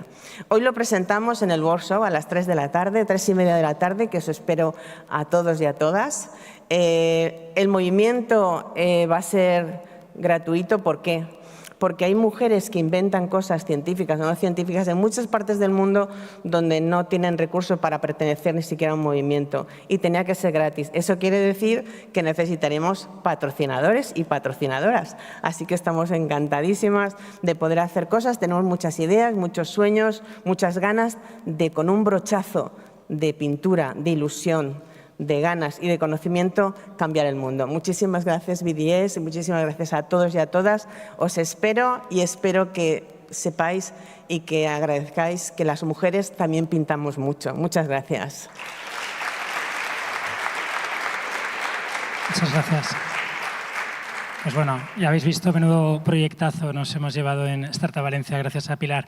Bueno, hoy es día ya de agradecimientos. La verdad es que quiero agradecer también a nuestra Junta Directiva, al presidente Juan Luis Hortelano por la confianza en el equipo y, por supuesto, al equipo. Somos más de 30 personas que estamos durante todo el año organizando esta actividad. Luego es verdad que se unen en los últimos meses, pues yo creo que un número de hasta 200 y pico personas. Hemos estado trabajando toda la semana aquí, toda la semana pasada también, in situ, y lo que nos queda todavía, ¿no? Hasta que mañana echemos el cierre, pero creo que es muy importante este agradecimiento. Y también, Juan Luis ya lo ha mencionado, tenemos que agradecer a nuestros sponsors, a nuestras empresas patrocinadoras que nos ayudan, que están exponiendo, las podéis ver allí fuera, las podéis ver aquí detrás, en la zona expositiva. Y bueno, por nuestra parte estamos encantados. Y en representación de estos sponsors vamos a tener ahora con nosotros a Javier Gallardo, que es el director territorial del Banco Santander en Valencia, Murcia, Aragón, Navarra y La Rioja. Por favor, Javier, un aplauso para él.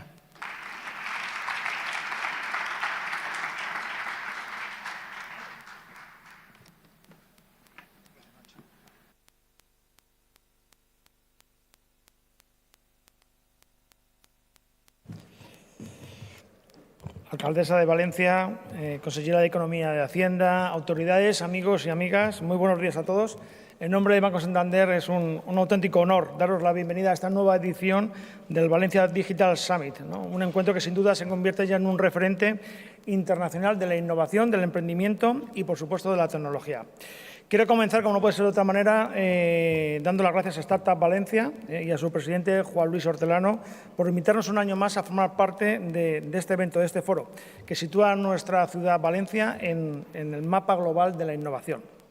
Este evento es un punto de conexión entre quienes imaginan el futuro y quienes tienen la capacidad de hacerlo posible. Un evento como este no solo impulsa el talento y las ideas, sino que convierte a Valencia en un auténtico hub tecnológico mundial y además genera oportunidades únicas para emprendedores, inversores y empresas de todos los tamaños.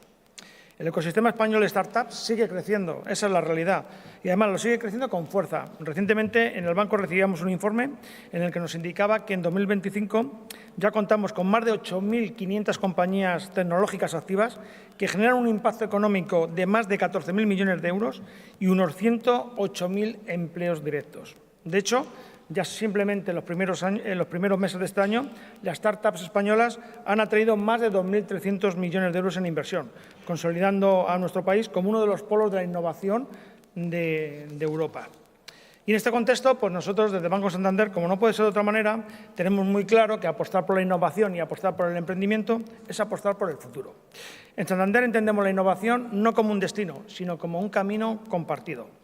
Nuestro compromiso es estar al lado de las empresas, de los emprendedores, de las startups, pero estarlo en cada etapa, desde ese momento inicial, desde ese embrión inicial hasta su expansión internacional.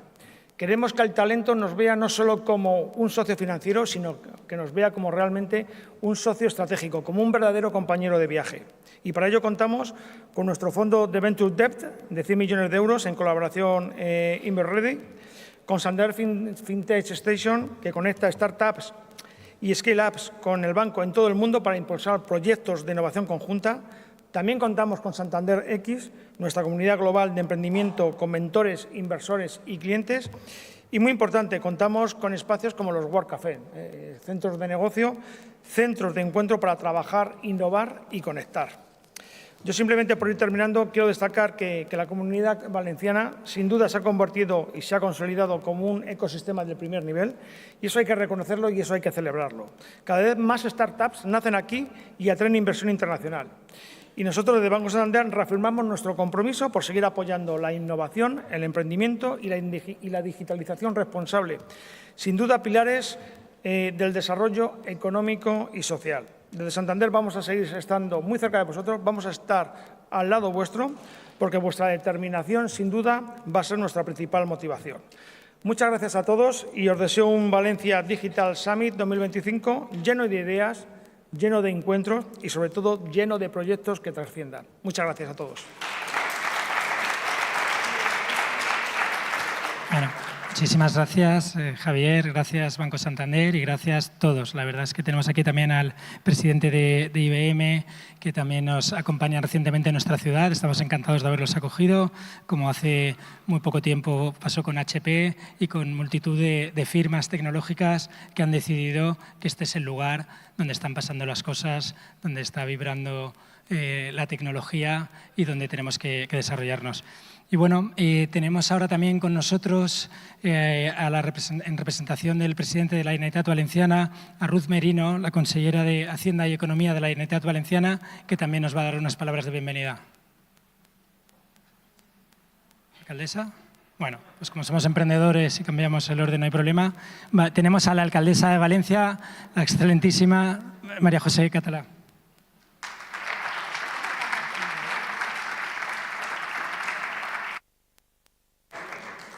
Muy buenos días. Nada, por poner a Nacho un poco nervioso. Querido presidente de Startup Valencia, Juan Luis, querida consellera, querida Ruth, querido director general del Banco Santander, querido Javier, concejala de Innovación, Paula, vicepresidentes de Startup Valencia, Nacho y Pilar Mateo, nueva vicepresidenta de Startup Valencia, presidenta del Consejo de Liderazgo de EMEA de Global Semiconductor Alliance, María Merced. Bienvenida a tu casa, que es tu casa, y encantada de compartir este rato contigo, tan importante. Querido presidente de IBM, Horacio, presidente de la Fundación Lab, Héctor, presidenta de Valencia Silicon Cluster, Maite, representantes de Telefónica y del resto de las empresas participantes. Bueno, muy buenos días a todos. Como veis, nos hemos esforzado en Valencia en recibiros con un buen tiempo. Espero que el sol, el clima y esta lámina de agua maravillosa que tiene este lugar no solo acaricien pues, vuestros pensamientos, sean inspiradores, sino que también os den ese momento de tranquilidad, de paz, de sosiego, pero al mismo tiempo de energía, esa energía que transmite la luz de Valencia y que hace que pues, venir a Valencia sea acudir a un lugar cálido, agradable y donde las ideas se transforman en proyectos y los proyectos se transforman en oportunidades. Así que para mí es un verdadero placer daros la bienvenida a un nuevo BDS, la 8ª edición. Ya estamos ahí, ya somos mayorcitos, ya estamos en un momento de cierta madurez, estamos creciendo con mucha robustez y la verdad es que estamos muy emocionados de ver cómo cada año el BDS transforma nuestra ciudad y se convierte en pues una punta de lanza para el resto del año seguir generando energía, proyectos y transformar nuestro futuro colaborando, ¿no? Como dice vuestro lema. Gracias a la Asociación de Startup Valencia por su organización, por hacer posible que en esta ciudad se respire innovación. No sería sin vosotros. Nosotros solo empujamos, pero vosotros sois la materia gris, el potencial enorme. Todo el ecosistema de esta ciudad era un ecosistema que lo único que iba solo y que, claro, con un poco de velocidad ya vuela, ¿no? Como vuela el resto de la ciudad. Y para nosotros es un verdadero placer. Gracias, Juan Luis, Nacho, todo el equipo de Startup Valencia, porque vosotros decís que Valencia es la capital mundial de la innovación esos días, lo decís bien. Y, más de 12.000 profesionales pasan por aquí, de 120 países, 800 inversores. Gestionan activos por más de 300.000 millones de euros. Un talento y una creatividad de más de 3.000 startups que estarán por aquí y 600 brillantes ponentes que conforman, la verdad es que un panel de lujo. Así que, pues yo para mí como alcaldesa pues es un placer. Es un placer pues contagiarme e intentar contagiaros energía. Creo que esta ciudad es una ciudad que nunca ha temido al cambio, pero que está en un buen momento. Estamos en un momento óptimo, tanto el BDS como la ciudad. En este momento, más de 1.500 startups están generando 20.000 empleos cualificados en Valencia, con un valor de 3.900 millones de dólares. Y la verdad es que se nos sitúa como uno de los 100 mejores ecosistemas emergentes del mundo. Así que estamos ahí. Somos cuna de talento. No solo queremos ser cuna de talento, queremos ser hogar de talento. Y por eso nos esforzamos mucho en daros una calurosa bienvenida, en que os sintáis como en casa, que lo estáis, Y, evidentemente, de la mano de nuestro potente sistema de formación universitaria, de nuestras universidades y de la mano de las corporaciones que ya estáis apostando por esta ciudad, IBM, por supuesto, Horacio, Bloomberg, Microsoft Sesame Hub. Gracias a todos, porque nunca olvidaremos que sois los que habéis creído en nosotros desde el principio y que sabéis que Valencia es vuestra casa y vamos a ayudar a que todo lo que surja aquí surja, como siempre digo, con energía. Y voy a ser muy rápida porque aquí la gente pitchea en 5 minutos y a nosotros no nos dan tiempo y me parece súper injusto.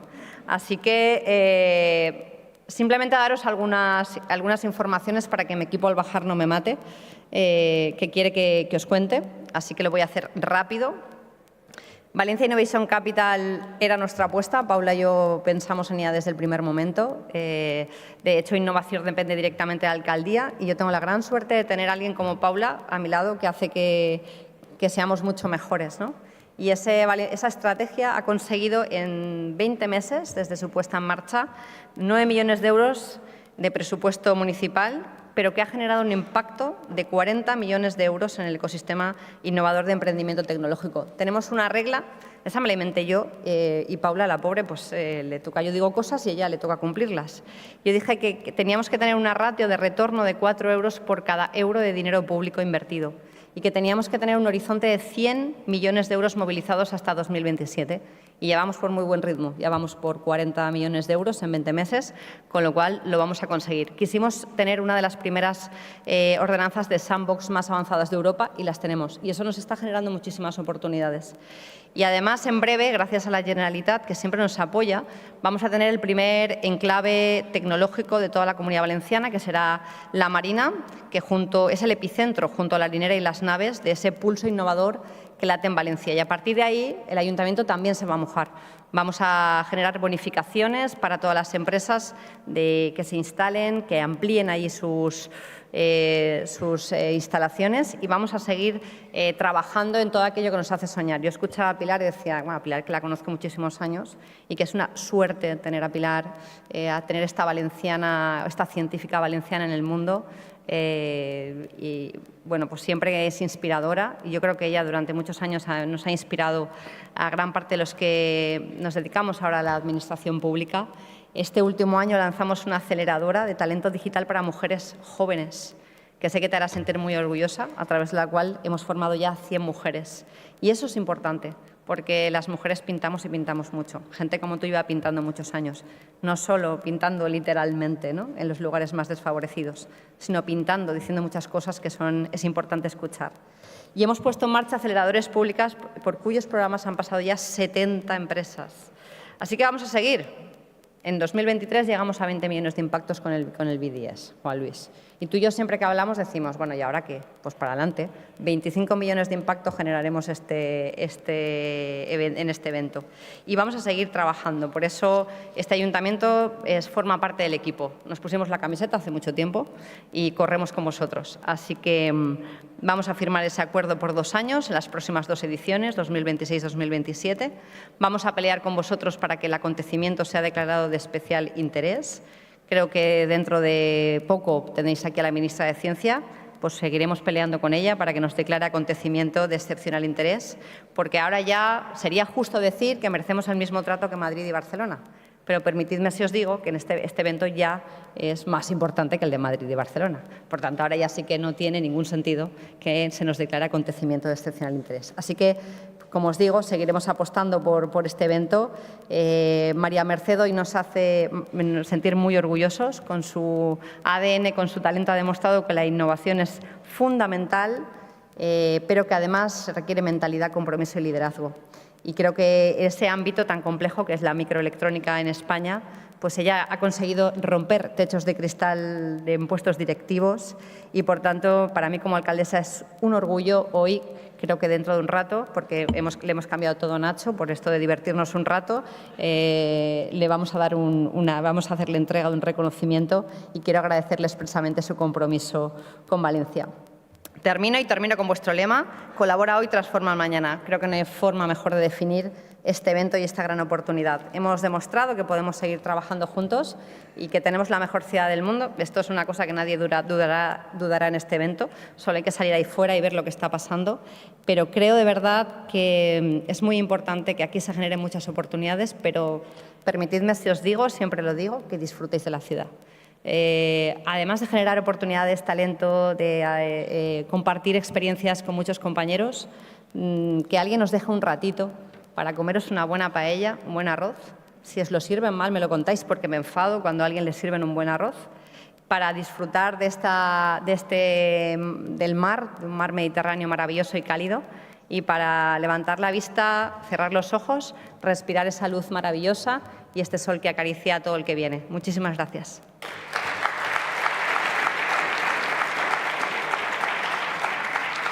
Bueno, muchas gracias, alcaldesa. Y bueno, gracias también a la mencionado ya la alcaldesa Paula Llobet y todo el equipo de Valencian Innovation Capital, que estamos encantados de trabajar día a día con ellos también para que puedan pasar en Valencia cosas como las que están pasando hoy aquí. Bueno, y ahora sí, volvemos al turno preestablecido y va a tener la palabra Ruth Merino, la consellera de Hacienda y Economía de la Generalitat Valenciana. Muchas gracias, Ruth. Un aplauso para ella, por favor.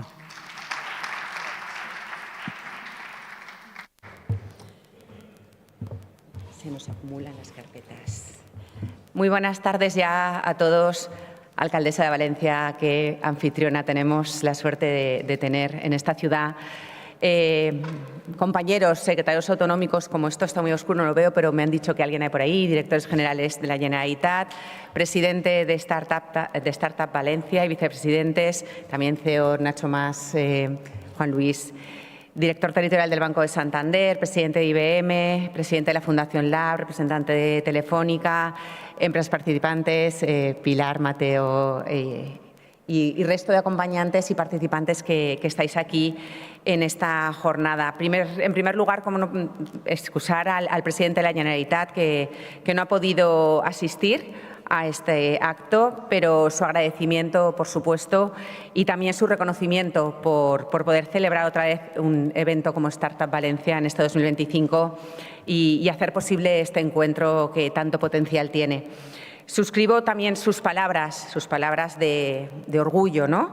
Y me sumo yo, en primera persona, al privilegio de poder acompañaros otro año más. Sabéis que estoy encantada siempre que me lo decís. Y comprobar de primera mano cómo Valencia, y lo ha dicho la alcaldesa, vuelve a convertirse en ese epicentro de la innovación, del conocimiento, del talento y de la tecnología. En mi trabajo diario, como os podéis imaginar, analizo bastante a menudo la realidad económica y empresarial, en este caso de la Comunitat Valenciana, y aparece de forma recurrente un factor que es determinante, que es la productividad. Y aunque son muchos los elementos que influyen en la productividad, como puede ser el tamaño de la empresa, como puede ser la capacidad de crecimiento, de inversión, todos los que saben de esto, todos los organismos especializados, sí que coinciden en que su mejora exige cambios estructurales en los modelos que tenemos asentados. Cambios que pasan sin duda por incorporar la digitalización, reforzar la infraestructura tecnológica y apostar por nuevos modelos de negocio y por supuesto, darle mucho más peso a los intangibles, que a veces cuesta dar ese paso, pero es fundamental. Intangibles como el conocimiento, la innovación y el talento. Pongo en valor esto porque precisamente vosotros, el centro de Startup Valencia, las startups, lo lleváis de serie todo esto. Es vuestra razón de ser y está en el ADN de estas empresas. Representáis en cierto modo la vanguardia de ese cambio necesario y yo creo que se puede afirmar que sois referentes, sois fuente de inspiración para muchas otras empresas del tejido empresarial de la Comunitat Valenciana, en este caso, pero también de España y del mundo, por qué no decirlo. Sois parte indispensable de la economía, de eso que nos preocupa, porque es fundamental y, por lo tanto, merecéis atención y merecéis protección. Es un orgullo constatar, tal y como se desprende del Observatorio de Startup de la Comunidad Valenciana, que el ecosistema tecnológico valenciano ha crecido un 11,34% en 2025, entre enero y septiembre, respecto a lo que creció de enero a septiembre de 2024. Y hay un dato que es especialmente relevante, y es que más de la mitad de las startups, un 54,9%, operan ya en mercados internacionales. Y este tipo de cosas es lo que queremos desde el Consell de la Generalitat para nuestra comunidad valenciana. Es el dinamismo empresarial, es la proyección internacional, el crecimiento y, sobre todo, generar confianza en nuestro territorio. Para hacerlo posible, también desde la Generalitat vamos a mantener una línea de acción que estamos demostrando día a día, son nuestros pilares básicos, que está centrada en primer lugar en simplificar la administración. Yo creo que todos los que estáis aquí agradecéis que avancemos en esto, simplificar la administración, reducir las barreras, reducir las trabas, dar facilidades a través de ese plan Simplifica que cada vez es más amplio y más ambicioso. En segundo lugar, vamos a seguir defendiendo, como no puede ser de otra forma, algo que vosotros seguro que creéis, estoy convencida, creéis firmemente, y es en la transición verde, pero que refuerce nuestra industria, premiando la innovación, pero sin por ello castigar la competitividad con más cargas. Y en este camino, las startups sois un actor esencial. Y quiero agradecer especialmente a todas aquellas, que sois muchas, que apuestan con fuerza por desarrollar soluciones para mitigar los efectos del cambio climático, que, como todos sabéis, nos ha golpeado duramente en primera persona. Por supuesto, este Consell seguirá reclamando al Gobierno de España una revisión profunda de los costes que soportan nuestras empresas y autónomos. Estos días lo hemos podido ver con las altas y existentes cotizaciones, pero todavía con la intención de subir más las cuotas de trabajadores por cuenta propia, también los impuestos. Bueno, todo esto, en nuestra opinión, cuando es en exceso, es una losa que penaliza el emprendimiento, que desincentiva la inversión y que frena la creación de empleo. Así que ojalá contáramos con más competencias autonómicas para poder revertir estas políticas. No es así, pero en el ámbito de nuestras competencias, desde luego, estamos trabajando en ese sentido, porque estamos convencidos de que apoyar a quienes emprenden y a quienes generan empleo y empleo de calidad es la mejor forma de fortalecer nuestra economía y de generar un mayor bienestar social. Por supuesto, no puedo acabar sin reivindicar el importantísimo papel de las entidades financieras, que están sabiendo adaptarse y crear nuevos instrumentos para acompañar el crecimiento de las startups y empresas tecnológicas. Porque el acceso a la financiación, sin duda, es uno de los principales desafíos a los que se enfrenta el emprendimiento innovador, y por ello resulta fundamental esta implicación que sin duda existe de todo el sistema financiero. Y allí donde la iniciativa privada no llega, pues tenemos las instituciones públicas la obligación de asumir ese compromiso, de estar ahí, de colaborar, de ofrecer instrumentos que aporten liquidez, que mitiguen el riesgo y que favorezcan el crecimiento y la escalabilidad de proyectos empresariales como los vuestros. Un ejemplo claro de este compromiso, y por aquí tenemos también al director del Instituto Valenciano de Finanzas, Enrique Montes, es la labor que desde este organismo se realiza, consolidado ya como un brazo financiero al servicio del emprendimiento, de la innovación, actualmente a través de dos líneas específicas que han tenido una magnífica acogida. Desde su puesta en marcha en 2024 se han aprobado 57 operaciones por 14,8 millones de euros para canalizar inversión hacia proyectos con alto componente tecnológico. Concretamente, respecto a la línea de préstamos participativos en coinversión, se han aprobado 46 operaciones a las que el Instituto Valenciano de Finanzas ha aportado 7,7 millones de euros en forma de créditos participados. Y en el caso de la línea de préstamos subordinados, se han aprobado 11 operaciones por un volumen total de 7,1 millones de euros. A todo ello se suma el nuevo Fondo de Capital Riesgo para el Crecimiento Sostenible, dotado con más de 25 millones de euros y gestionado a través de 7 entidades especializadas. En conjunto, estos tres instrumentos van a canalizar más de 80 millones de euros en la Comunidad Valenciana, demostrando que cuando la iniciativa privada y el sector público colaboran, el impacto se multiplica. Y acabo ya subrayando algo que es fundamental, la importancia de generar sinergias, simbiosis, comentaba Juan Luis, de colaborar la Administración, las empresas, las universidades y de construir juntos. Lo decía Henry Ford, reunirse es un comienzo, mantenerse juntos es un progreso y trabajar juntos es el éxito. Y este es el espíritu que queremos proyectar desde Valencia en esta edición de Startup del Valencia Digital Summit, no me salía el nombre, que el futuro se escribe cuando todos caminamos en la misma dirección. Al final, todo se reúne, y lo ha dicho también la alcaldesa, acabando con vuestro lema Collaborate Today, Transform Tomorrow. Colaboremos hoy para transformar el mañana. Enhorabuena y muchas gracias a todos.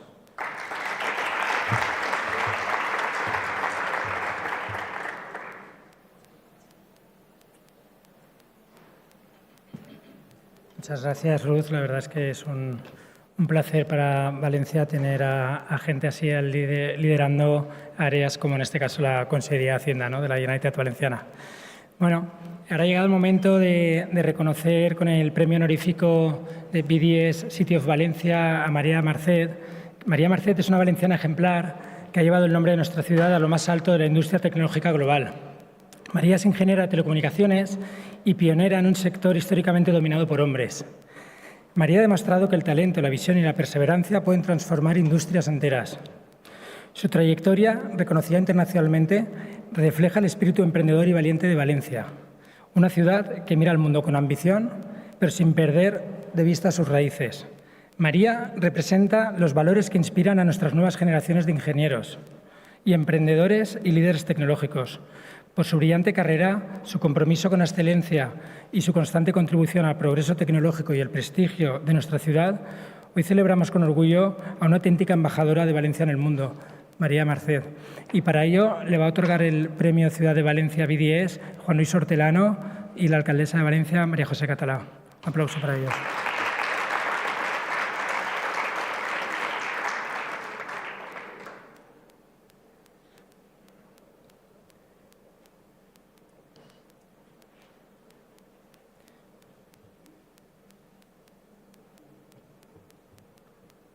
Bueno, pues un fuerte aplauso ahora sí ya para María Marcet.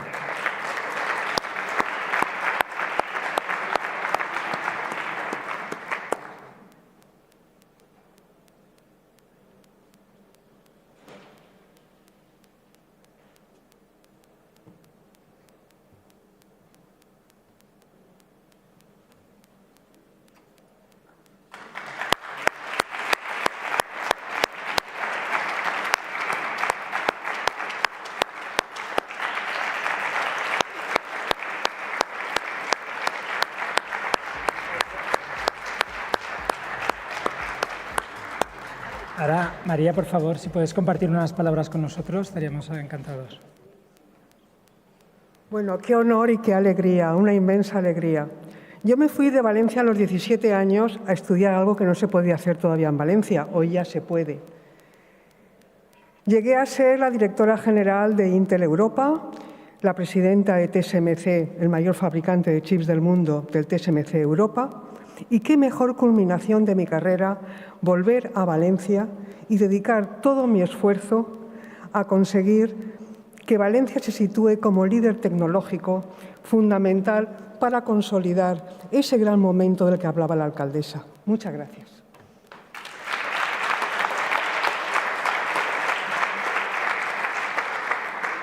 Y ya con esto ha terminado la sesión de la mañana y os esperamos aquí a partir de las 3 de la tarde otra vez de nuevo. Muchas gracias.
and we are going to be diving into a really interesting conversation right now. We're going to be looking at, well, not really directly war, but beyond the war and how cities like Lviv and the Ukraine are leading resilience and the future of resilience and war recovery. I think when we think about war, we often picture the front lines and we don't think about, how resilience is also built in hospitals, it's built in communications, it's built in the hearts of cities that refuse to give up. Now, from the heart of Ukraine, from Lviv, right, they have become a symbol of strength and of hope for the Ukraine. And so, through Unbroken, the city is leading a global network focused on rebuilding lives, on supporting recovery, and on creating a future where no city stands alone. And so I really want you to give a very loud round of applause to Serhii Kiral, who is the Deputy Mayor of International Cooperation at Lviv City Council. He's going to share a little bit more about how Lviv is showing the world true resilience and recovery. Welcome.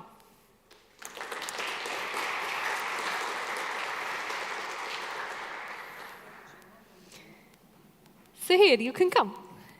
The stage is yours. Thank you very much. We normally start in Ukraine to speak with the phrase Slava Ukraini. Here you go. Here you go. That was a test. Thank you. Which means glory to Ukraine, glory to our heroes. It's a very important symbol which actually unites the country in the solidarity, and now also the rest of the world, Europe. Normally, when we go to other countries, we also hear a proper response. I'm very glad to be here and to talk to you. And wow, what an excellent event it is. I mean, so many people and so many meetings. And from this morning, it was like conveyor belt, meeting after meeting after meeting. And we see that there is a lot of opportunity. A lot of common topics, common subjects, where we can together cooperate and work together. I think I have a presentation which I wanted to show to you. Yeah, because I'm going to talk a little bit about Lviv and the resilience of all Ukrainian cities. And Lviv, I will start from how does it work? Yeah. I will start from the first slide to tell you that this year Lviv is the youth capital of Europe, 2025. And despite of the war, the European Commission has designated and provided Lviv with that status. It means that we continue to be a resilient and safe city to hosting many international delegations and many international events. So you are all welcome to come to Lviv. It's only 60 kilometers from the Polish border, very easily accessible. It's safe. Relatively, we have 3,000 shelters in our city and really clear protocols. Really, to be in Ukraine, to witness yourself, brings a much better understanding on what's happening on the ground. We also applied this year for the European Capital of Culture 2030. And yesterday, there was a decision from Brussels. Unfortunately, we didn't win this title, but the attempt and the work of the team was worth it, because our objective was to produce or to express the many voices of many Ukrainian communities and people who have suffered from the Russian invasion, who live now in different towns, were displaced. More than 7 million were displaced in Ukraine, and have something to share, from their inside experience. The European Commission chose differently, but this is not going to stop us in continuing to speak out and to provide more information of what's happening. You could see the beautiful city. These are our pillars, which makes a city resilient in the times of the war. Supporting Ukrainian army, which is, of course, indispensable. The city resilience, driving economic growth. Despite of the war, we have very good economic indicators. Social unity and good governance. Unbroken, and I will tell a little bit about this very innovative approach to healthcare and rehabilitation. New meanings in culture and education, very important. I think it was Churchill who once said that if you defund culture, so what is the reason our warriors are fighting for? So culture, the national identity of Ukraine, is something that Russia wants to destroy. This is the main reason of this invasion. This is why Putin doesn't want to sit down and negotiate any ceasefire and peace deals, because he wants to destroy all of Ukraine. It's not about the territorial issue. And of course, international cooperation, very important as part of our resilience and defense. Without European support, the American support, any civilized country, we will be very difficult to sustain the invasion from the country with its second largest army. So we spent around 20% of our city budget for the support of the Ukrainian army. Of course, we cannot buy lethal equipment, so it's all dual use. Drones, anti-drone systems, vehicles, and many other stuff. But I say that this is also a way to drive innovation in the city. And here together with me in my delegation is Yuri, who is the head of the Lviv technological cluster called IRON. More than 100 companies have joined this cluster for the past 3 years, and they are extremely active in R&D, in innovating. The added value of the Ukrainian companies is the direct access to the testing ground, the battleground, the battlefield. So the products they produce, they are tested immediately, improved, the new prototypes developed, improved again, and then you have a finished product within weeks, not years, as sometimes it takes in other countries, in Europe and United States. So the technological cluster is one of the most important industry clusters in the city, and we talked today even with some of the representatives of the startup hub and forum here, that we need to build another bridge to connect our companies, to add value, to what you do and what we can offer as well.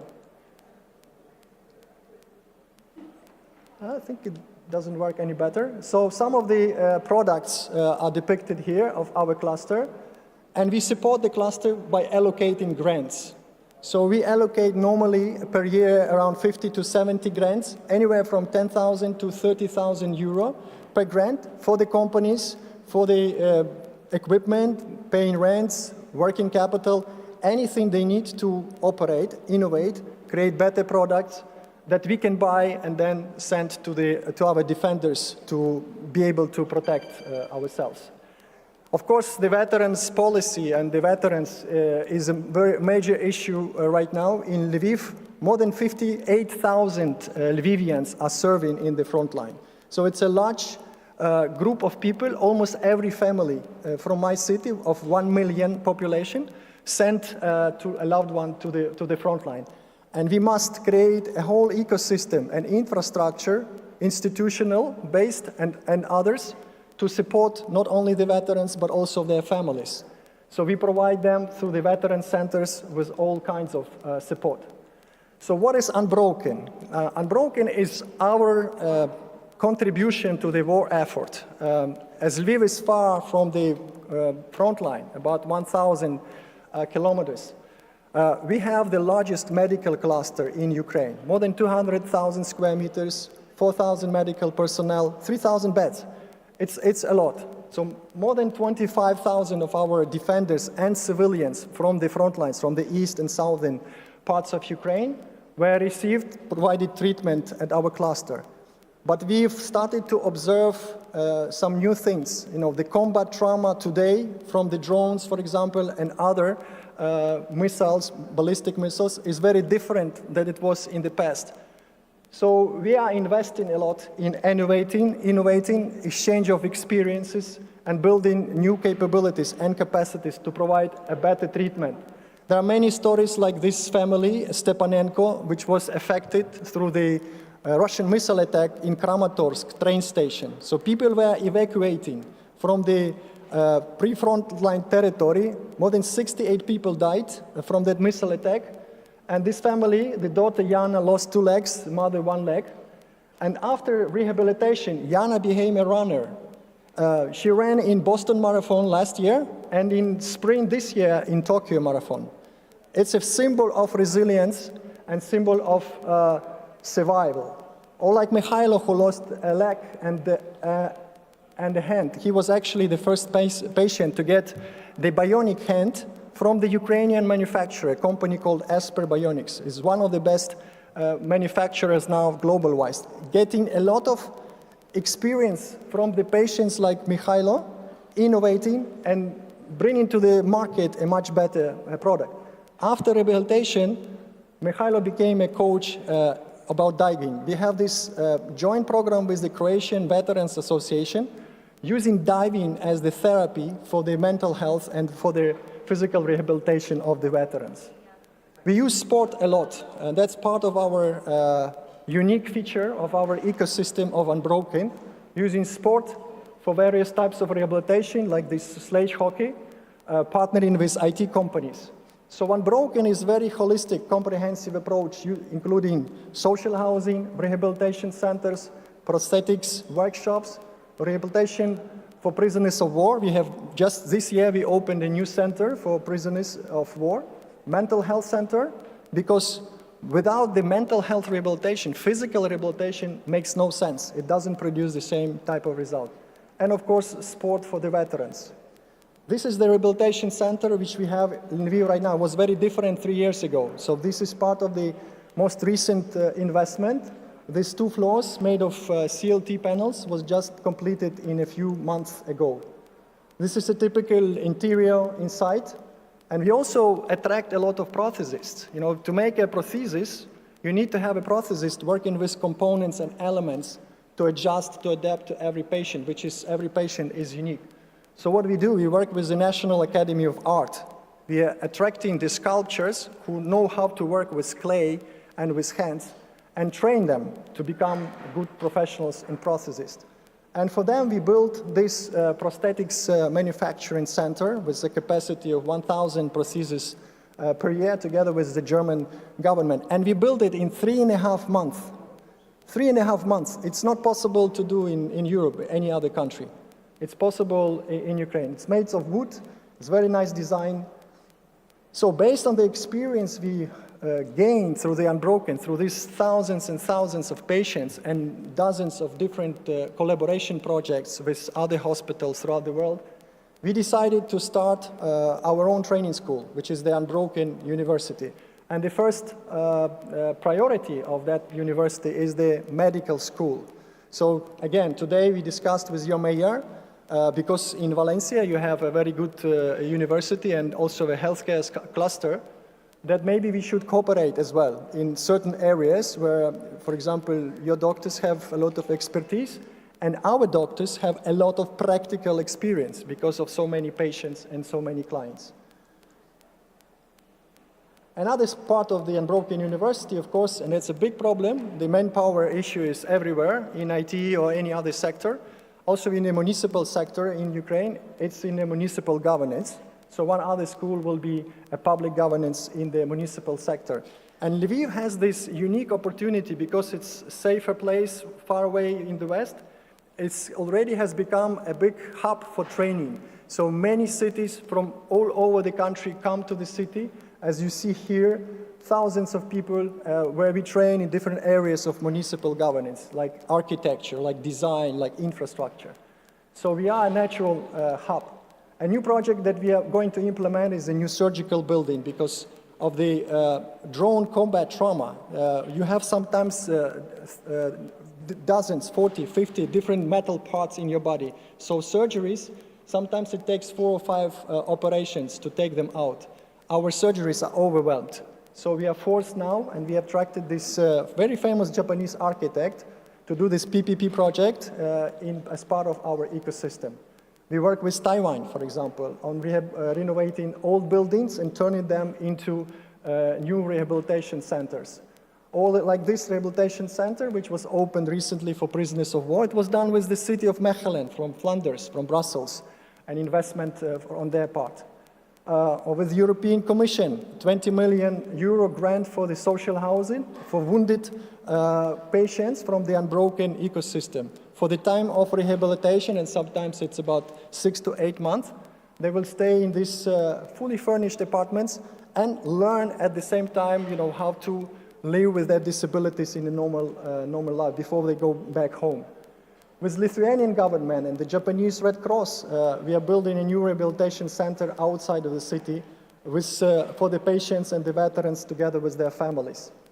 One of the first elements of this unbroken ecosystem was the Unbroken Mothers, a special place for pregnant women which were fleeing the war in the first weeks and months of the full-scale invasion, which could settle in a place with all amenities they need to give birth to the babies. So this is the master plan of the whole ecosystem. So you could see in the center, in the white, these are the buildings which already exist, which are part of our traditional medical cluster before the full-scale invasion. The buildings in the red, like this on the right, is the social housing. On top, this is this unbroken rehabilitation center outside of the city, or this center for people after torture, or the one here, which we do together with the Taiwanese government. These are in the construction phase, so these are not mere plans. These are already projects in implementation. In purple, these are some of the key elements of the unbroken ecosystem which require a little bit more work on them, like this centrally positioned new surgical building. It's a 100 million euro investment, which we plan to do in combination with donor funds and private sector funds. So it's a public-private partnership project, which is in itself an innovative, creative approach to looking for resources on how to fund important projects in the times of the war. And last week we were in the New York City, in Washington, D.C. as well, and we signed an agreement with the World Bank that they will support us in this particular project. And there are other rehabilitation centers which we also support, which are smaller and privately owned. So this full-scale invasion, of course, because of the demand, more than 70,000 people are now queuing for the prosthesis, have boosted the creation of new centers like Superhumans and Recovery. City resilience. Of course, city needs to survive and continue to provide services. Again, today we spoke a lot about that with your mayor and your councillors. It's very important. We have a lot of experience now. Yes, we didn't have it before when the war started, when the first missiles and drones came to us. And we learned that the first and important thing to do is to keep people, you need to keep people in their houses. Because if they start to move, if they start to flee, that would create huge medium and long-term problems for the country. And also immediate problems like congested streets and the problem for the military logistics. So what we need to do is make sure that we provide all the utility services to the people. So water, running water, and heat should be there. Then people stay. If there is no running water, there is no heat, people will move. These are some of the sites of the recent attacks, or like this attack of the missile 2 years ago, which killed 10 civilian people. This is today. So very important to give hope. Very important is to rebuild and renovate immediately so that people can see that Russia, whatever they do, they will not be successful in changing our approach to life. We have 3,000 shelters. This winter is expected to be very difficult for us. As you could see from the news, probably, Russia is started to attack power objects. We have 3,000 shelters with fireplaces where we use firewood to keep people warm. So in case of a disaster, no heat, no power, these places will save lives, and this is where people could stay. 93% of traffic lights are equipped with special back power devices so they can work without electricity for days. And we are investing a lot in alternative energy sources, like this biogas plant from sludge from our wastewater treatment facility. Or this cogeneration facility, which is using natural gas and LNG engines to produce 20 megawatt power, which is enough to power our critical infrastructure like CHPs and water company, but also would be enough to provide electricity, power to all the inhabitants 2, 3, 4 hours per day. So in case of the total blackout and no access to the national grid, we would be able to have our own power. Chess are obligatory in all our schools. And when we say that to many mayors in Europe, they wonder. But indeed, I think for you, many of you here probably used to play chess. But playing chess in the childhood, in the secondary school, this is the foundation of the creativity and good thinking for the future innovation and R&D. And of course, we invest in a lot into training our children, similar like in Israel, to be prepared, to be ready in certain techniques like tactical medicine, like shooting, or like drone simulator. You know, drones is a new modern warfare. 70% of targets right now in the front line are being hit by the drones, not the conventional artillery. No, not artillery or missiles, 70%. So this is true. Art is a very important tool and therapy that we learned also for the mental health rehabilitation. And of course, we have a good situation with economic development. And we are working on certain projects that will lay foundation for our future, like this one, Lviv becoming a major transport hub based on the European Union decision.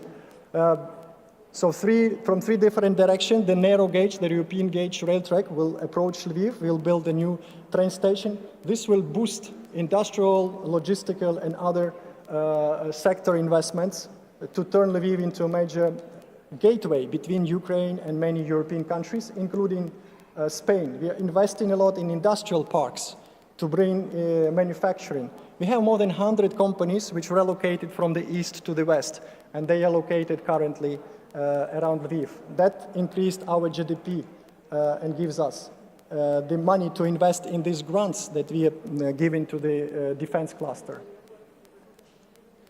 Of course, because of the veterans, we are also trying to change the situation in the city with accessibility. So we have a special deputy mayor who does nothing but, goes around the city, measures things, and then takes decisions what needs to be done, what investment needs to be taken in order to make this accessible.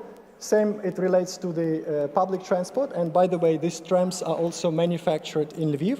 And Lviv traditionally has been a center from the old days of the electronics and machine engineering in Ukraine. And the last one of the few last slides, the international cooperation.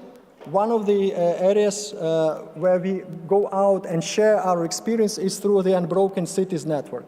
So these are some of the cities which are twin cities of Lviv. And in white, you could see the unbroken cities like Würzburg, Trento, Cannes, Mechelen, Aarhus.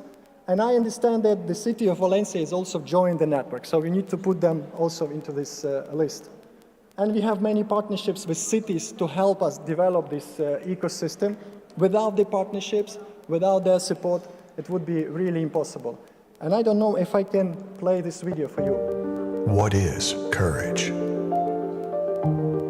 To look in the mirror. What is strength? To find a foothold. What is victory? To feel the wind. What is freedom? To fly underwater. This is their new start.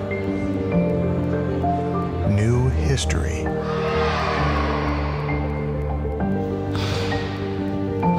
Тепер у мене червоний пояс. Я продовжую танцювати.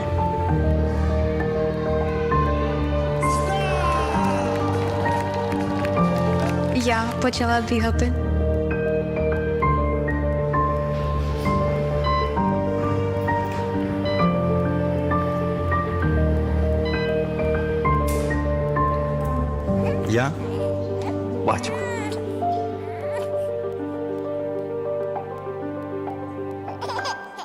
new life. Thank you for your attention. This is...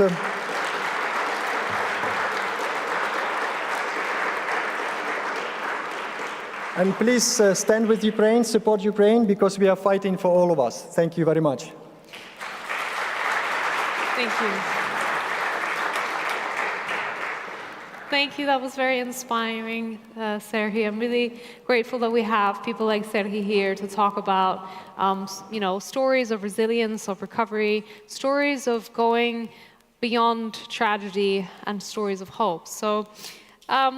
We're going to be continuing now a discussion with a lady who's based in London. She is the CEO and co-founder of Sustainary. They are a boutique consultancy specialized in sustainability. And we're going to be talking a little bit about sustainability here because I think when I personally hear and think about sustainability, it's often in relation to big corporates, ESG goals. It seems quite abstract. But if we think about startups, there is a lot of opportunity for startups to build sustainable business models as well, right? Sustainable growth isn't just about profits. It is about responsibility. It's about inclusion. It's about leadership that's balanced with innovation. Now, in this session, Biljana Braithwaite is going to share how responsible governance and ESG principles can drive sustainable and inclusive growth in emerging economies, and she's going to share some practical ideas. So I'd like you to help me welcome her by giving her a very warm and loud round of applause. Welcome to the stage, Biljana Braithwaite.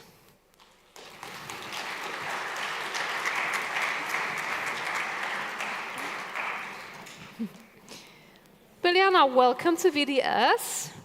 Have you been here before? No, and I'm delighted that the room is almost full in spite of the weather being so spectacularly good. I was not expecting this, thank you. Yes, well, I haven't been outside, so I don't know what the weather's like, but it's good to hear that it's good weather. We're here to talk about sustainability, and obviously our audience are mainly startups and founders, and so we want to try to, build that bridge between this almost sometimes abstract concept of sustainability. And I think what we want to try to do is oftentimes ESG principles are kind of talked about in this, like I said, abstract way. So rather than actually paying lip service to something, let's talk about sustainability and how it's more than just ticking the ESG boxes. So if you think about people here in the room, startups and founders, growth companies, where should they even begin when it comes to sustainability? And how do they make it like a real part of their business rather than just paying lip service to it? Thank you. And it is a very good question, and I think the one that is a question for SMEs, but it's a question for big corporates as well. How do you make sure that it's not a box-ticking exercise? I mean, ESG, in a way, is articulating what businesses need to do to contribute to SDG agenda. The agenda of sustainability goals, sort of UN agenda, where everyone plays a part, governments play a part, private sector plays a part, we as individuals play a part.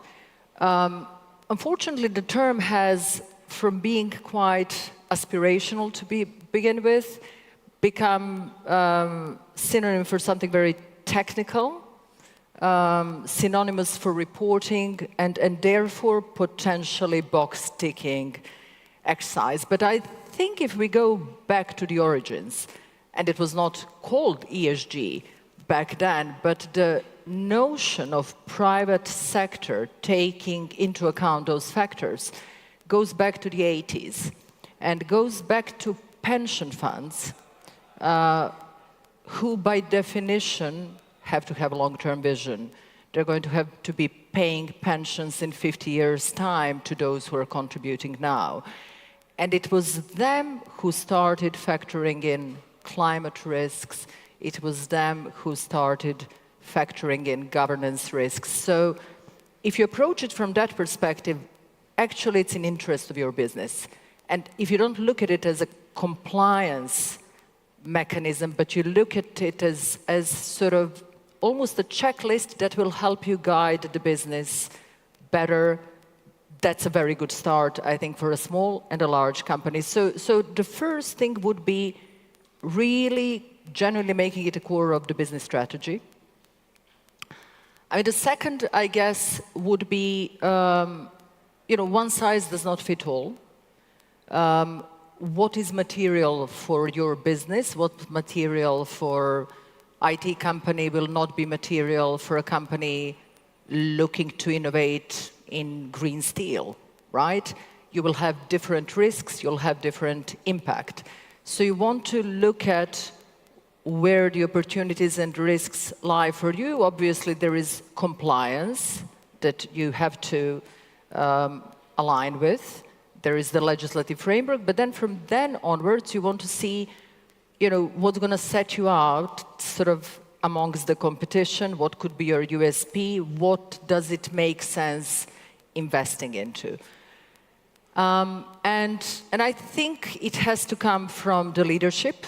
Whenever I work with businesses who have chief sustainability officer, but they're not sort of well integrated with those in charge of business strategy and leading the organization, small or large, it doesn't work. So it does have to come from the top, and we know it. Ultimately, what gets measured gets done.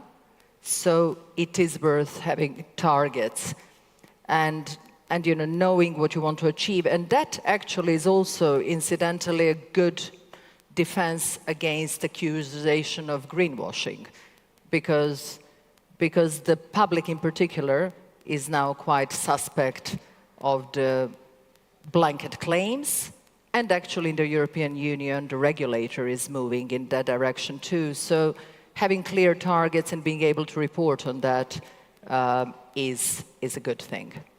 So you talked about making sustainability a real part of your strategy.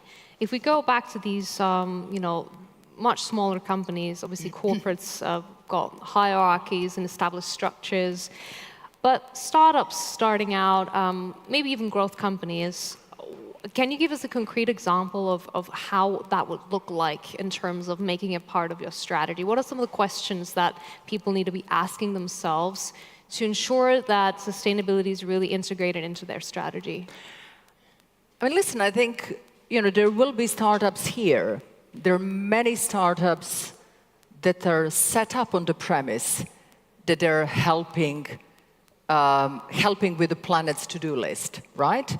I mean, there's so many startups in climate mitigation, say, in green tech, and sort of climate tech. There's so many startups now increasingly in circular economy. So by definition, your objective is then sustainability, right? What you need to be mindful of, though, is that these three letters, ESG, do stand for environmental, social, and governance. And even though you as a company are contributing, say, to environmental goals, you do need to make sure that you meet minimum standards on the other ones. So you still have to have fair labor practices, you still have to have legal compliance, you still have to have sort of transparent accounting, et cetera, because these things can sort of catch up. So I guess, again, if you are in the business of contributing to sustainability goals, it's easier. If you're not, my instinct would be to start with things where you actually can get efficiency at the same time. So, energy efficiency is sort of no-brainer. So it's good for business and it's good for planet. Start with things that don't cost much and actually will carry a big reputational risk if they go wrong, and that's sort of anything to do with legal compliance, and that's to do with sort of governance. But then from there, I think about ESG as an investment, not a cost, because in the end, what's happening regulator is moving. And so you don't want to be caught up in a situation where you're no longer compliant. It's a lot harder to retrofit. In a way, the train is leaving the station, so you'd rather be on the first wagon than on the last wagon. You reap more benefits. So some investments will have to be made, but those will generate benefits further down the line. And so when you're making investments, I guess it's if you're, for example, securing funding, right? I think a big question is, well, how's that going to affect the bottom line? So what would be your advice to that? Because I think I was speaking to someone earlier, actually, who worked in this field, and they were saying one of the things that they needed to think about was that it wasn't just the sustainability goals, it was tying them to economic benefits and to bottom line advantages that would really get that funding in. So what would you say I mean, to people? I think it goes back to, thinking through properly what's material for you. Where is it that you have greatest impact, and where investing into sustainability will actually help you reap benefits, and it will be good for bottom line, and it will be sort of good for planet. But sort of, there is the other side of the coin. You are unlocking pots of money that otherwise wouldn't be accessible if you are, there is impact investment, and there is increasing amount going into impact investment. There is increasing amount of money going into climate adaptation. We've sort of completely, I have just met some of the leaders of this fantastic city, and it's incredible how much is being done to foster startups, but then in particular to test solutions for climate adaptation, because let's be honest, we are now in a phase where we will have to adapt to consequences of climate change that we don't like, but they're coming our way. In Valencia only a year ago, right? So there is actually quite a lot of opportunity to be tapped into if you are targeting, in particular, those areas that were traditionally underinvested into. And I think there also the whole social pillar comes, because we are increasingly realizing that we are not going to solve climate change without tackling inequality. And there is a lot of space for innovating in how we support vulnerable communities going forward. I have a lot of more questions, but I think one of the things that will be good maybe to talk about is you obviously work with different stakeholders. You work with governments, you work with boards, you work with investors. I'm not sure whether you work with startups, but I'm going to assume you do. So what would be maybe the biggest mistakes that these stakeholders make when they're approaching sustainability, and how, especially in kind of smaller markets and fast-moving markets, how do we overcome some of these mistakes? Because I think people here might be like, well, how do I avoid making these mistakes? What should I do to get this right from the start? And a lot of my formative experience comes from, we call it Adria region or sort of Western Balkans, and those are the countries in which I work in particular, because whilst we are in London, and we have clients in London as well, this is the part of the world I come from. And this is the part of the world, I think, where actually it's going to make quite a lot of difference what governments and what private sector does going forward. So I would say in areas like that, sort of the main weaknesses really are around governance. And in particular, if you have weak central systems, investors look for more reassurance that you're compensating on the governance front as a startup, as a company, investee. So my instinct really is to talk about that, because that's also where reputational potential scandals lie. They don't lie in you not being committed to being carbon neutral by 2030. They more lie in corruption risks, legal non-compliance, and lack of proper governance. What sort of businesses also do, and I think it's a sort of, there are two errors, sort of. One is, I would say that you sort of overthink it. And especially for small businesses, you know, you think that you have to have a grand strategy before you start doing anything. Actually, that's not necessary for small business. You should, again, think about what's most material, where are the biggest risks, just get on with it. Because ESG is not sort of once in a time sort of exercise, it's incremental.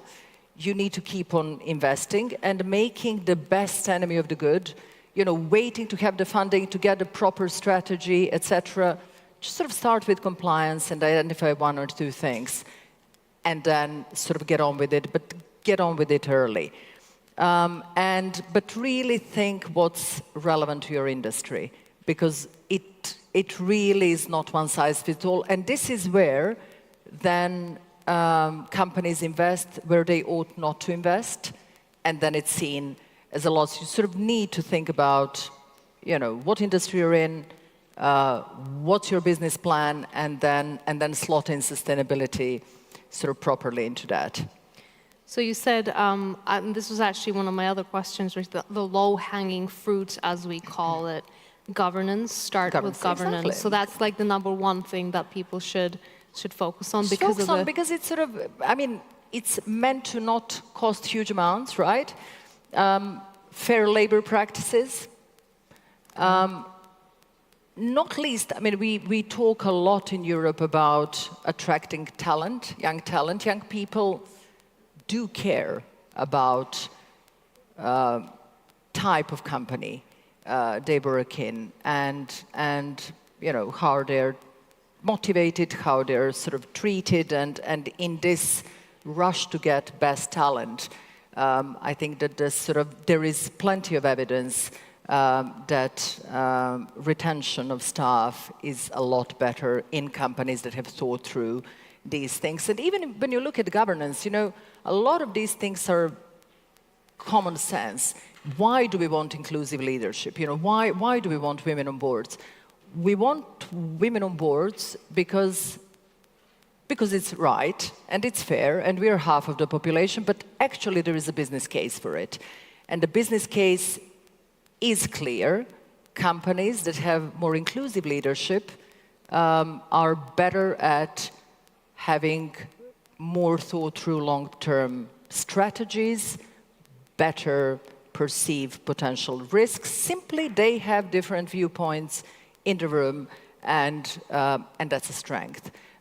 So I think also for sort of small businesses, thinking through how you can, to an extent, recreate that sort of, you know, multiple perspectives, that would also be sort of governance piece, actually. And I'm sure that as startups sort of are looking for investment, all of those questions are being asked. And then again, there are increasingly funds that are looking to support companies that have invested, for example, into diversity, into fair work practices, etc.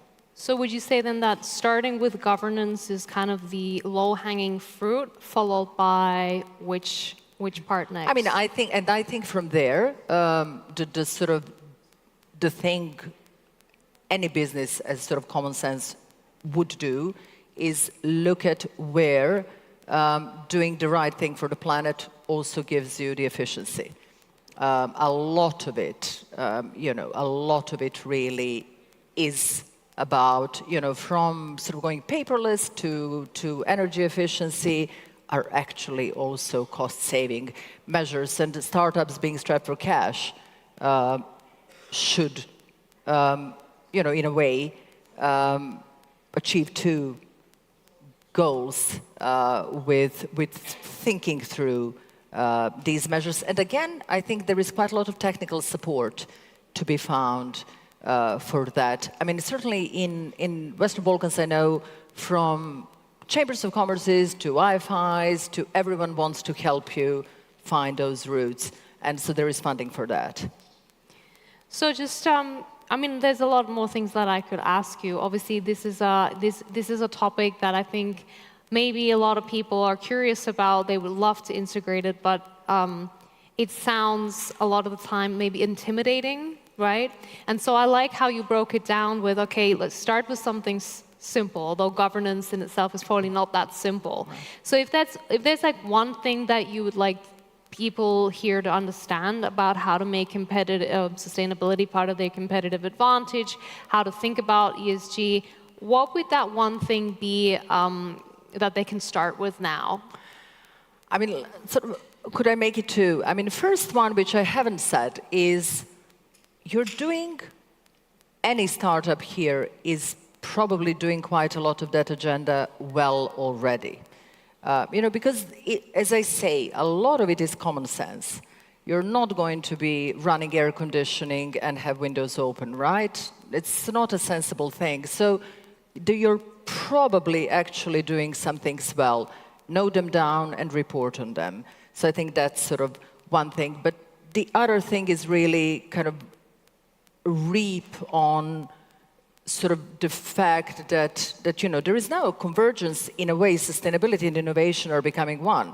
Sustainability and advanced tech are becoming one. The innovation agenda is the sort of sustainability agenda going forward. So looking at pockets that haven't been tapped into. We haven't looked at so many sectors. We've overinvested into some. And it's actually quite instinctive now to be sort of looking at tapping into others and reaping some of the funding there. So last question for me, where can people go if they want to learn more, if they want to connect and maybe get help on how to get things started or how to even maybe solve some existing roadblocks that they're faced with building sustainability into their strategy? But I would advise, I think this is where the disconnect, sometimes there is a disconnect. You can't go to UN and you can't go to sustainability goals because it's too abstract, as you say. I think it typically should be business associations and sectoral ones because you really do want to focus on what's relevant to you. So those platforms for sharing good practice, I think, are a lot more practical because otherwise it remains a bit too lofty and it remains a bit too abstract and it's not going to be helpful to someone who has many other pressures on the agenda. Yeah, and complex as well, So thank you for that. I think what I want to leave you guys with is something that you didn't actually bring up, but I know that this is something you said, and I think it's quite striking. It's around the fact that sustainability is not about perfection, but it is about direction. Yeah. That's what you said. No, yeah, absolutely, and it is a sort of. I think this is really. I mean, if you take sort of one thing away, it's sort of do not over-projectize, do not overthink it, make first steps, which are actually going to be, if you sit down and sort of think, quite instinctive. Do not think that you need 50-page ESG strategy before you move. Perfection, I can tell you, even larger companies haven't attained. So it's completely not fit for a small company to be thinking that way. Just sort of, think through business strategy, where is alignment, and get on with few things, and then sort of it rolls on. And start simple, start small, Yeah. maybe start with governance. Yeah. Exactly. Right? Exactly. And then work your way up or down. Exactly. Exactly. Okay. Thank you so much, Biljana. We have to close. Thanks, guys, for listening, and have a great rest of the show, and enjoy Valencia. Thank you. Thank you. Thank you very much. Thank you. Bye. Okay, I'm actually going to stay here because I'm going to sit back down to have another conversation about scaling across borders? How do we successfully lead diverse growth teams in multiple markets? That's what we're going to be discussing next, right? How do we do that? How do we scale across borders whilst keeping our teams in sync, right? Like an orchestra conductor, if everyone's doing something different, does not work. So expanding across Europe, it's not just about, and I know this is obviously pretty obvious to you guys, it's not just about translating your website, your apps into new languages and saying, okay, well, we've expanded into 8 new markets. It's really about a lot more than that. It's about cultures and regulations and customer expectations and all the nuances that are obviously prevalent in these different regions. And so our next guest, she knows a lot about the opportunities, she knows a lot about the challenges involved in scaling across different markets. She is the Chief Growth Officer at Quanto, one of Europe's most ambitious scale-ups, and in her role, she's helping Quanto scale from 4 to 8 European markets and growing a team of 300 people across Europe. So we're going to be talking about scaling teams across cultures. We're going to be talking about how do you balance those local needs with global strategy? How do you align functions across markets? And how does growth look like in practice versus theory? Please welcome to the stage Heidrun Luitz.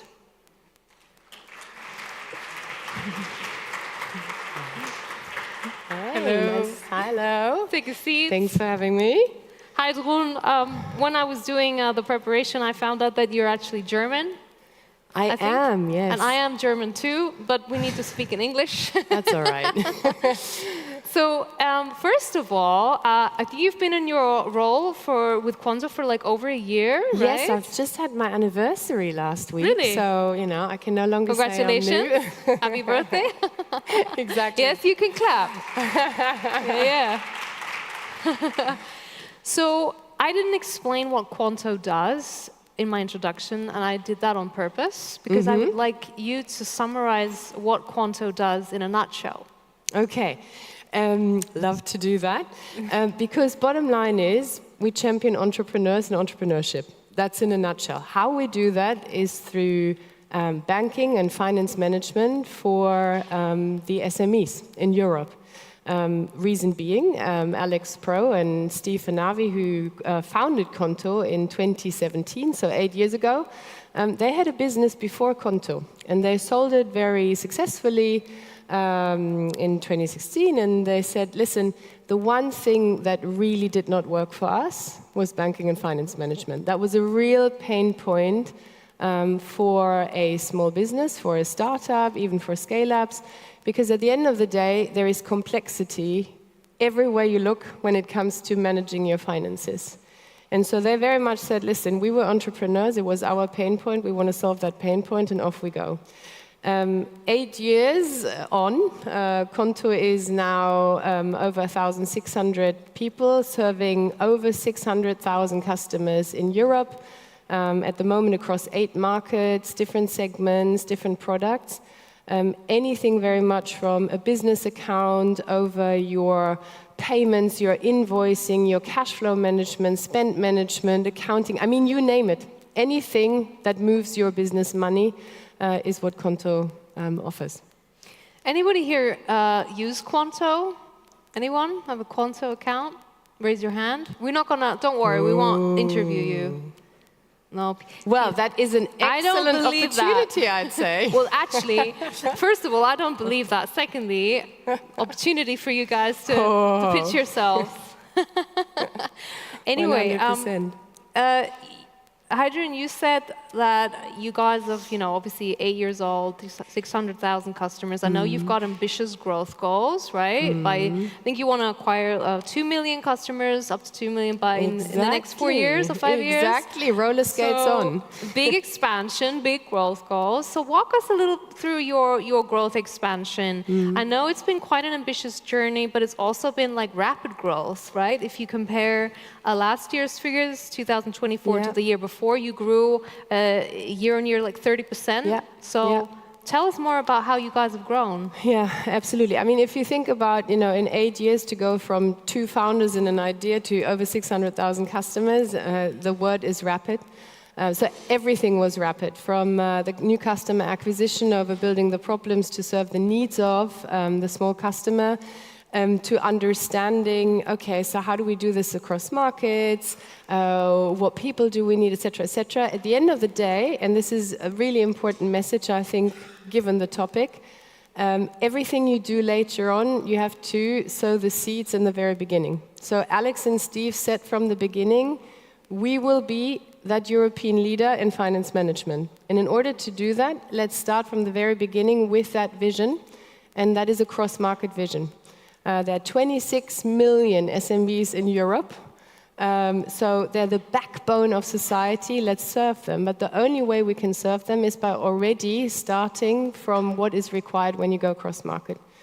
And that means, for example, the business language was from day one English, with 2 French entrepreneurs. Fantastic. It was immediately thinking about, okay, how can we make this work in France as the home market, of course, but 2 years later, Italy, Spain opened. A year after that, Germany opened, right? 2 years after that, 4 extra markets, Austria, Belgium, Portugal, etc., opened. So at the end of the day, you have to already think ahead. The team they employed, we have 80 nationalities in the team. I think about 55% of us are non-French. So with that comes a lot of diversity. It comes a lot of knowledge across these various markets. What is it that SME in Spain needs versus the SME in Germany? Very different consumer landscape, very different competitor landscape, regulatory landscapes. All of these things have to be really thought through pretty much at an early stage so that there is no bad awakening later on when you actually want to make that move. I think you already touched on some of these challenges when you're scaling across Europe, right? So you scaled to 4 markets, new markets in the last year, right? If I'm not mistaken, so 8 markets now. What would you say are, I think you said the local nuances, the different regulations and stuff like that. What other challenges have you encountered when scaling across Europe, and how have you maybe addressed these things? I think what's important is when you scale across markets is that you find the right balance between what is your global structure, what are the global elements that are true across markets, and then equally, what is that balance that you need to give to the local? What we call at Conto is glocal, so we have global and local elements, and we more or less kind of find this balance in the good old 80-20 rule. The important bit is the 80% is your global structure, right? So for example, our system, our core banking system is the same across the board. The way we think about safety, security goes across the board. But the 20% that is local, those 20% are 80% important for the local market. So do not misunderstand that the weight of the 20%. Because as I said, the 20% is, it starts always with the customer. What are their specific needs in that market? What are they facing in terms of their context, and how can you now solve for that? So the local is not just, well, I'll translate a website or I'll translate a flyer. The local is very much understanding in depth what is the problem of that customer and how you can solve it. And when it comes, we are playing in fintech, the world of fintech, I have to also play in the framework of the regulator. What is important to ensure that what we are doing, we have a lot of responsibility on our shoulders moving the money of the SMB. What do we have to do to ensure those elements are in regulation and safe and secure? And could you maybe give us an example? For example, well, you're present in, let's say, Spain, Germany. You said with this 80-20 rule. Could you have a concrete example of the differences? Absolutely. So I think if I, go to my home market by birth, the German loves trust. Safety, security is really important. Yeah. There is also an element in the culture of being a bit conservative. So, we know our traditional banks, we trust them, we've been with them from, that small, we've had our little piggy bank going there. So, of course, I'll, for my business there. However, reality is these banks in the main serve the big giants, right? So if you are a startup, it is a bit harder for you to actually get the service, get the customer service, get the pricing, et cetera, that you need. And so I really, in Germany, have to understand the digital element might be a bit scary, right? Germany is not that digitalized just yet. So I really have to educate the German consumer around the digitality, the benefit of it, whilst at the same time making sure that everything that is to offer is understood to be safe and secure. If I go to the Netherlands, we opened in the Netherlands last year, very different customer behavior. Netherlands is highly digitalized. There are lots of digital banks already out there. What is important there is the ease of use, right? That things just work like that the pricing is right, the consumer is price sensitive. So I really have to kind of dig into these nuances. And then, of course, there are local elements that are important. Local payment systems. In the Netherlands, I need ideal. Otherwise, I am not supporting the consumer for what they already have. In Germany, for example, the connection to Datev might be really important. In France, the element around accounting is super important. So really kind of understanding the context of the consumer and their pain points into play towards that. And so that's obviously one part of scaling. But if you think about, that's customers, their expectations, and that's challenging in itself, right? Because of all the, like you say, different habits and values. But what about internally? So, you guys are going to want to keep growing. So you're going to be hiring more people. And again, like you need the right processes, you need the right systems, you need the right values. How do you get that consistency that you talked about aligned with the teams and the people that you're hiring across these markets? I think this is super important to bear in mind. I said before, right? So, you have to sow seeds early on. So little things, as I mentioned, the business language was from day one English. Everything we do is noted down. It's in written format so that it can be easily shared. It's using technology where it's easily shareable, such as Notion or Slack, etc.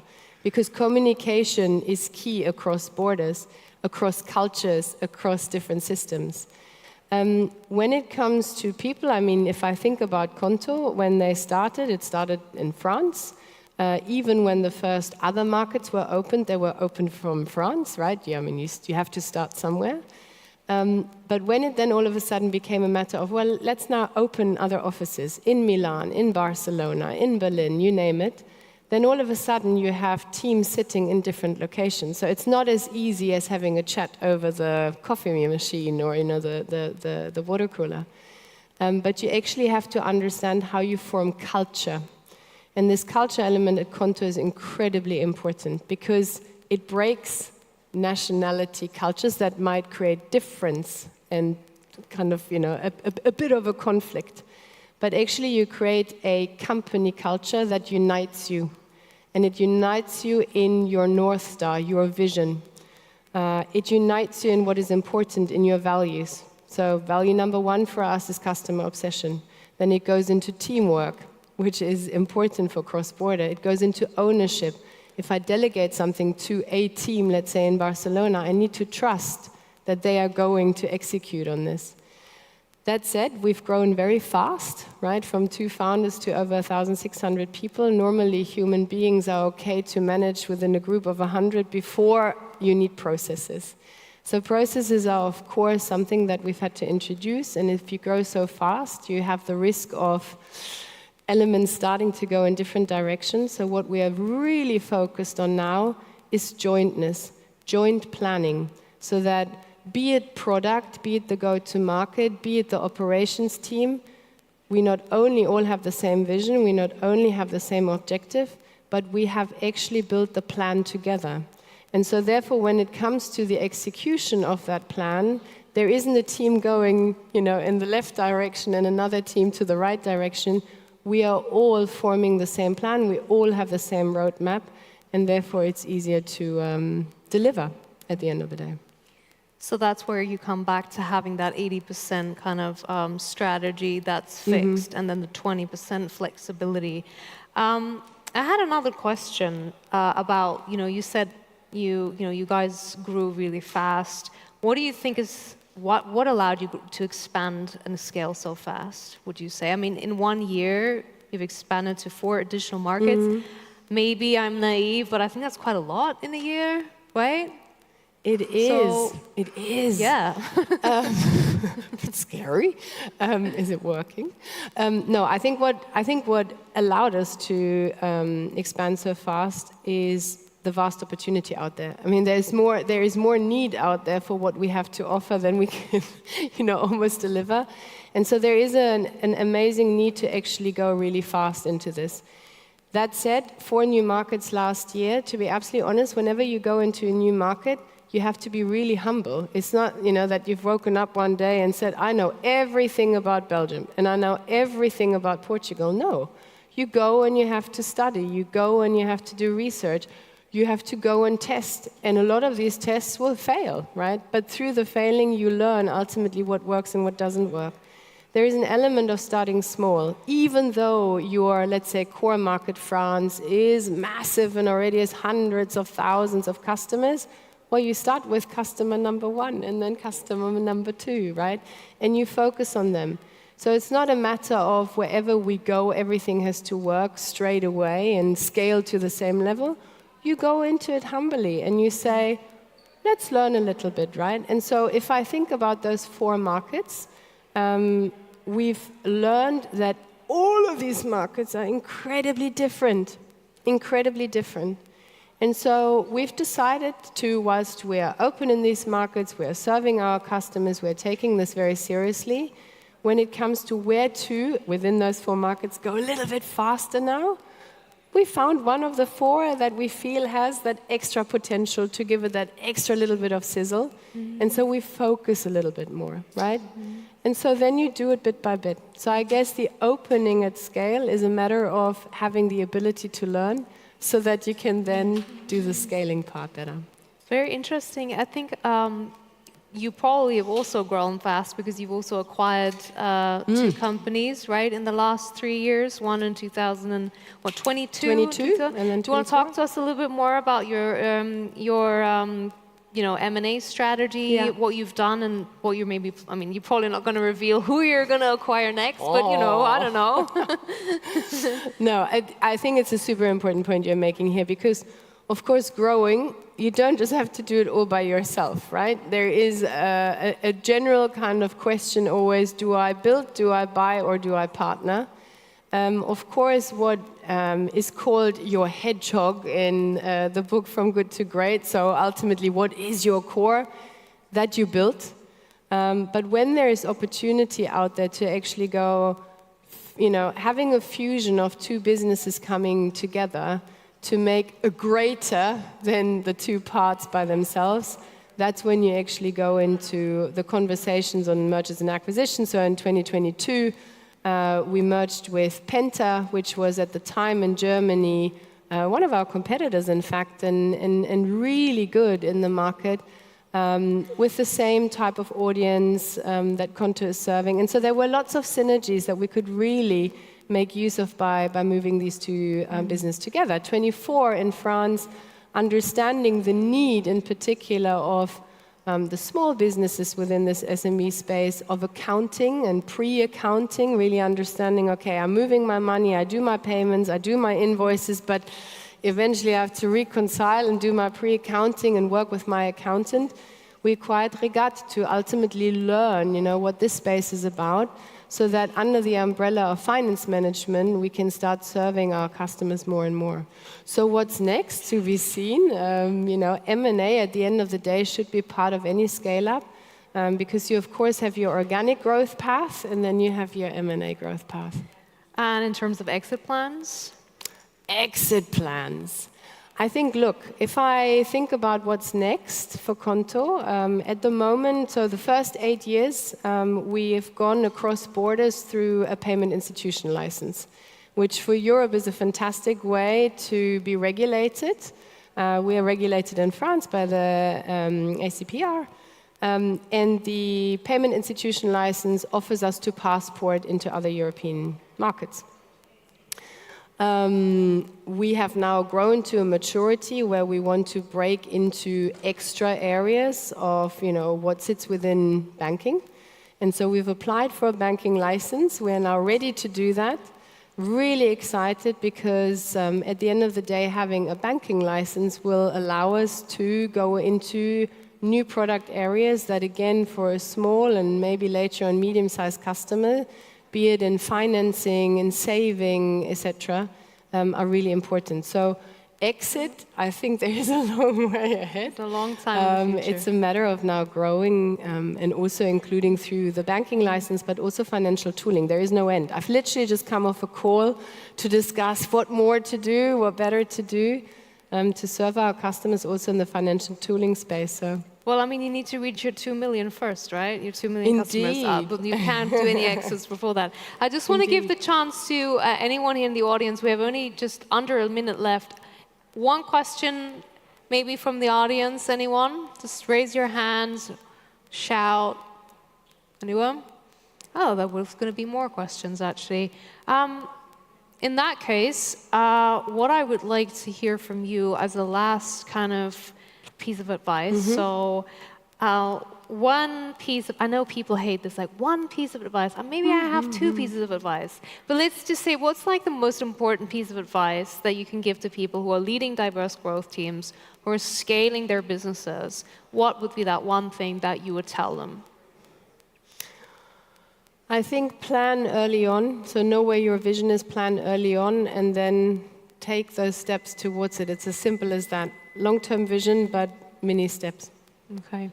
Thank you so much. I really enjoyed this conversation, Heidrun. Thank Best of you. luck with reaching your 2 million customers. you. I'm sure you will. Thank you so much. Exactly. Well, all of this All is of already you, closer. yeah.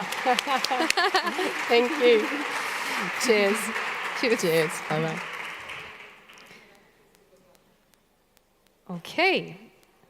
So we are going to continue with another conversation here next. We're just going to take a 1-minute break, and then I will be back in a moment. 1 second.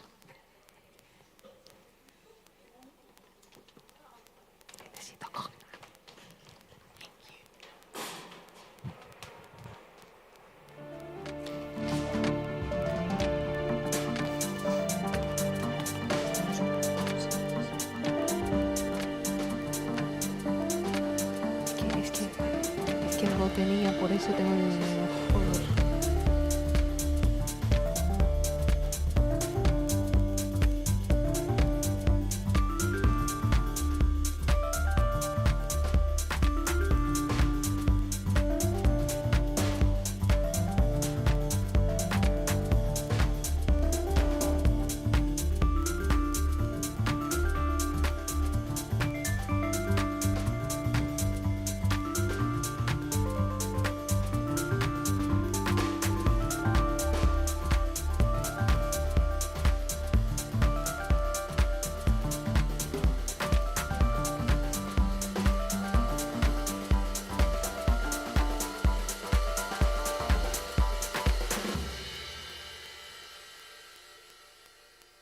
They're sleeping. There's siesta time. Okay, guys, we're going to be having a nice little panel discussion here to talk about how do you go from seed to scale, VC strategies across regions and stages, right? Anyone wishing to kind of hop into the brain of the perfect investor, take your notepads out because this is your chance to really learn more about how investors think, right? What goes on in their brains? What does investing look like behind the scenes? How does it look like across different regions? How do they make their investment decisions and their strategies? How do these people think, right? I would be really interested in hearing more, and I'm sure a lot of you do too. And so we've got 3 top-tier investors here who are going to be talking about their different models and approaches. I'd like to welcome to the stage from Cathay Innovation, Emanuele De Leonardis, who's a partner at Cathay Innovation. Also with us is Alejandro Rodriguez, co-founder and managing partner of IDC Ventures. Also joining us will be Fritjof Berger, co-founder and chief business officer of Antler, and the session is going to be moderated by Laura Iriarte, Head of PR and Communications at 0100 Conferences. Enjoy and have a good time. Welcome.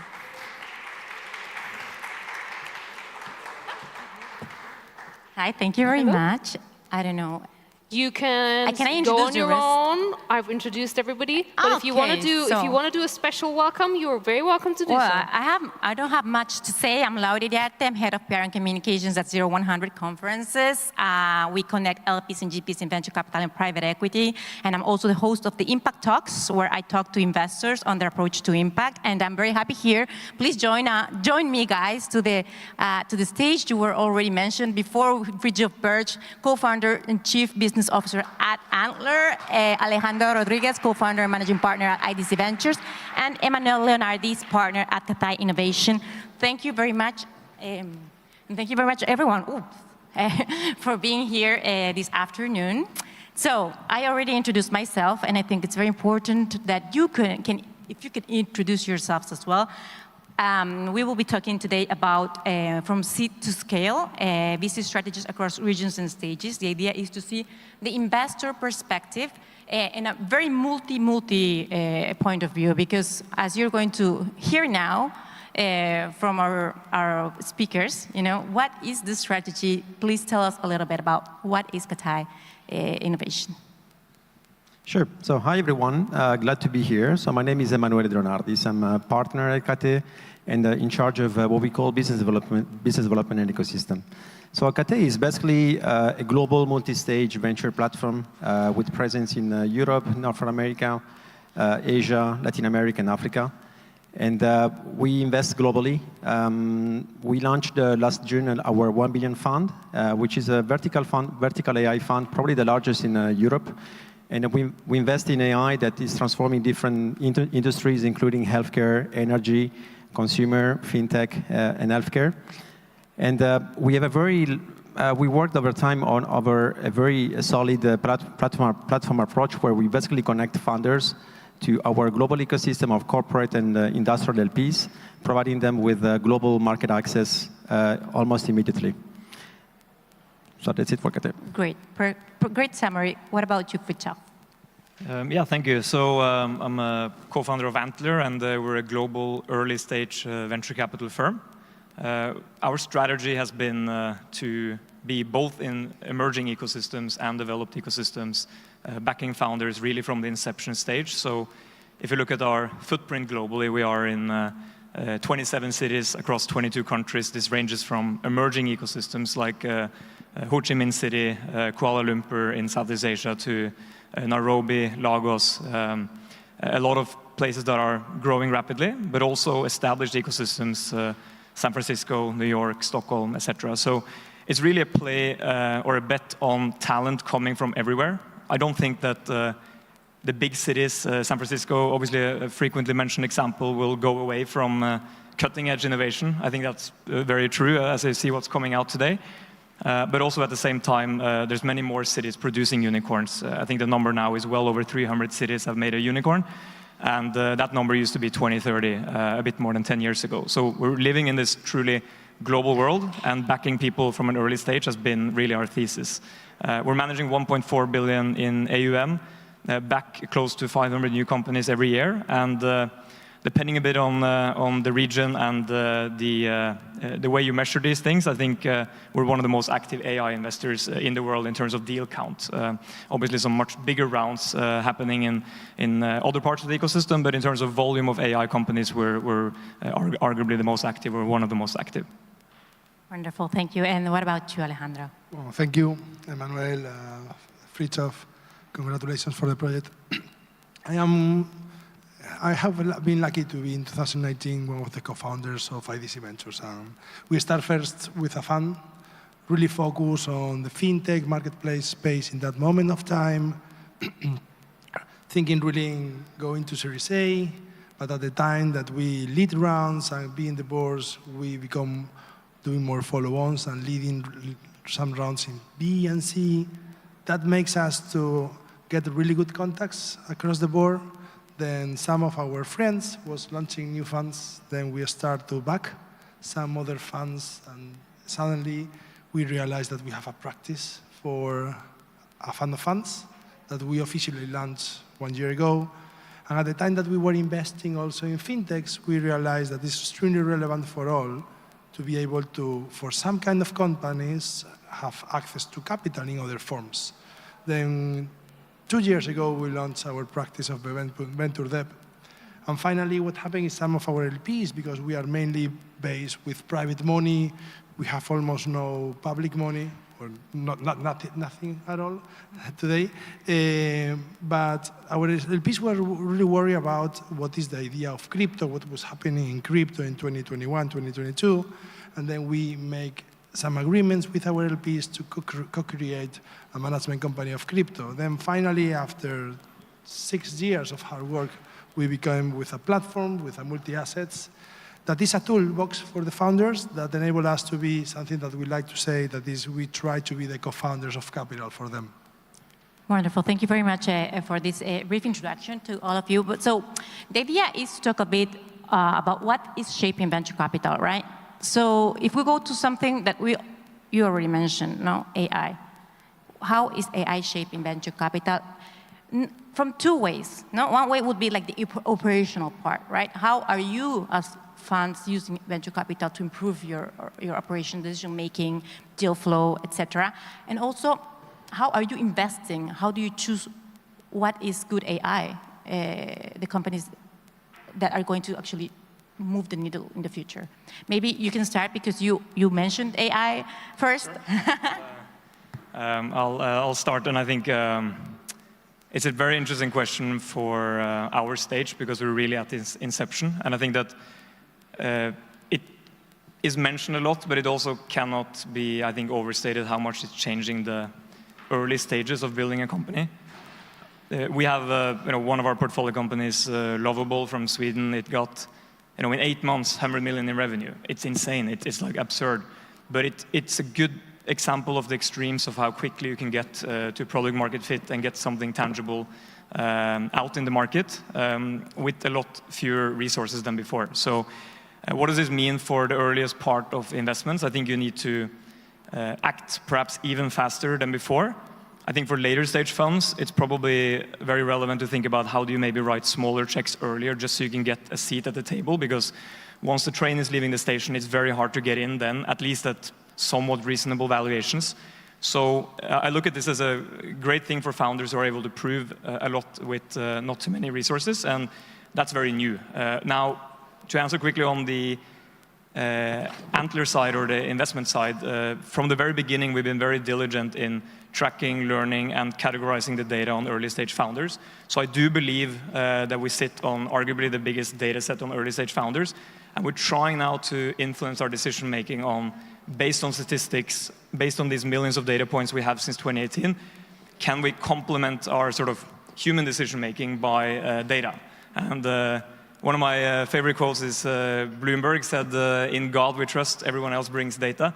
And I think, or everyone else bring data. And I like it because it doesn't mean you need to replace, at least immediately, what you're doing, but you can complement that with more data points. So we're actually really trying to use our historical decision-making in our future decision-making because it's easier now than ever before to weave that into the investment committees in a fairly quick manner than before. And in your case specifically, the earlier you invest, the more important it is, like, to meet the people. No, I mean, how much data can you actually get?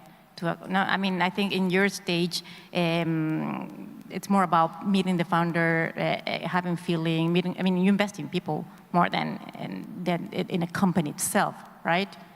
I don't know. Yeah, I mean, if I'm wrong. I can comment quickly on that. So I don't think the meeting people part goes away, but there's all kinds of tools now where you can even measure. If we're having a video conversation, you can measure the quality of the conversation from different AI tools.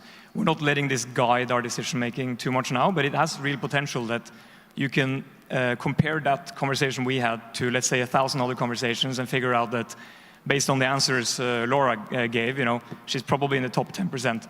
It's an interesting data point that you, according to this model, depending on how much weight you give to that model, at least that's one data point that you're really outperforming a lot of the other founders you're talking to. So this is quicker and cheaper to play around with now than before.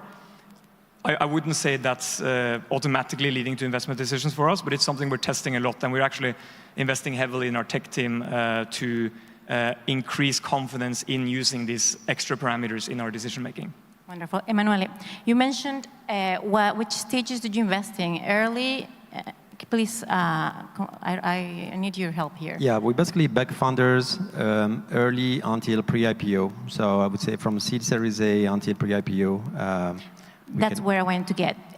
How do you see the use of AI in like later stages? No, I mean, what are the challenges? Because we already kind of understand the challenges earlier on the investment, but when it's about okay, pre-IPO, etc., how do you use it and how do you invest in this type of companies?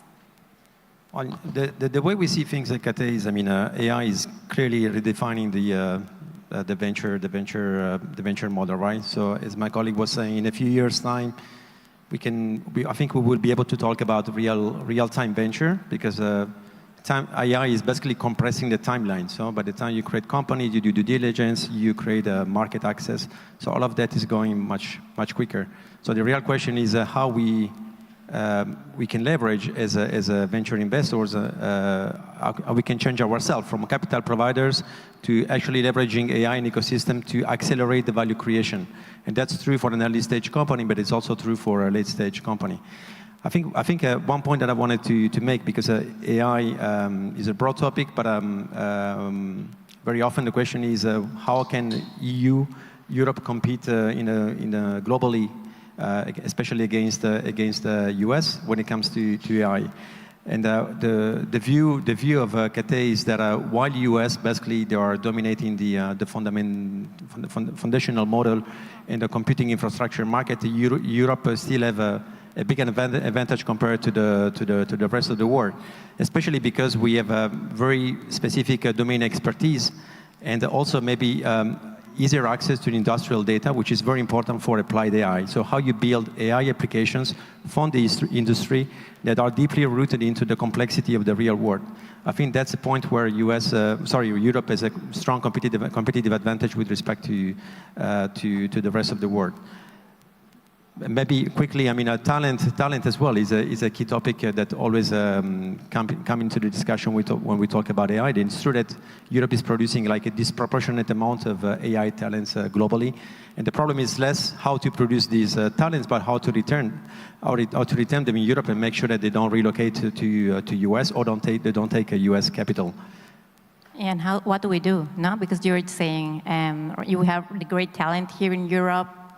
We have the capacity, we have the universities, but still we're losing against the US. So should we do? No, and then we can touch a little bit about what we were talking earlier, maybe like the other part of the globe approach. But right now, like, how can we make sure that we can keep the talent? Because in the end, and we are not being able to grow here.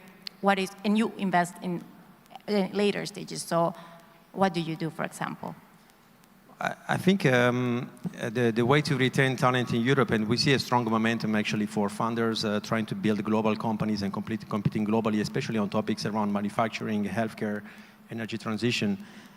They clearly need like a stronger funding ecosystem, so more capital in Europe, but also better connectivity. So how to, like Ankler is doing, how to build this cross-border connectivity and networks that can help European founders compete globally against US competitors. Like a regulation, like a unified regulation for everyone, you mean? No, so we can stop something that I was talking about last week in another panel. Is like in Europe we tend to compare Germany with the US, right? When we should be comparing the whole Europe with the whole US, no? But we can't do that because every country has its own rules. And how can we actually solve that part? And it's unfortunately that cannot be solved in this panel, no? So maybe we can talk about your approach, Alejandro. You invest in Latin America, the rest of the world, multi-stage, multi-asset, multi-everything, right? So what's shaping, I mean, venture capital from your perspective, no? And why is it important to have this multi-asset offer or way of working that you have at IDC? Yeah, as I explained in the beginning, we create this bunch of tools because of necessity, not because it was a design that there was opportunity in the market. Then we came with the idea to be global, first of all, for an advantage for our funds, because without limitations of regions, we were able to detect some business models that works really well in US, that was already developed in Europe, but there was some opportunistic investment in Latin America that with the right people you can invest.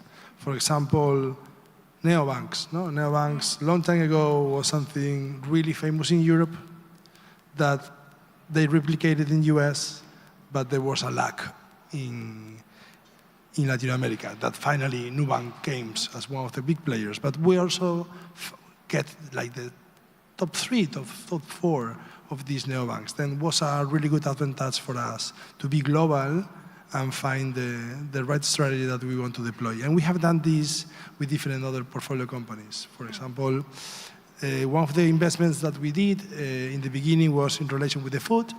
And in the moment that we were trying to make the decision, we have one startup for Europe, one startup for LATAM, one startup for US. All in the same stage, in front of our investment committee, and trying to say, okay, which one of these theses we are going to bet on. And the truth is that if you compare the other 2 models, they played really well, amazing numbers today. But the one that we choose, that was in that moment US, it's 100 times bigger than the rest. Then go to the next idea is, okay, how to use the toolkits that we develop. It's like now the companies are growing, they don't want to be diluted, but it's not only the ideas of the venture debt, it's also the revenue finance schemes. Then this is things that we are also working. Not in our house, but also there is other tools that with the right maturity of the market, when you are exposed to US, you are able to understand. For example, in US, it's a more liquid market. At the time that the companies go and close the growth phase, the requirement of amount of money is starting to be huge, like 200, 300. And in order to consolidate, you find that US is really fast on that. For example, last 2 months, my portfolio has been extremely active with the war of SPACs. SPACs are back. And that has been something really, I don't know how to say, not with a really good reputation for the past years, because some of them was a scam, but the SEC became and regulate the space, and now I am seeing the SPACs as a round that instead of having a liquidity preference, they create liquid. Then this global exposure is helping us to provide the best tools for each one of the startups. Wonderful. And when we talk about growing, because we have been talking about, okay, AI is what's trendy right now. Well, what else is besides AI? Because AI has been also, we don't know what would be a good AI investment right now. AI as a solution enabler, AI, as you said before, are we going to be able to create the future ChatGPT here in Europe, or we're just gonna use AI, what we have already, to grow faster? And I don't know, who wants to say anything about it? Fritjof, please. I'll mention a few. I don't want to take a lot of the industries, because I think there's a lot the 3 of us will mention. But I think on that question, one thing I think about quite a bit is just kind of the words we're using in conversations like this, because it's starting to become a bit like talking about internet companies in early 2000s. So an AI company can mean a lot of things. Is it AI enabled? Is it sort of using a bit of AI to make it look more exciting, or is it sort of AI native? And that's one thing I think people have to realize, that new startups now, if they're not leveraging AI, they're essentially not leveraging the best technologies. In terms of areas, I'll just mention one which I think is extremely relevant in Europe. That's obviously defense tech. And drones, you see them all in the newspapers. There's a lot happening, and it's again a good example of Europe's ability with NATO Innovation Fund, for example, where you can quickly kind of get together and at least try to do a lot more than what you did before, out of urgency, and it really is, a very important topic. But I think also it's not a topic where you can move this fast before the breakthroughs over the last couple of years. So maybe if you're asking me for one industry, I'll say defense tech, and yeah. But do you invest in defense tech? Yes, I think all across stages you need to invest. There's a lot of drone technology we have been investing in, for example. Battery storage for energy optimization if you're far away from the grid. So definitely, but that's dual-use tech, no? In the end, that's dual-use tech, not necessarily defense, which is a problem now, no? Because everything can fall on defense, But in the end, all deep tech funds, everyone has been investing in dual use. What you're not investing in is like offensive technology, for example. Would you invest in that, which is part of defense tech? So I think it's a definition question. I think most of these companies frame themselves as defense technologies, and I think most of them are. Yeah, that's at least the ones we backed, I think is very much with defense in mind, yeah. And what about you? Do you invest in defense tech, or is it out of your scope? We invest in many things. Not just in AI. We also invest in biotech, energy transition, consumer brands. We do a bunch of stuff, robotics, humanoids. Defense is a bit of a sensitive topic, especially because, as you could understood, we have strong roots into Asia and China, and we really like to be, I would say, to stay away maybe from these topics that are a bit sovereign. Yeah. So defense is clearly a topic that a field where we don't go. Yeah, it can be controversial, right? Less controversial is to talk about dual use, because in the end, these are technologies that can be used for either of, or some people even talk about peace tech instead of defense tech. Now, because in the end, what you want is to prevent this to happen, right? So when you have to prepare a company, thinking about the problem that we have here in Europe, now we cannot scale. Our talent leaves Europe and goes to the US. We don't have enough funds, enough money, enough funding to keep our big companies here. How would you prepare them? Now, especially in your case, you both invest in early stages as well. So how would you prepare them to actually be able to scale here in Europe? Yeah, please. Okay. Well, I guess the next challenge for European entrepreneurs is less capital and more connectivity, providing early exposure to global customers, provide market access, and also maybe international governance standards. So that's why cross-border capital it's very important. And the way we tackle it at Cathay is very simple. We have global funds and regional funds, but they're all integrated into a global, unique platform. So, for example, if you take a Spanish startup, they will be able to maybe use a Brazilian fintech and maybe leverage our partners in China in order to expand into the Asian market, and maybe work with the US corporate in supply chain. So for the way we see the playground is really global, and we try to provide connectivity through our global platform. And that's, I would say, it's actually the biggest challenge at the moment for European funders. But are you being able to do that right now? Are you being able to leverage on that network and actually cross-collaborate that way within your corporates, your startups and everything right now, with the current regulation and everything that we have right now? Is it possible? Yeah, we really believe in collaboration between founders, corporates, and VCs, and work together in order to become global leaders, global category leaders, and also build transformative relationships for the different industries. Yes, it's not something that we do systematic, because not all the companies have the mandate to go global.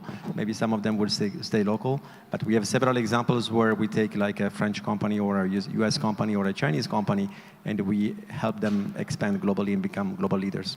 Wonderful. And Fridtjof, in your case, you said 22 countries, right? And how many of them are in Europe? Out of the offices, It's 8 offices in Europe. Eight offices. Yeah. And how do you think that these 8 offices in Europe can sort of somehow in the future work as like one hub? Yes, I mean, in some ways they already are. We have an annual European Founder Conference where we bring the best companies. We bring them to events regardless of geography that they qualify for. And I think we leverage the US footprint as well. A bit like Emmanuel mentioned earlier, we also have a very kind of decentralized and global organization. And what I like about it, and it's really awesome for founders, it's, hey, if we back you early, we'll open up all of this network, we'll intro you to people in San Francisco or the right investor on your next round. It's a cool kind of value proposition to founders. And I think that as a VC now, it is important to also consider, everything is a sales process. Either they're selling to you why you should invest, or you sell to them why you get to invest. And I think typically the latter is the case with really exceptional people. So that's something we use quite consistently, and we have a lot of proof points of that now, that we can really help a very early company go global. And that should obviously be in the founder's mindset as well. Wonderful. We ran out of time, but before we go, I just wanted to ask you something. VC, I mean, there's this, I think that bell is ringing, but this is about what do you think is going to happen with venture capital in the next 10 years? I mean, right now we're seeing it's harder to fundraise. It's very hard to actually find the best opportunities because there's a lot out there. Very briefly, what do you see in 10 years for your fund, and your multiple funds or asset classes? I think in a few years, the venture capital market will be completely different, very data-driven, as you were saying. AI will probably drive investment by itself. So VCs have to reinvent themselves and focus more on value creation. And I think it will be borderless. I mean, you're already in Nairobi, so I think the innovation will come from everywhere in the world. I mean, the capital should follow the talent, right? The talent is everywhere. The best ideas are everywhere. So Nairobi, Sao Paulo, maybe Valencia would be the capital of innovation in a few years' time. As Endeavor calls it, the elsewhere, right? What about you, Fritjof?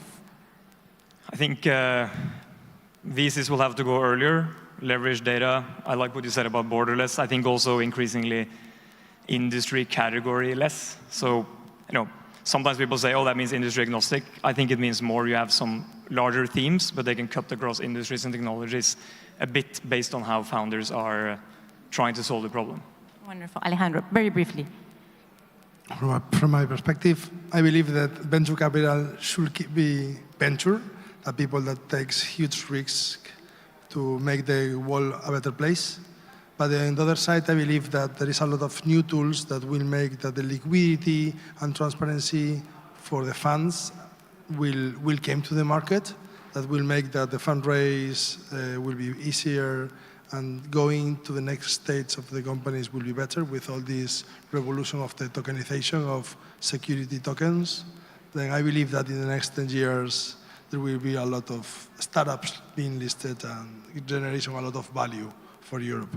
Wonderful. Thank you very much. And thank you very much to the audience for being here today, to BDS for the opportunity. And looking forward to seeing you around. And you can listen to the 0100 Impact Talks, which is my podcast, where I talk about these topics with other LPs and GPs. Thank you very much. Thank you.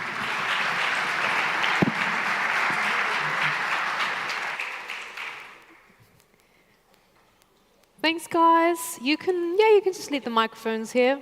Yeah, just leave them on the table. Thanks for filling us in on what we can learn from you guys on your journeys. Now we're going to continue the lessons and learn from the unicorn builders, right? Everybody loves to hear a unicorn story. And we're going to be going over to a very small country in Eastern Europe. It's actually also our partner country, Estonia.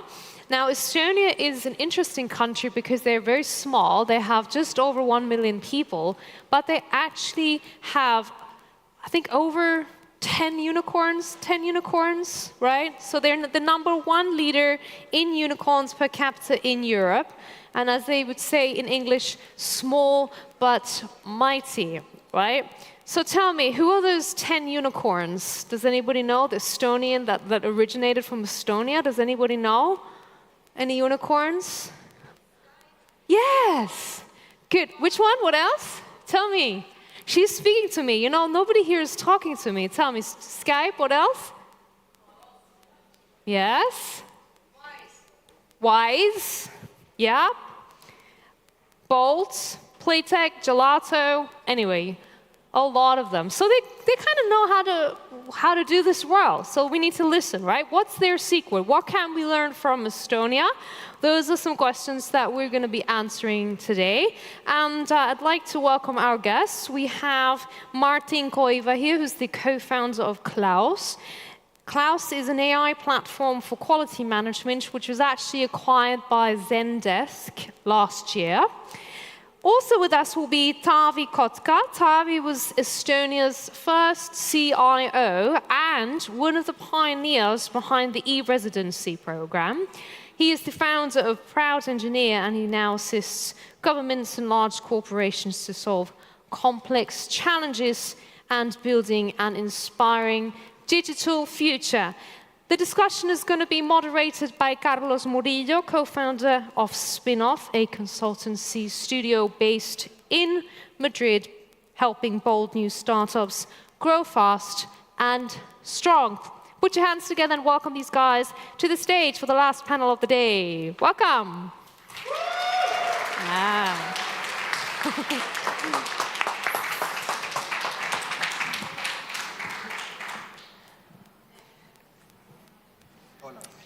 Okay. Good afternoon, Valencia. Thank you, BDS, for having us here. And thank you to Estonian e-Residency for being the host of this panel.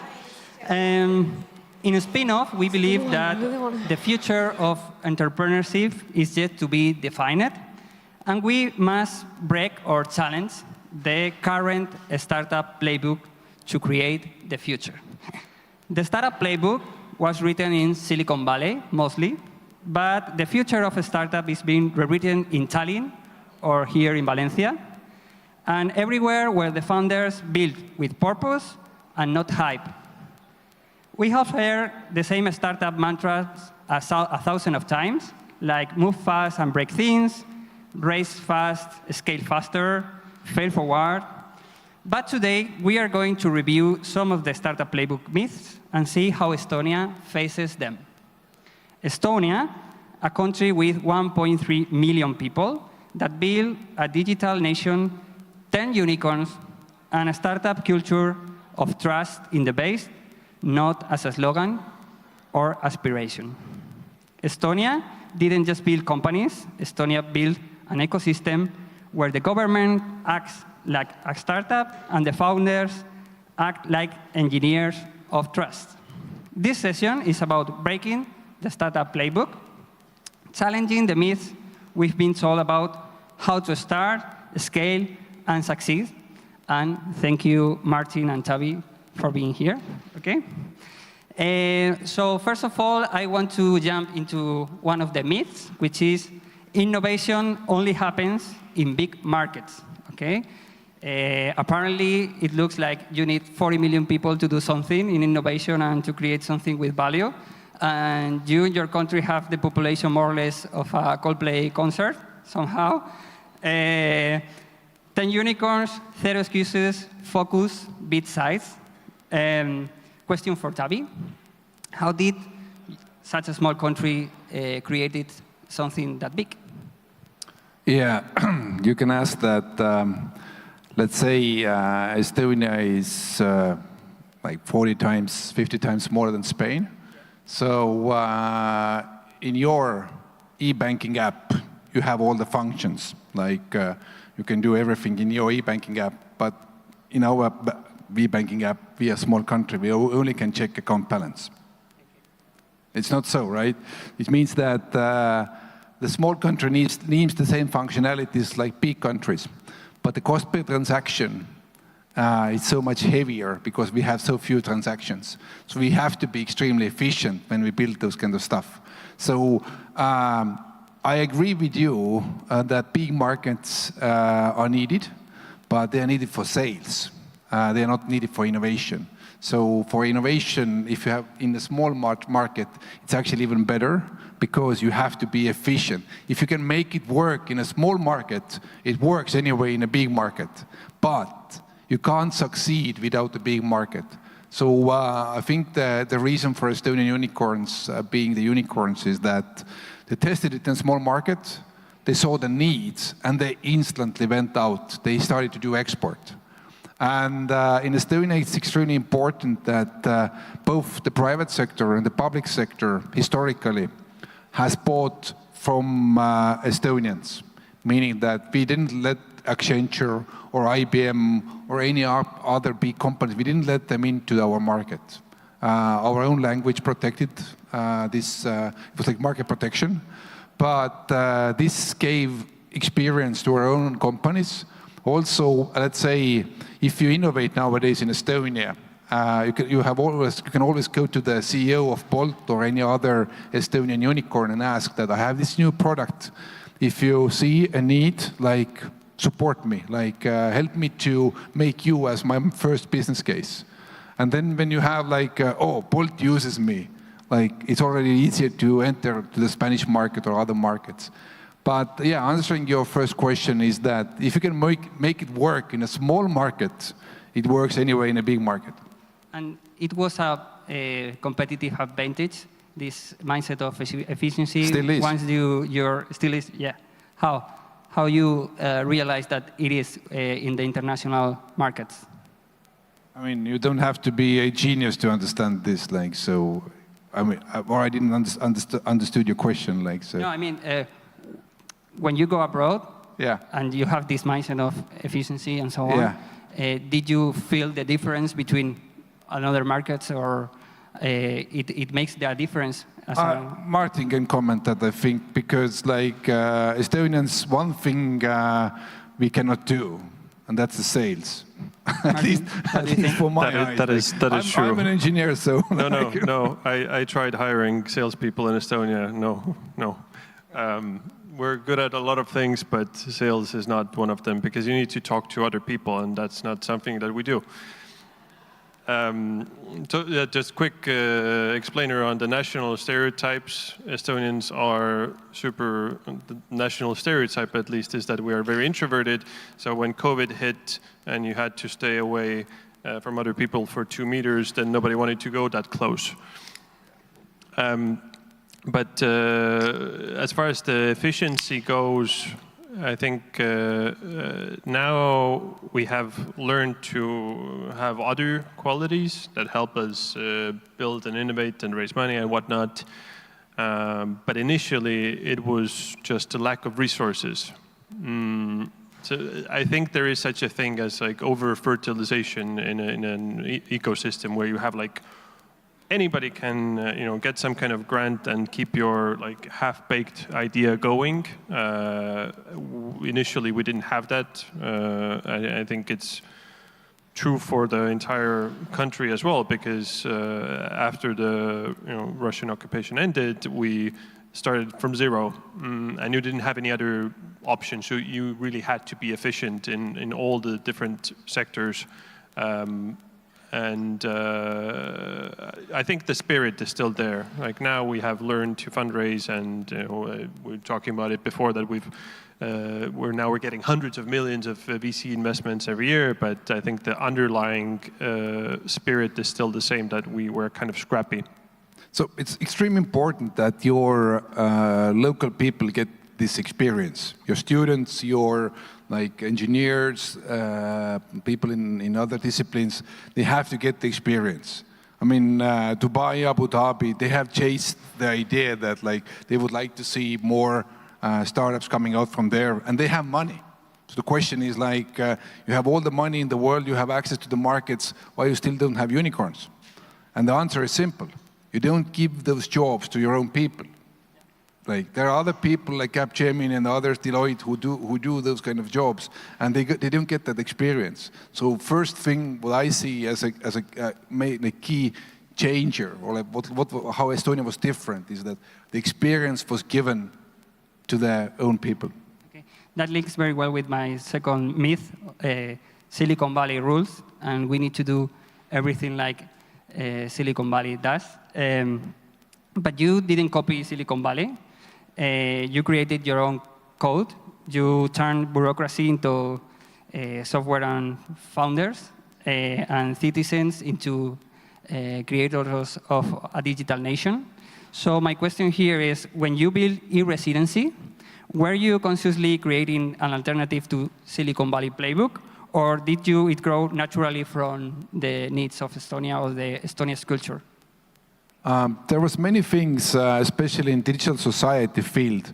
For example, like digital signatures. Like everybody knows DocuSign, but DocuSign came later than compared with Estonia. I mean, we had digital signature implemented in society 10 years before DocuSign. So in some fields, we were ahead of Silicon Valley. But Silicon Valley is still a great example to copy. And to be honest, Bolt is a copy of Uber, but it's a good copy. So, and we shouldn't be afraid of, or we shouldn't be ashamed of that. Microsoft is a copy, Walmart is a copy. Like, so we shouldn't be be ashamed to copy something that actually works in Silicon Valley. Why don't we do the same, but even better in Europe? So we did both. We copied some things, but we also invented our own stuff. And again, if you haven't lived in true digital society, you don't understand it.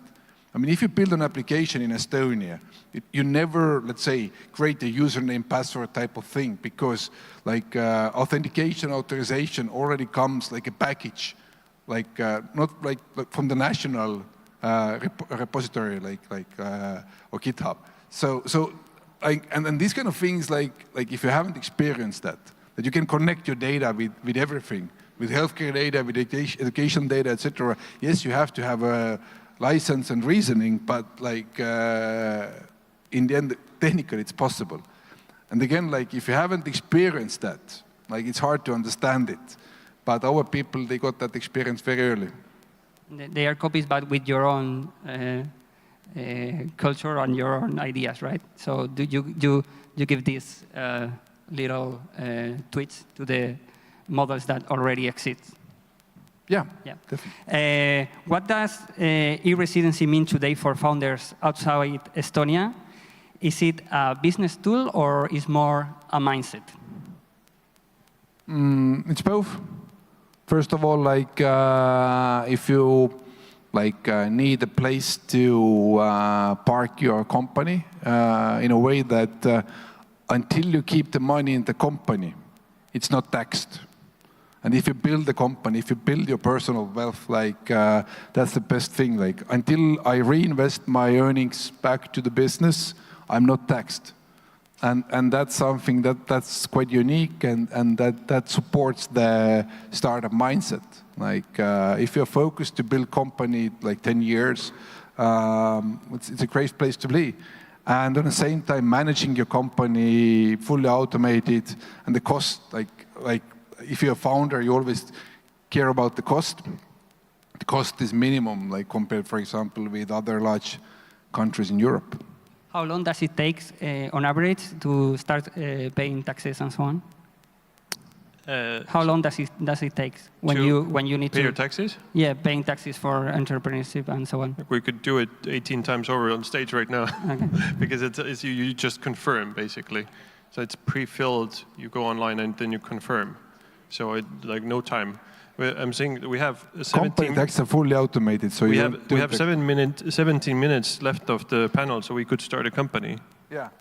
I mean, with that kind of time, we could start a company. Create a company and make a bank account. Okay. Let's go to the third myth of Startup Playbook. Entrepreneurship is all about funding, the classic one. If you rise, you win, the mantra. I read an article some days ago of Mark Cuban, the guy of Shark Tank investor, and he said, you should never raise money. Now you have money flowing in Estonia. Martin, Pipedrive scaled globally and raised 100 million during the process. You were there. How much did the mindset and the context help it to attract the funds and the investors to Estonia? I think it's easy to say don't raise money if you're Mark Cuban and a billionaire. Yeah, so I saw up close, I was an early employee of Pipedrive, which is one of the unicorn companies, and that was sold to a private equity fund a few years ago. And they were one of the early companies to invest or attract serious VC investment.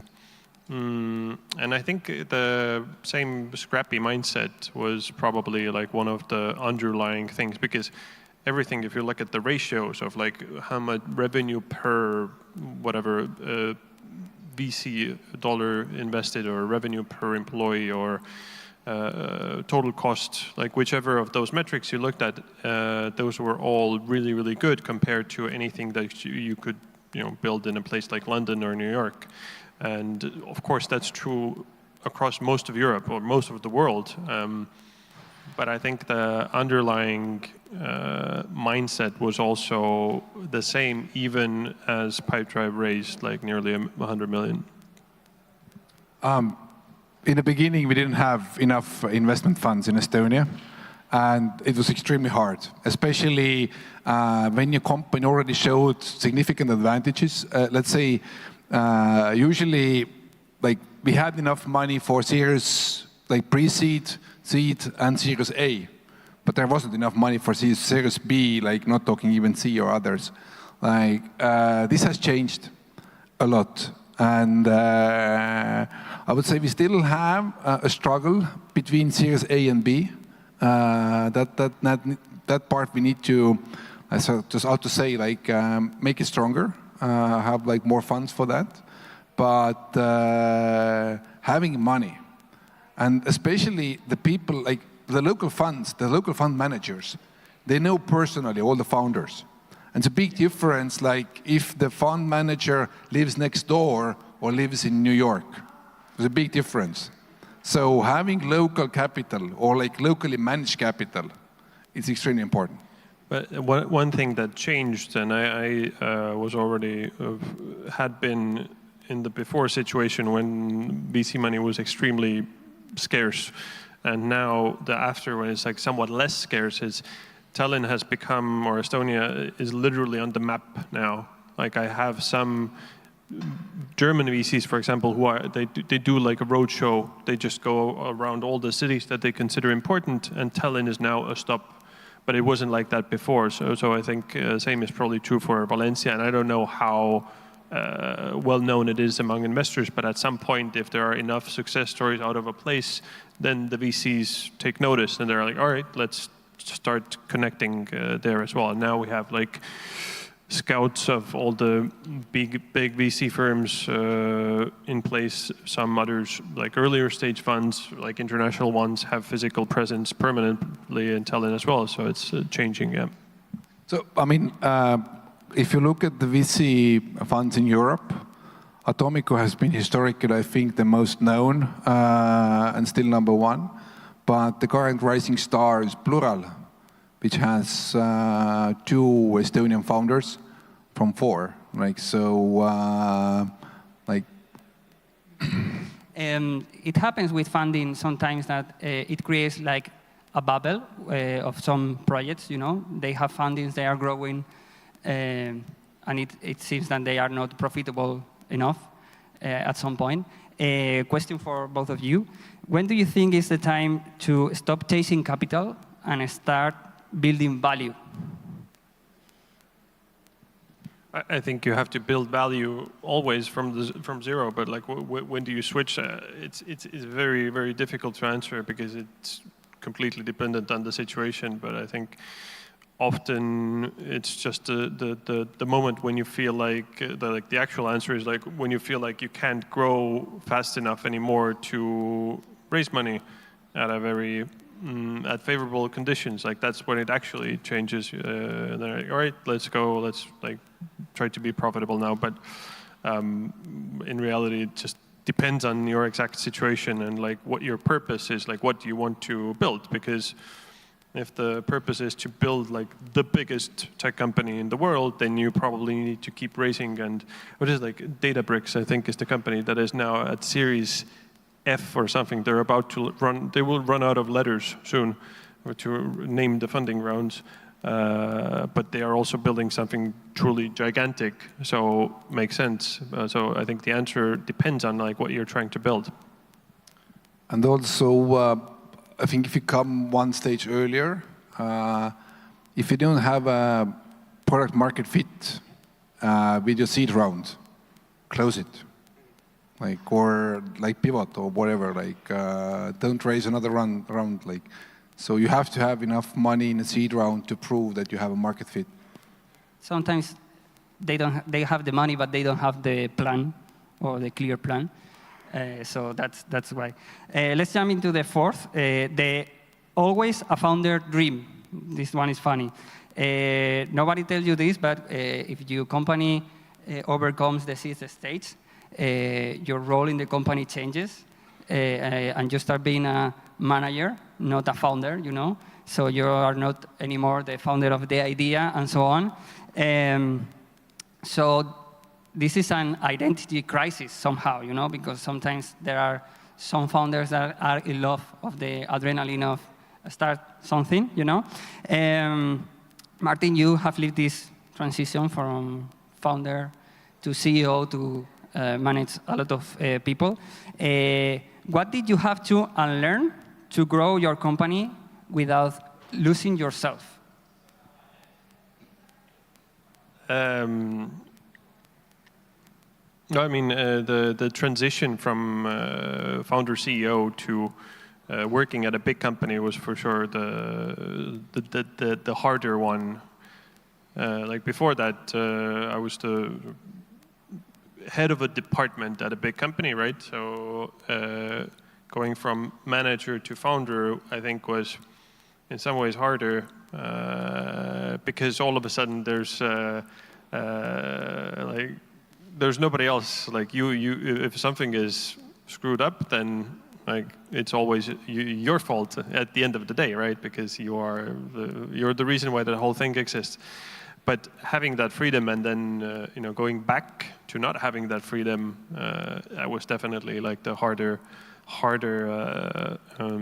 transition. I don't really have a good answer to like what I had to unlearn. I don't think whatever it was, I didn't learn it, or I did not learn it. Xavi? Yeah, I would say it's a positive problem, because the only reason that you need to change means that your company is growing and you make money, and that's a positive problem. Looking at, I started as an engineer, and then becoming the CEO, and then even later vice minister, whatever. But today I'm back as an engineer. So yeah, there was a phase that you had all those fancy titles and responsibilities. But when the journey is, let's say, that journey is over, you're back to the roots. So I'm back as an engineer. And during the process, you need to pay attention, not being a blocker for the growth of the company. No, it's a positive problem. You see the success of your own work, change. Do ecosystems actually prepare founders for the transformation, or do we glorify too much the garage phase of the entrepreneurship? Sorry, can you repeat? The ecosystem of Estonia, do you prepare founders for the transition from founder to CEO and so on, for the growth?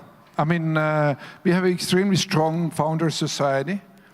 Which means that whenever you are in trouble or in, let's say, you are lost, there is another founder helping you. But you have to reach. Nobody pushes that towards you. You have to reach out and ask for help. And there are always other founders. So I don't know if you have the founder society in Valencia or Spain. That's something I really suggest you to do. Only founders. Which means that, let's say, the third guy or fourth guy in your company can't get in. Only founders. And this is very helpful. So, final one, success ends with the exit. Okay, so the myth says sell, disappear, and post your judge photos somehow. But real success is when you sell your company and is the starting point for someone else somehow. Martin, after the acquisition of Klaus, how do you define success right now? I can confidently say I don't think about that, but so no direct answer to your question, unfortunately. But I would say the focus shifts quite a bit because like I'm now not with the company that acquired Klaus anymore, so I am. So it shouldn't say co-founder Klaus; it should say unemployed, actually. But I think the focus just shifts to like things outside of work for a while, and then leave some clarity of thought to think about, like, okay, like what comes next. But it's quite noticeable how so I've been through, let's say, 3 different phases. I was like founder CEO, then I was employee at a big company, and now I'm technically unemployed. So the big thing above your head that was always there for, you know, in my case for about 7 years, all of a sudden has disappeared. So I'm also looking for the answer to your question. Like, I don't know how I define success. Like, you know. How does it feel the day after you sell your company? The day after, the morning after you sell your company, how does it feel? So I have bad news because what nobody tells you is that, like, that's not when the marathon ends. Because then you have to run another marathon, which is integrating your company. Well, in my case, it was because it was acquired by another big company. It wasn't like a private equity fund or anything like that. So it's like another functioning big company, and you needed to integrate into it. So you had to run a second marathon without any pause to integrate your company into that other one. So I think that was the main realization that, like, oh shit, it didn't end here. So I think the sort of realization of this being over is only now setting in, now that I've left the other company. But if anybody is in the process of M&A, then that's good to keep in mind that it does not end with the signature and the company being sold. Then you're in this adaptation phase of, like, whatever is the new reality. Okay, so we are wrapping up this panel. Tavi, what do you think governments can do in order to support innovation and a good startup ecosystem? Copy the success cases of others. Like we said, like starting from giving a chance to your own people to solve the problems and get the experience. Like, so that's the first thing you can do, which means that, let's say, oil or like digital tenders, like mostly should go to the Spanish companies, like, so, and build the experience from there. Like that has to be one of the goals, not just to solve the problem what you have. Let's say I need a new register for something, or I need a new hospital system. Like you also should include the fact that, okay, I need that system, but I also need to keep that knowledge in this country. And that, for example, has that has been success in China. It has now become success in India. Like, we shouldn't look at them as like developing countries. They are not. They are ahead of us already. So copy the same model, like give experience to your own people, and then they will start building the same stuff in other countries. Martin, what do you think is the legacy that you leave in your country with your experience as an entrepreneur? I would hope that, so Klaus was 100 people in the end, so I would hope that there's a few that will go on to found new companies as well. Actually, one has already been founded. I could say that Klaus was like the third generation of startups. If you go back, so I came from Pipedrive, learned a bunch of stuff and like how things are done from there. A lot of the Pipedrive people came from Skype, which was like the original tech startup. Like you could go back to like the first commercial bank that we had and things like that. But I would say Klaus was the third generation, and I hope there will be a few that will become the fourth generation. So that would be a cool legacy. Certainly building a company that is remote first as well as Klaus was, I think that was also maybe something that was rare at the time and done well.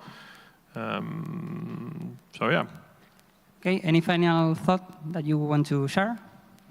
Just going back to what you were talking about before, like what could be things to do to make an ecosystem successful.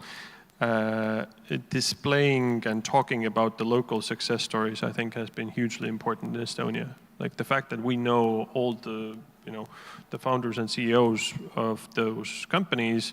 And you kind of feel like, okay, well, he lives next door and he doesn't seem to be like a hyper genius type of guy that's like, completely unreachable and different from me.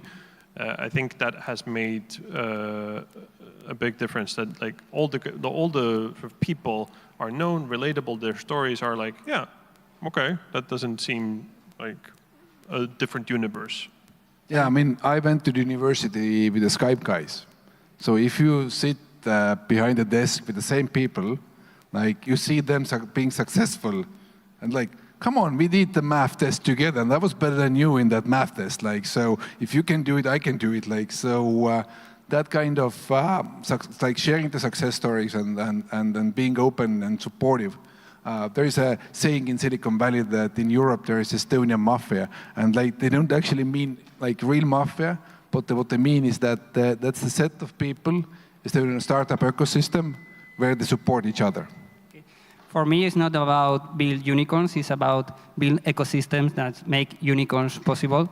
Thank you very much, guys. Bye-bye.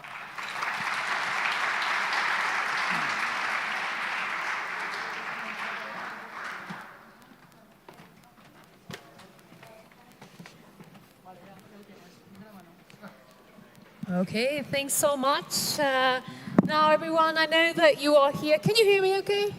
Yes? Okay. I know a lot of you are here for something really exciting, and this is kind of the last part of today, the VDS Startup Competition Finals pitches. Now, we're going to be having 10 finalists here who are going to be pitching their ideas. And I just want to give a couple of details about how many applicants we actually had, just to give you kind of an idea of what it actually means to be here in the top 10. We had over 1,000 startups from 84 countries apply, and only 10 of them made it to the final round, 5 in the seed stage and 5 in the growth stage. So let's give them a big round of applause, because I think getting to the stage is an amazing achievement. Everybody clap for the 10 finalists, please.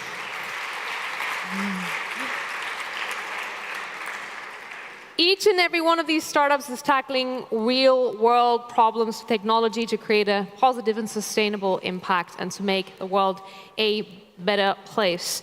And what I'd like to do is I'd like to present to you our jury members, right? We've got, and I'd like to actually ask the jury members to stand up so that we can all see them, and I'd like you all to applause afterwards to welcome them. With us today is Sébastien Lefebvre, partner at Elaya. Also with us will be Manal Belalouan, principal at HV Capital. Also joining us will be Ramzi Risk, Managing Director, Work in Progress Capital. And from Trint Ventures, we have the investment manager, Irina Krebchuk.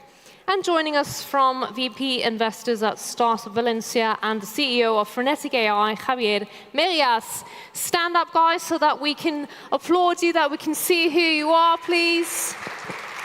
There they are.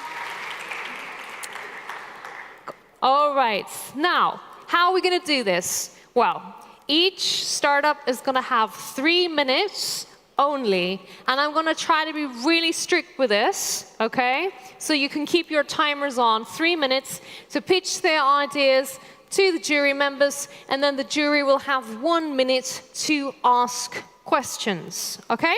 So I'd like to give the stage to our first pitch, to our first startups from Kreos Space. He is the COO and co-founder.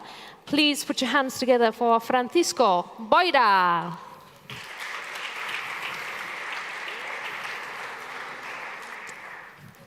Francisco, where are you? Ah, there you are. Okay, Francisco, when you have the microphone working. I don't know if it's working. Yeah, it will work. Give me, you can have this one. Yes, this one. Okay, are you ready? I'm ready. 3 minutes for you. If you took your smartphone in your hand right now, there's a 70% chance you'd be without internet.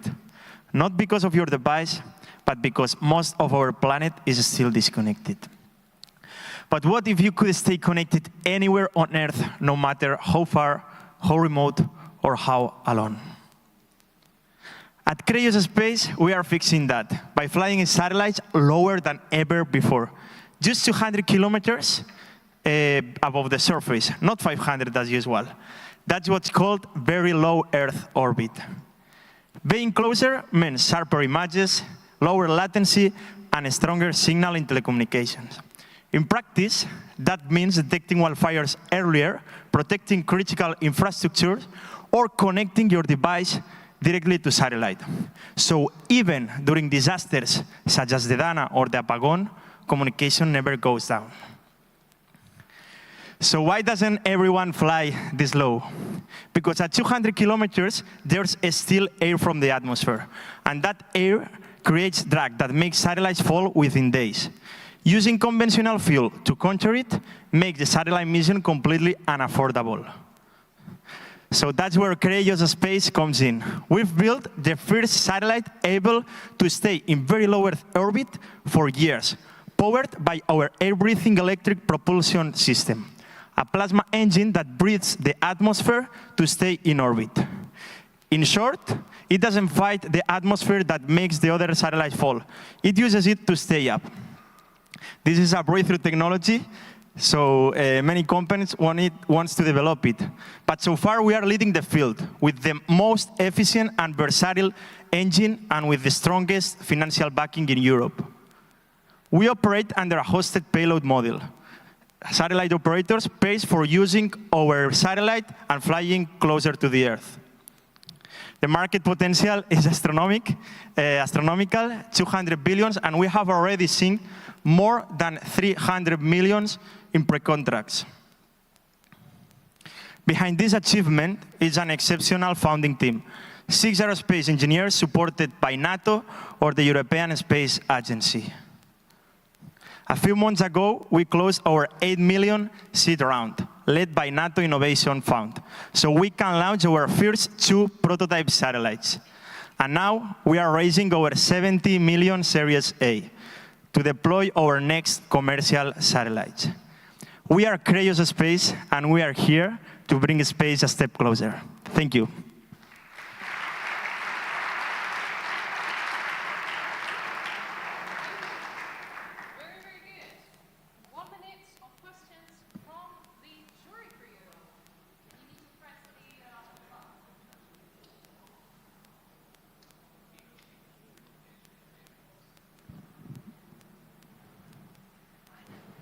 Hey, thank you. So are you licensing the tech? Are you building the satellites? Are you operating them? What's the model there?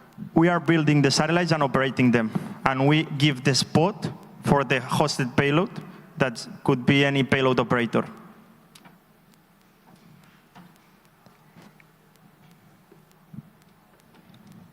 What type of customers do you serve? Sorry? What type of customers do you serve?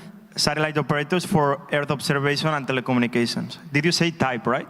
Yes. Yes. Basically, satellite operators and government agencies. Okay, so maybe follow-up question.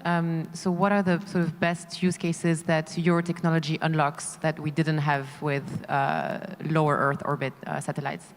I don't hear you properly. So what are the new use cases that your technology unlocks that we did not have with low Earth orbits, not just very low? With these pilot customers, detecting wildfires earlier and also providing direct-to-device broadband connectivity. Okay, we can have one more question. Okay, so in terms of the IP itself, you said it's solar powered. Is there something defensible about the technology that you've built that makes it feasible, that makes it difficult for others to build pretty much the same technology?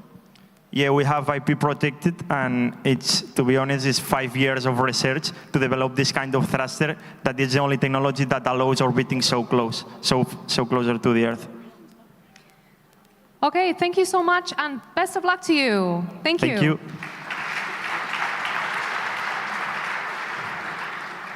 Okay, let us welcome our next startup here from Arcadia Space. Please put your hands together for Franco Garcia, CEO and co-founder of Arcadia Space. Hello, good afternoon. I think my colleague Francisco already introduced propulsion. So propulsion is very, very important for every satellite. Whatever the service is providing needs to move in space, and with that propulsion, with that engines, it provides the service.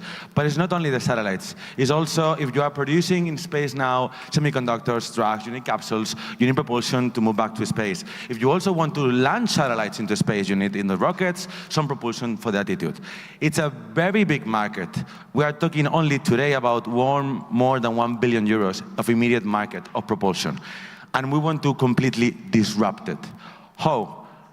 First, we're reducing drastically the cost of these engines. How? By betting on green fuels. We're completely changing the equation of how we do engines. Typically, they use toxic and carcinogenic propellants. You have to be extremely well protected, and every step of the design is much more complex, including the final step, which is the filling operation.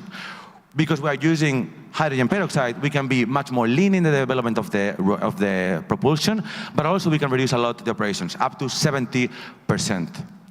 And this is not something that I'm inventing. We're already proving it. We did it in March this year when we launched for the first time a propulsion system using hydrogen peroxide in Europe.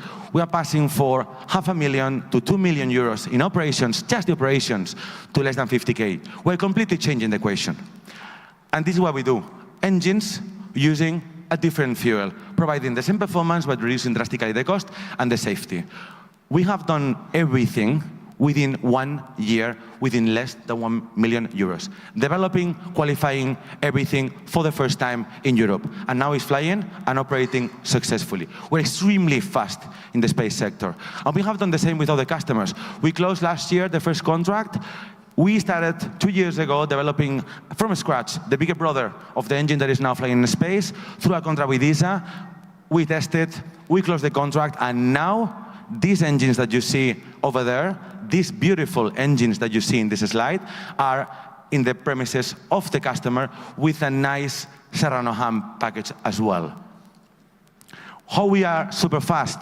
First, because we have our own testing facilities. We can do all this testing ourselves without relying on third parties, reducing a lot the cost, but also reducing a lot the time. We're expanding, having the most unique and capable facility in the whole Europe.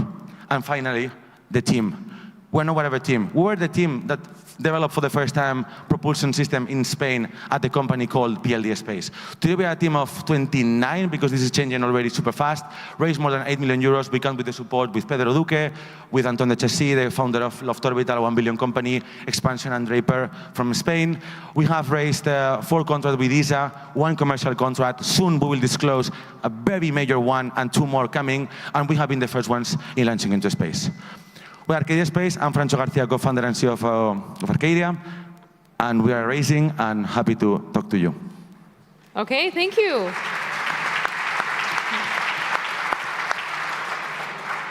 What questions do you have for Franco? I have one. Sorry, I didn't understand how that works. Can you explain a bit the technology and how that works? The technology, we have different propulsions, monopropellant, bipropellant. Monopropellant is hydrogen peroxide.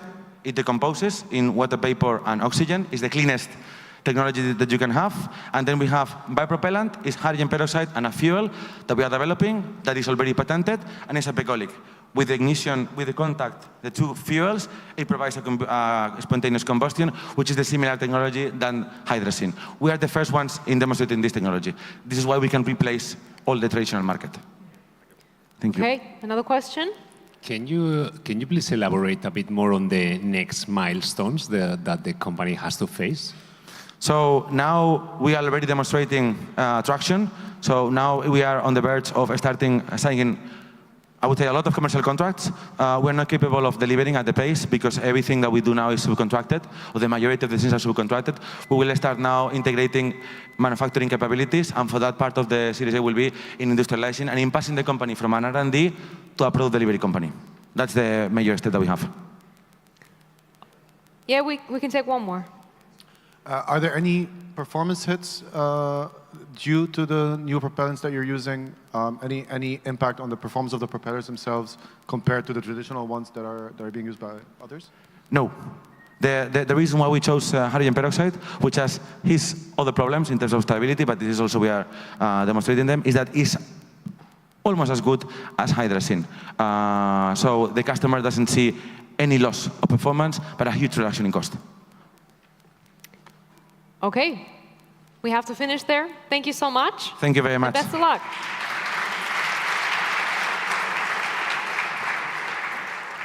Okay, now let us welcome the Chief of Growth at Spendbase, Yuri Momot, next. Everyone, buenos dias. My name is Yuri from Spendbase, spend management platform powered by digital banking. So let us introduce a little bit more about us. Spendbase was founded in early 2023, and right now we have 60 more people around the globe and 6 offices in different countries such as the US, UK, and other ones. Also, the story of creating Spendbase appeared when our friend bragged about that he left company who kept paying for his license worth $3,000 for 2 extra years. Another case occurred when company fired marketer and deleted the important license with the end. So 4 years of marketing data disappeared because of that. And as you can see, this problem is really common for everyone.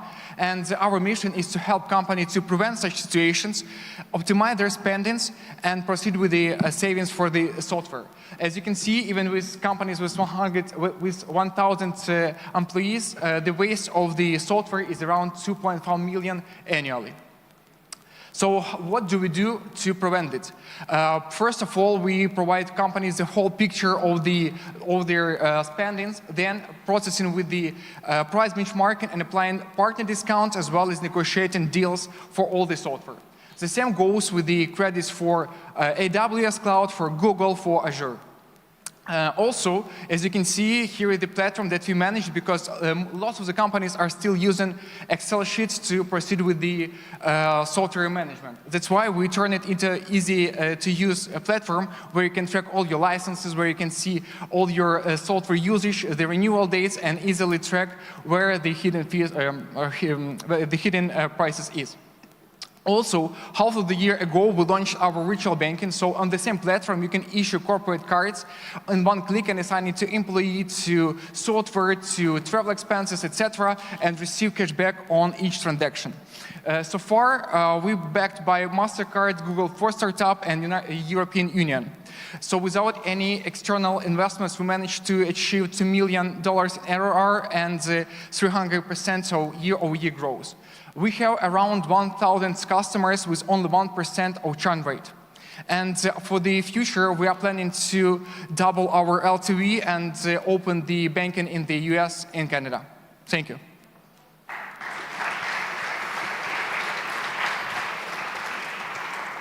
Okay, let's have some questions.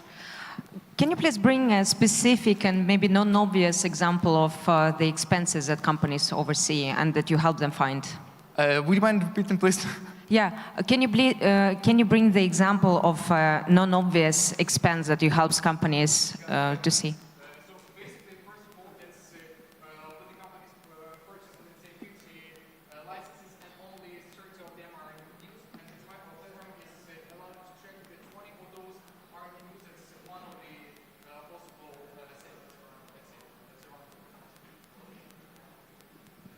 I have a question about the tech. What is difficult to do in what you're doing? Where does the defensibility lie into what you're building? Well, I would say, obviously, not all the software are easy to proceed with the negotiations or the partnership. But since we have... Thank you. Thank you. But since we have the possibility to, with our vendor negotiation department, it's possible to negotiate it as well. So yeah, kind of I would say this one. Also, the opening the virtual banking was the tough one, so we've been like doing it a while. Yeah. I guess that's all. Oh, we can take one more. We have to be fair, so the others got one more. If you want one more, otherwise, yep. Sure. Happy to take one more. So I think we've seen, maybe not directly in this space, but in adjacent spaces, AI being a very big sort of catalyzer or disruptor of the space, maybe more on the procurement side of things. How much of AI agents, and how much of your processes have been disrupted by AI? Well, I would say that we use AI for development, obviously, like in the back end. But if you're talking about the front end, we're basically doing it manually with the technology team. And for example, if we're talking about the customer service as well, we are focusing mostly on the human resources to catch up on that. That's kind of more human. That's all. Okay, thank you so much. Thank you so much. Best of luck. Have a good one. Thank you. Okay, let's welcome to the stage Lisa Babaeva, CEO of Cito Innovation.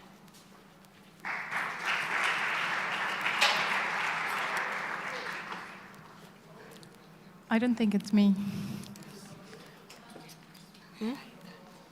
Bitte.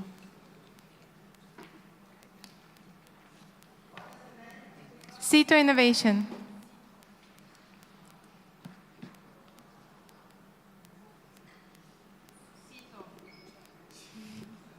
Cito, C-E-T-O, Innovation. Yes, that's the correct one. Hi, I suppose my time is still prolonging, right? So my name is Lisa, and I'm a co-founder of Cito Innovation, and we are on the mission to digitalize district heating industry. So there are 70,000 kilometers of pipes, and it's only in Denmark.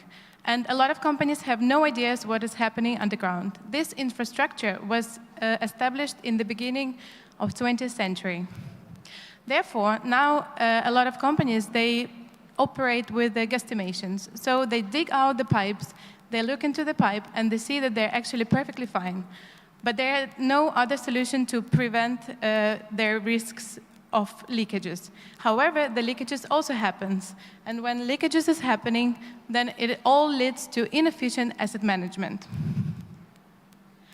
So we have calculated one procedure like this. When there is a leakage happens, it costs around 50,000 euros to repair such small amount of the ground, and it emits around 1.5 ton of CO2. And if you don't repair it at the same day, then emission only increases, and the cost as well, by losing water and losing the heat. So this is where Cito Innovation comes to the picture. And we are developing the asset management tool for predictive maintenance. And how do we do it? So we want to analyze the pipes within with our hardware. Then we integrate the data in our solution, the software solution, which we are building together with the data that we have already, operational data from the customers, and our diagnosis from the pipes. So, as I said, it is a twofold solution. First, it's a hardware. So we are developing the probe that will go into the existing valves, so we don't interrupt any infrastructure. They will go, the pipe will go into the pipes, scan the condition, the material degradation, and will tell you exactly where and when you need to change your pipe. And that will be implemented into our AI predictive insights that we are working with environmental and historical and operational data. So we are planning to lease the probe, and then there is a SaaS subscription as a software platform. Our entry point is a beachhead market is Denmark, so our ICP is a Danish utility company. Then we are going into the other Nordic countries and Baltics. The market is quite big, starting with the 87 million euro in Denmark and going to 1 billion around Nordics and Baltic countries. When the technology works and it proves, then we can also go to any small pipe infrastructure.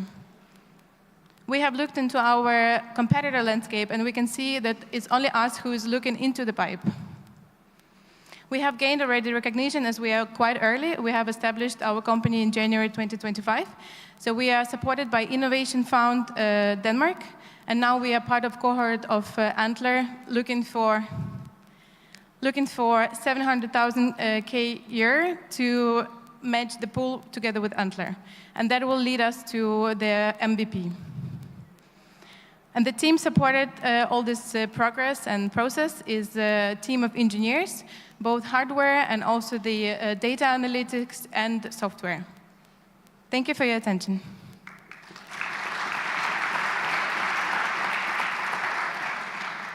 Take some questions. And if I could ask you to speak up quite loudly so everybody can hear into the microphone. Better? Yeah. Cool. I'd love to understand the technology a bit. So you said you have drones or you have probes that go into the pipes. Is this computer vision based? Where do you get your data from? What are you training on? Is that proprietary data? Tell me, maybe walk us through a little bit the technology side of things. Sure. So the pipe will collect the wall thickness, right? So we will know the material degradation. We will know how much of the metal left. So we will predict when the pipe will break, depending on the level of corrosion in the pipe. Yes. And as to the AI model, so we are implementing the historical data. So meaning, for example, now all the companies, they have data on their age. And the material. And this is the only data that they operate at the moment. So we will integrate this data, plus we will integrate the environmental data. So what other aspects can affect the behavior of the pipe? And on top of that, we will put our data from the hardware. I hope that makes it more clear. Yes. Thanks a lot. Can you comment on the design and manufacturing of the hardware? How much of that are you taking care of? Or is it internal? Are you working with other providers? How do you tackle that? The question is if we are working with some... Design and manufacturing of the hardware. How do you do that? Yeah, so we are doing the design of hardware ourselves. So it is R&D heavy company. We are focusing now on POC. We are testing all the sensors and all the mechanics. And then we collaborate with the other companies who can help us to design the design, like design meaning the shape. Yes. A quick question: Is your technology sorry. I think he was going to go first. That's all right. I mean, you can decide amongst yourself who would like to go. Yeah. Sorry. Yeah, I was wondering whether your technology is material dependent, or it can identify defects in different types of materials for the pipes. Yeah, so this is a material dependent, meaning that we are scanning the steel pipes because of our sensors and how the technology works. So we can only scan the metal steel pipes. Yes. Did you still want to ask your question? Yeah, go ahead. Yeah, I have a question. I saw similar companies solving the same problem, not similar companies, but solving the same problem with nearby fiber optics, and they detect leaks with the diffraction of light. And I don't know if you are aware of this solution, and if yes, how does it compare to what to the results you intend to have? I'm very sorry. Like I can hardly hear. So you. There are companies that don't have to build hardware to solving that problem. They use fiber optics that are alongside the pipes to detect the leaks, because the leaks change the speed of light in the fiber optics. Mm-hmm. So you mean, like, why do we scan it from the inside of the... Yes, what does it bring to have a dedicated hardware to solving that problem compared to the alternative approach?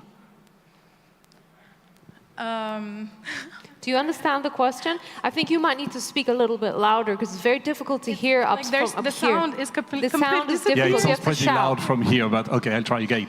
So there's the question is, why do you need a hardware? Because there are solutions that don't need a hardware to solving that problem.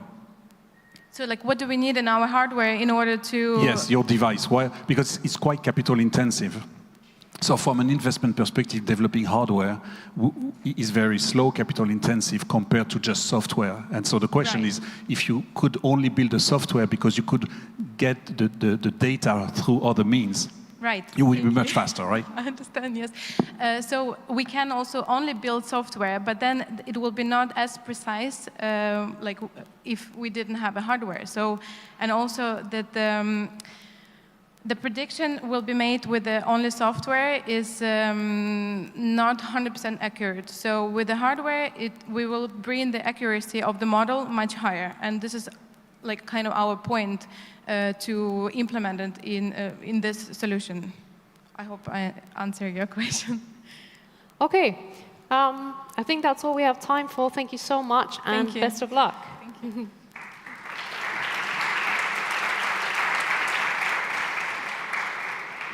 Okay, let's welcome to the stage Gaetano Volpe, CEO of Latitudo 40.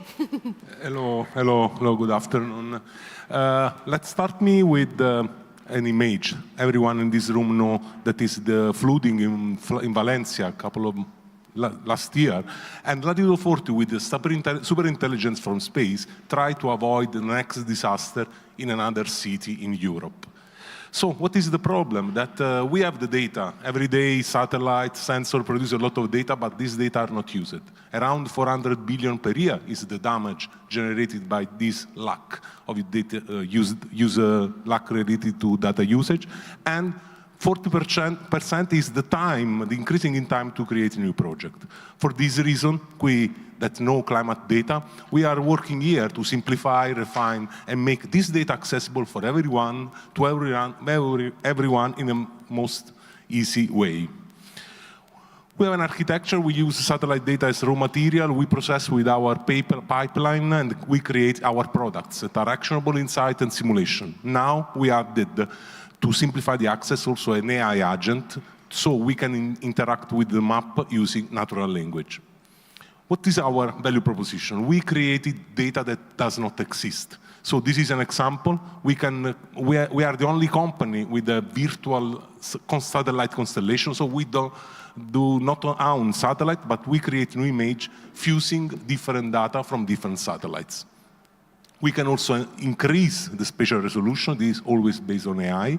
And finally, on top of this technology, we create tools for the identification and mitigation of climate risk, from land surface temperature, urban heat island, the flooding risk, microclimatic performance of the greenery, and so on. And this can help cities to act fast and in a very cheap way. So, up to now, we can see from the past to now, but a lot of customers asked us to see what happened in the future. So we created the first simulation tool to verify the impact of mitigation action in cities or on infrastructure. In this case, we generated satellite synthetic imagery to analyze the future.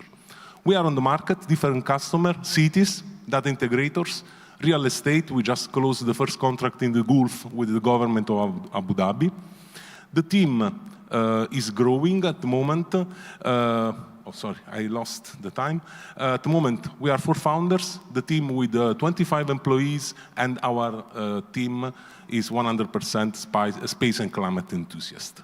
At the moment, we are opened our round, 5 million. Our vision is to increase the prediction capabilities of our model, create new sales hub in the Middle East, and accelerate our growth with acquisition of 2 target companies. So let's shape the sustainable future together, and thank you for your attention.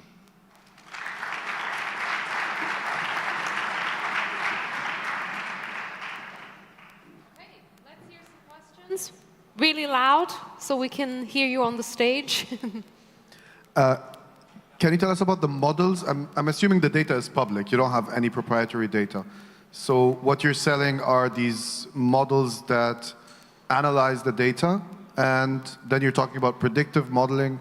Is that just generative? Are you training on historical data? So maybe tell us a little bit about the technology that makes this anything more than just image, computer recognition, computer vision? Yeah, thank you for this question. Normally we use imagery from satellite that are just a photo. From this photo, we use our model, our AI model, to extract information from this image and offer this information directly to the customer. Normally, this is an approach that we call from project to product, because everyone can extract this information, but you need to create infrastructure, use the data scientists, understand what is the model, and then have the data. This is months and months to reach the result.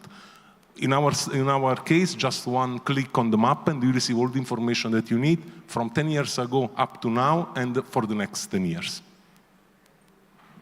But what are the models themselves? What are these models that you talk about that you've trained? Can you tell us a little bit about the technology itself?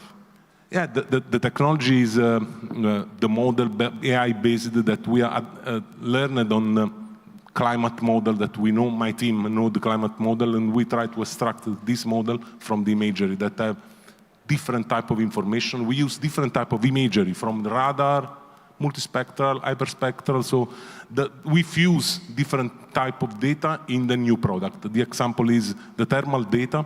We combine source from 4 satellites that are different resolution from 1 kilometer to 300 meters, different revisit time, so from 7 days to 15 days or 30 days, and we generated a new model that every day generated 4 times per day the temperature everywhere in the world at 10-meter resolution. That is the competitor is someone that launched the satellite in the space with a thermal sensor.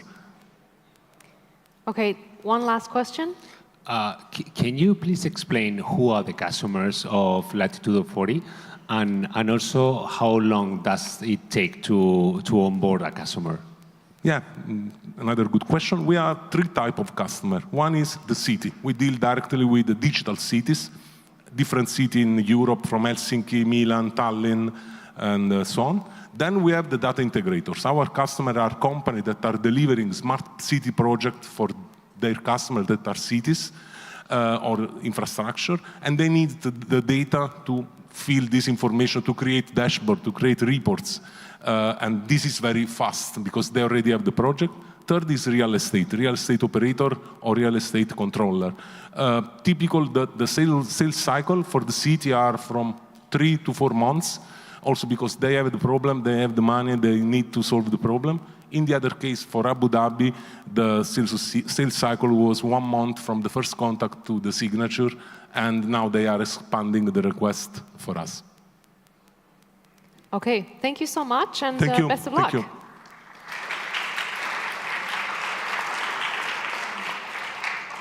Okay, let us welcome from Space Backend the CEO, Dimitri Goldenberg. Good afternoon. We founded Space Backend to address one of the highest challenges in the aerospace industry, accelerating satellite integrations from years to days. Following meeting with more than 50 European aerospace companies, we found that the daily agenda of companies like Airbus, this is hardware integration challenges. The lack of standardization in software interfaces complicates hardware integration processes, forcing companies to develop and test complex data interfaces to dozens of various hardware components from different suppliers on the value chain. And it requires companies on average 6 months and 2 software engineers to develop software just for one component, impacting companies to spend more than $500,000 and several years on the timeline. But the urgent demand to reduce the integration timelines is because in the next 10 years, the humanity is going to build almost 40,000 of different satellites with over 700K of different hardware that needs to be integrated on top of them. And because of this rising demand, we need faster solutions. But the only solutions on the market just shifting the problem to the hardware suppliers. To solve this problem, we introduced an AI-driven platform that enables modular integration of various hardware components. We're using AI and software to automatically convert hardware documentation into digital twins while automatically generating, testing, and validating platform-agnostic middleware, enabling plug-and-play integration of anything to anything. Compared to the existing hardware-based solutions, we deliver fully scalable software approach that enables 65% faster timelines and up to 75% of the cost reduction. Our business model is to charge for annual subscription licenses, starting from 35,000 annually, to enable integration of dozens of components in various projects. And by using this cost structure and the target to approach integration of 30,000 components annually in the next 5 to 10 years, we have a target to pass 100 million in ARR. Up to date, we successfully demonstrated to dozens of European companies how we're able to integrate space-grade hardware in less than 1 day instead of multiple months. We successfully signed our first commercial agreement with one of the top 3 aerospace integrators in Europe, and now we're closing our round to achieve full commercial readiness early next year.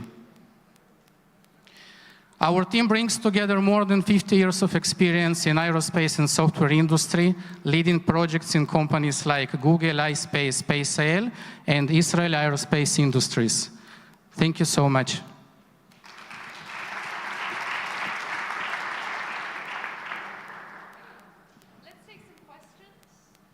Yes, thank you. Super interesting. It sounds like there must be so many very complex things that you handle at the same time. What's the hardest thing for space backend? What's the name of what? What is the hardest thing for space backend? Hardest pain? HR, because it's very difficult to find the talents. So it takes many time to hire and to find good people, to build really dedicated and long-term team. And of course, there is a lot of challenges related to technology stuff, because there is a lot of gap from converting hardware specs to digital twins and having fully flight-ready software that is ready to fly on the satellite. It requires a lot of validation and a lot of architectural decisions to enable something reliable that will have enough credibility in front of the big primes. And will you need eventually to also build the software layer to have more control over the stack, or can you stay on that interoperability layer? No, actually, the next stage of our roadmap is to control everything that we are integrating, because our approach enables us in several clicks to deploy all the ground segment infrastructure to enable communication with the integrated hardware. What has been done in the past is that every time you're launching some hardware to the space, you need to write and develop custom dashboards to visualize all of the telemetry coming from the hardware. But now, by using our approach, it can be done in several minutes without any customization. More questions? I like questions. Yeah, we have a little bit of time. We're for the next speaker, we're looking for the technical details of the next presentation. So thank you so we have much. time. We can take more questions. I have one more question. Seeing what you guys are building, how do you envision the path to grow? So you are onboarding right now one of the biggest customers in the industry. How do you envision the next steps in your commercial role? How we get to the next steps after the first customers.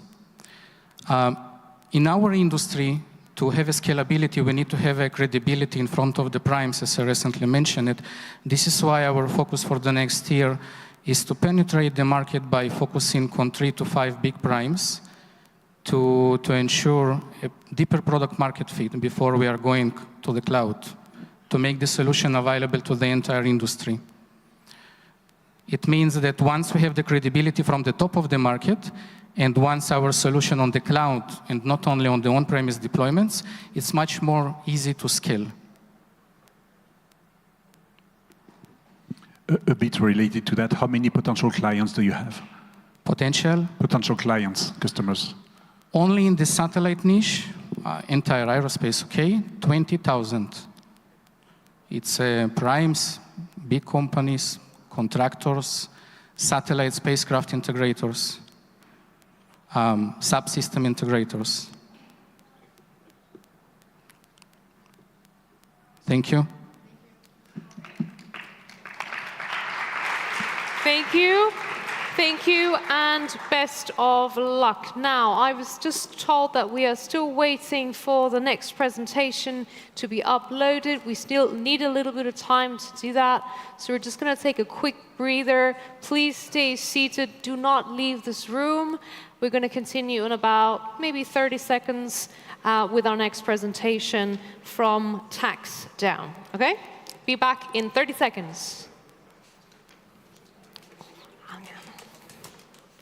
A ver. No, es que yo puedo.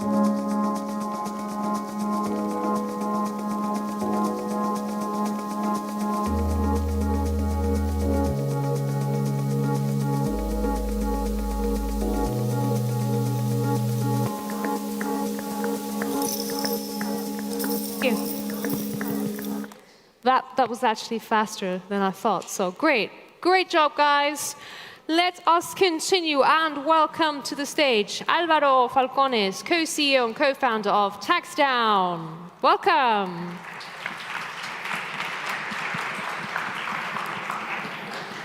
Hi, hello Valencia. How are you doing? Beautiful day. So let's don't sugarcoat it. Taxes suck. And this is just like that.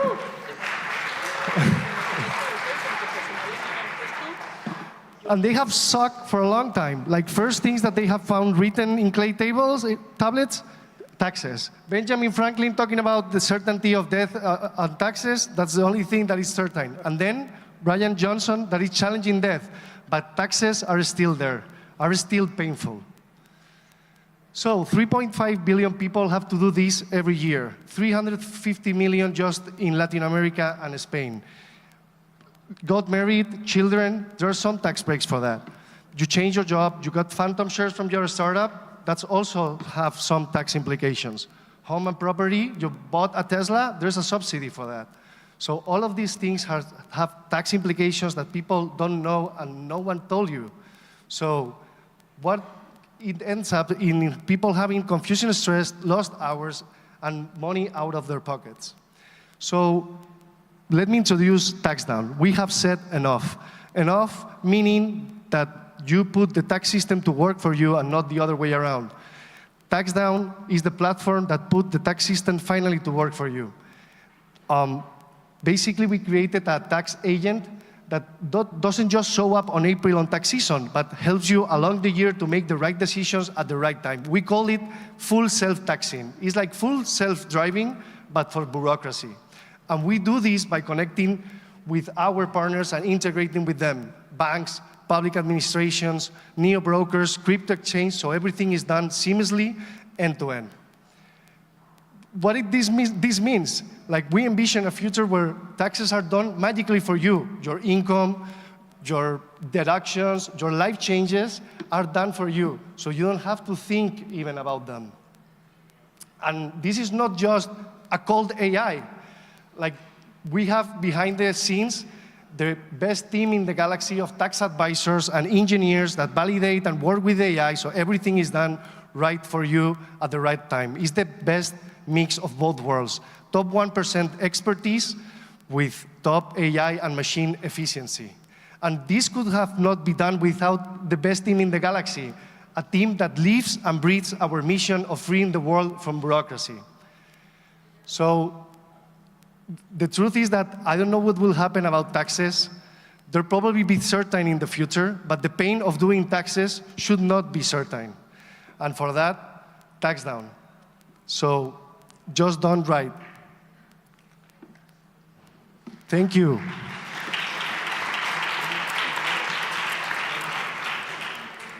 Okay, let's hear some questions. Who has some questions? Yes, I have a question. So you started with Spain, you're expanding to Latin America. That's where you want to scale? Or do you envision to scale in other places in the world?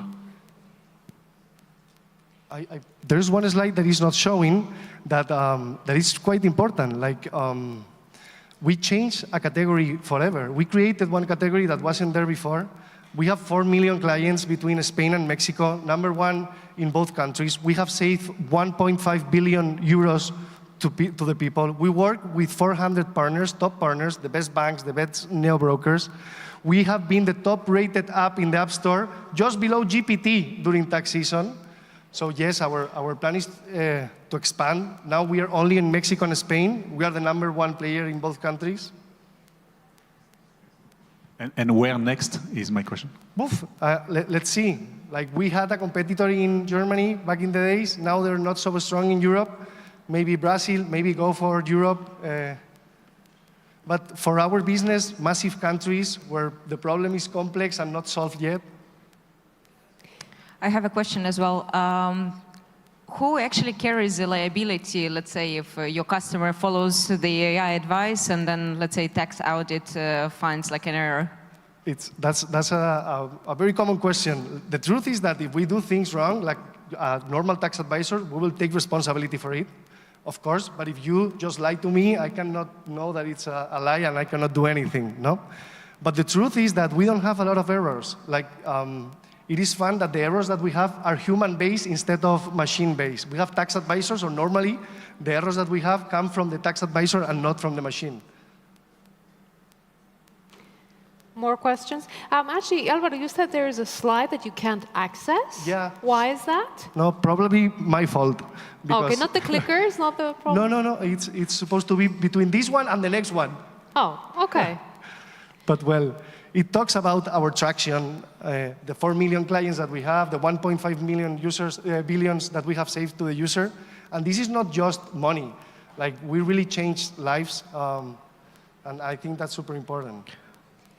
What do you think of, you mentioned Germany, and since we're from there, okay. We know TaxFix, for example. They're there, they're big, they do the exact same thing pretty much. How do you differ from them? Well, nothing to do with TaxFix, of course. First, we're AI. Second, we offer a subscription model that is quite different. Like, paying taxes on tax season is wrong. Like 31st of December, things close, and you can apply the tax breaks that you haven't applied, but where is the optimization? The right decision making is during the year when you sell your Bitcoin on Binance, or when you take a decision on your bank to buy a pension plan. On those parts is where we help users the most. So we are not just a one-off solution for tax season. We are a tax advisor that follows you during the year to make the right decisions. I think that's totally different. Okay. Any more questions? No? Okay. In that case, thank you so much. Thank you. Best of luck to you, Alvaro. And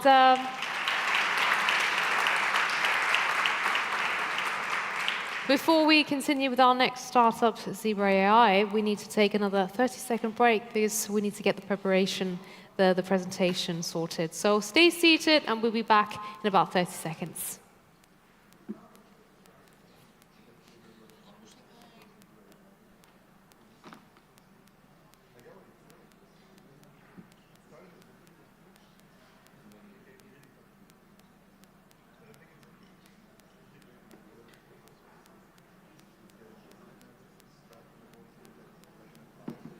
Okay, there was no music this time. Music would have been nice, but at least I found the presentation fast, so that's good.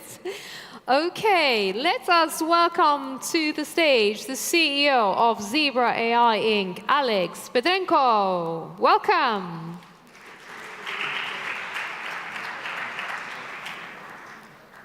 Spatial AI is a natural evolution of artificial intelligence, enabling machines to understand and interact with physical world, but in 3D.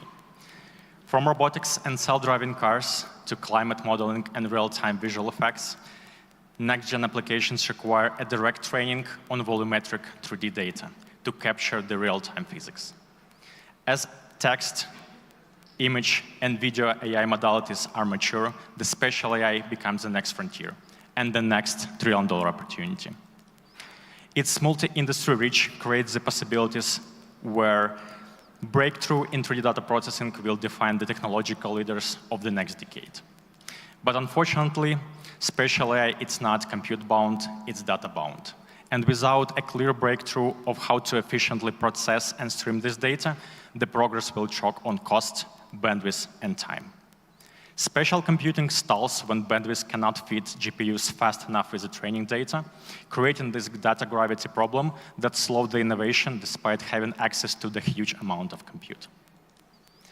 At Zebra AI, we solved this problem by compressing these 3D datasets to only 3% of the original file size, cutting storage, transfer, and infrastructure costs, while also removing the data streaming bottlenecks.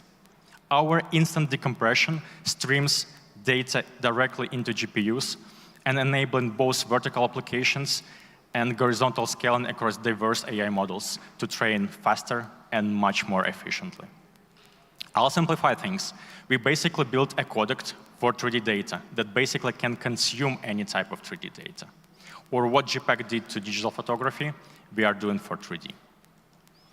We started with media entertainment as our beachhead markets to solve the data processing problem when creating visual effects for games and movie production.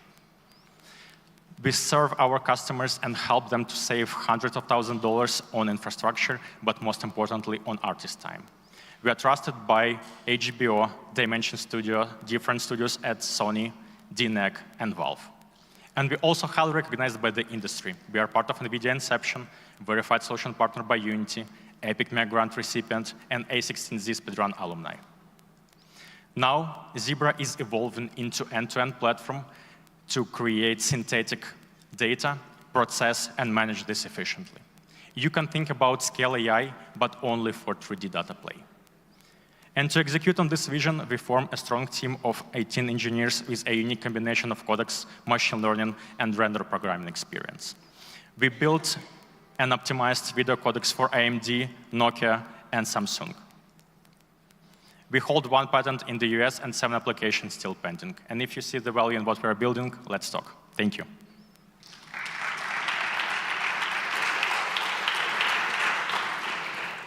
Okay, let's have some questions.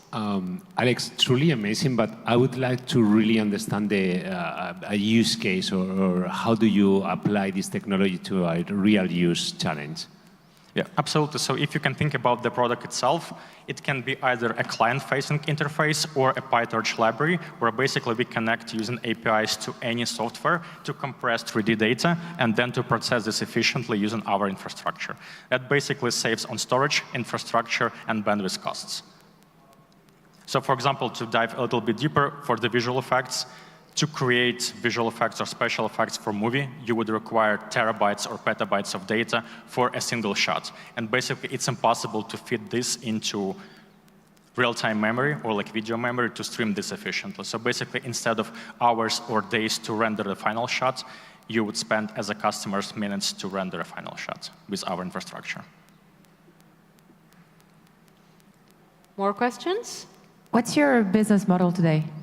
So we figure out the typical B2B SaaS model where we charge on an annualized basis, and the license cost scales on a per seat basis based on number of people that will be utilizing the software. We are expanding the business model into also charging the potential % of the annualized cost savings on the infrastructure, and we're currently running 2 pilots to specifically add this to our business model.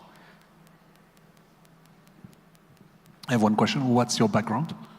I'm not that technical. My background is primarily business development and enterprise sales, but I understand how technical things works on an extremely deep level. Okay. More questions? I have one more question on the synthetic data thing. I just remember looking to the space maybe 6-8 months ago or so, and it seemed like while we all think that this is coming, it seemed that it would take longer than expected because of so many blockers to actually get there to a point where you have enough synthetic data to actually train models on, etc. What's your take on this? How far are we to having proper synthetic data that we can use? Yeah, that's a really good question. That's why we're technically focusing on our beachhead markets as media entertainment with like immediate use case and pain point that we are solving as like with immediate revenue stream. But we've seen large players like Autodesk and NVIDIA heavily investing in those types of frameworks where you can basically efficiently train on synthetic 3D volumetric data. That's why we kind of like believe that the next generation applications will be trained on 3D data in the next 12 to 24 months. Okay, are we complete? Yes? Everyone happy? Okay. Well, thank you so much. Best of luck.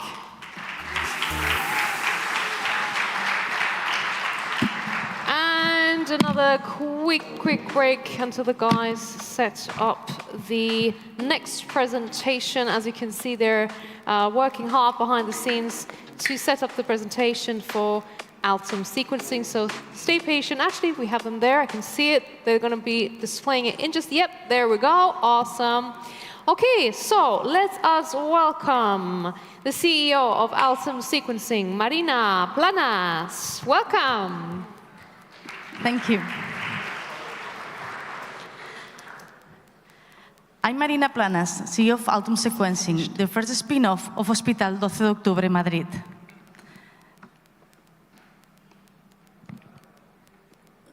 Doesn't work. The green one. Pushing. I'm pushing. Promise.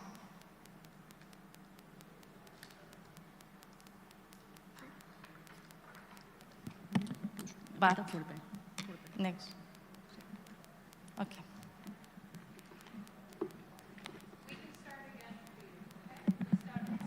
Timer again. Okay. 3 minutes. Can you change the timer, please?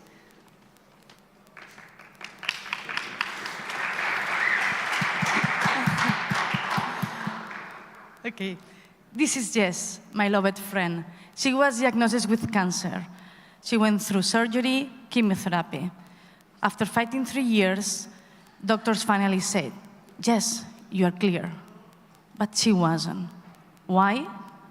Because relapse begins with a single cell, and nobody sees it.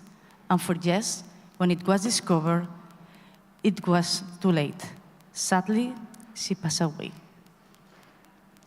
So how we can fight against what we cannot see? We need to make the invisible visible.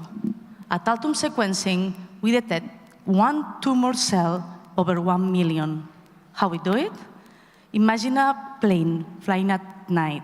We cannot see it, but radar can detect it, even in the darkness. This is what Altum does for cancer. We detect what the image cannot detect. We make visible 40% of patients that are not correctly diagnosed. We are not invasive. We use any kind of liquid biopsy.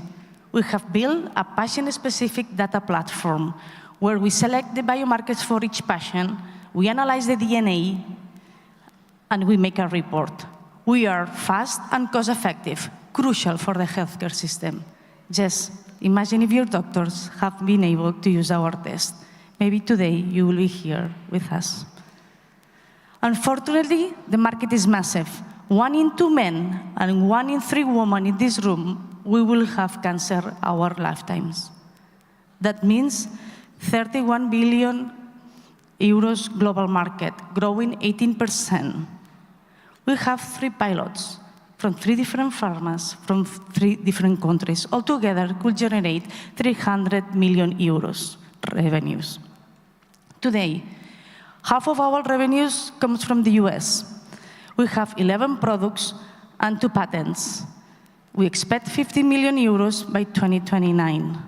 And the best is that we have a positive impact on the entire ecosystem, from doctors to hospitals, from insurances to pharmas, and the most important, for patients. My dear Jess, Altum is not just about diagnosis, it's about time. Time for your oncologist, time for you, Jess, to avoid toxic therapies you went through, time to live longer and better. Because 1 drop of blood can change everything. We want to save lives, and you?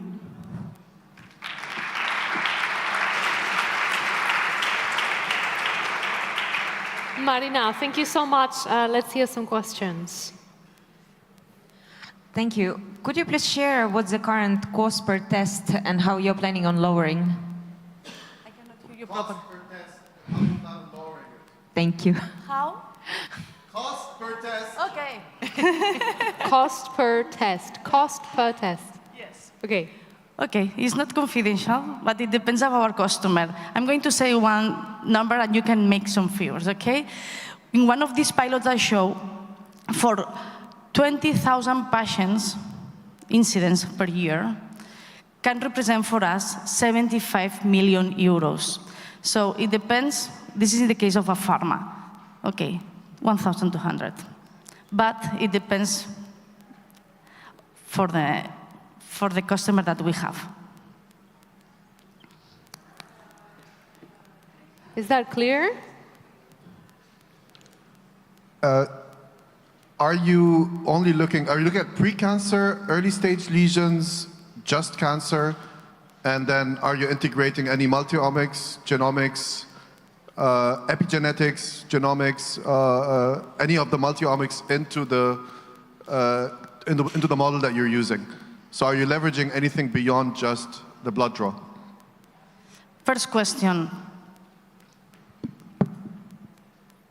In the cancer journey, we start with the diagnostic, but we know which cancer is. So what we do is just check the DNA, the DNA, no? So the cancer trace. So we are tumor informed. And later on, what we do is patient specific, so it's different for each of us. So it's diagnostic, and later on, we will continue to monitoring the patient once the chemo, and how is the chemo affecting in his body or her body. So it's diagnostic, pre and post surgery. So it's all this, but it's not early stage. You have cancer. And then is where we have very, very good results, because then we are very sensitive. We have very good results with this. Okay. Any more questions? Yes. Can you please explain the regulatory status? Yeah. So the regulatory path, we have one panel with ENAC, it's a panel with an ISO, and our strategy is to be companion diagnosis with the pharmas. That means that the pharma, when they approve a drug to the FDA, they approve together with our test. So we go together with the pharma.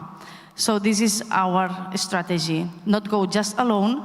We push, no, we selected 2 tumors now, it's lymphomas and breast cancer, and we have matching with one of the pilots that I showed before, and we go together with the pharma. Final question? Yes, I have one.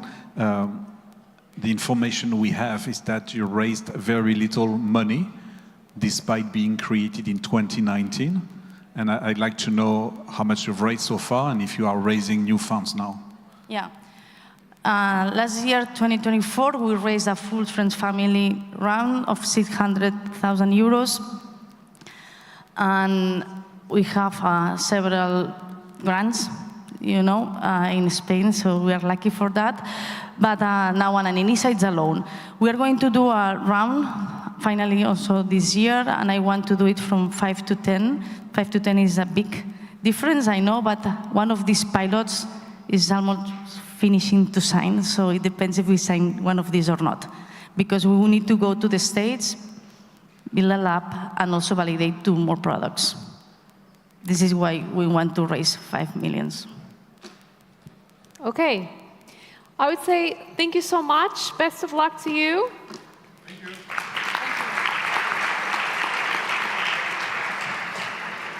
And so there was going to be one more startup, but they were not able to join. They were Thomas Parry from Spherical, unfortunately not able to join today. That's why it was 9 startups presenting their pitches.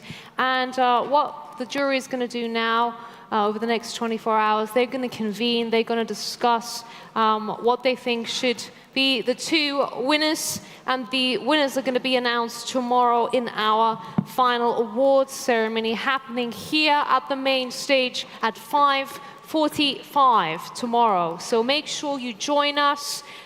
Good luck to all of the finalists. There's going to be a winner in each stage, in the early stage and in the growth stage as well. So make sure you join us tomorrow.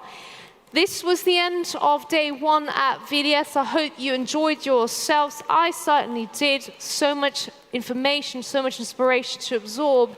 And what I want to do now is I want to invite you all to enjoy our happy hour starting at 6 p.m. outside near the lake areas from 6 p.m. till 8:30 p.m. Go outside, enjoy yourselves, network, connect, and I'll see you tomorrow back here at 10 a.m. Thank you and hasta luego, hasta mañana.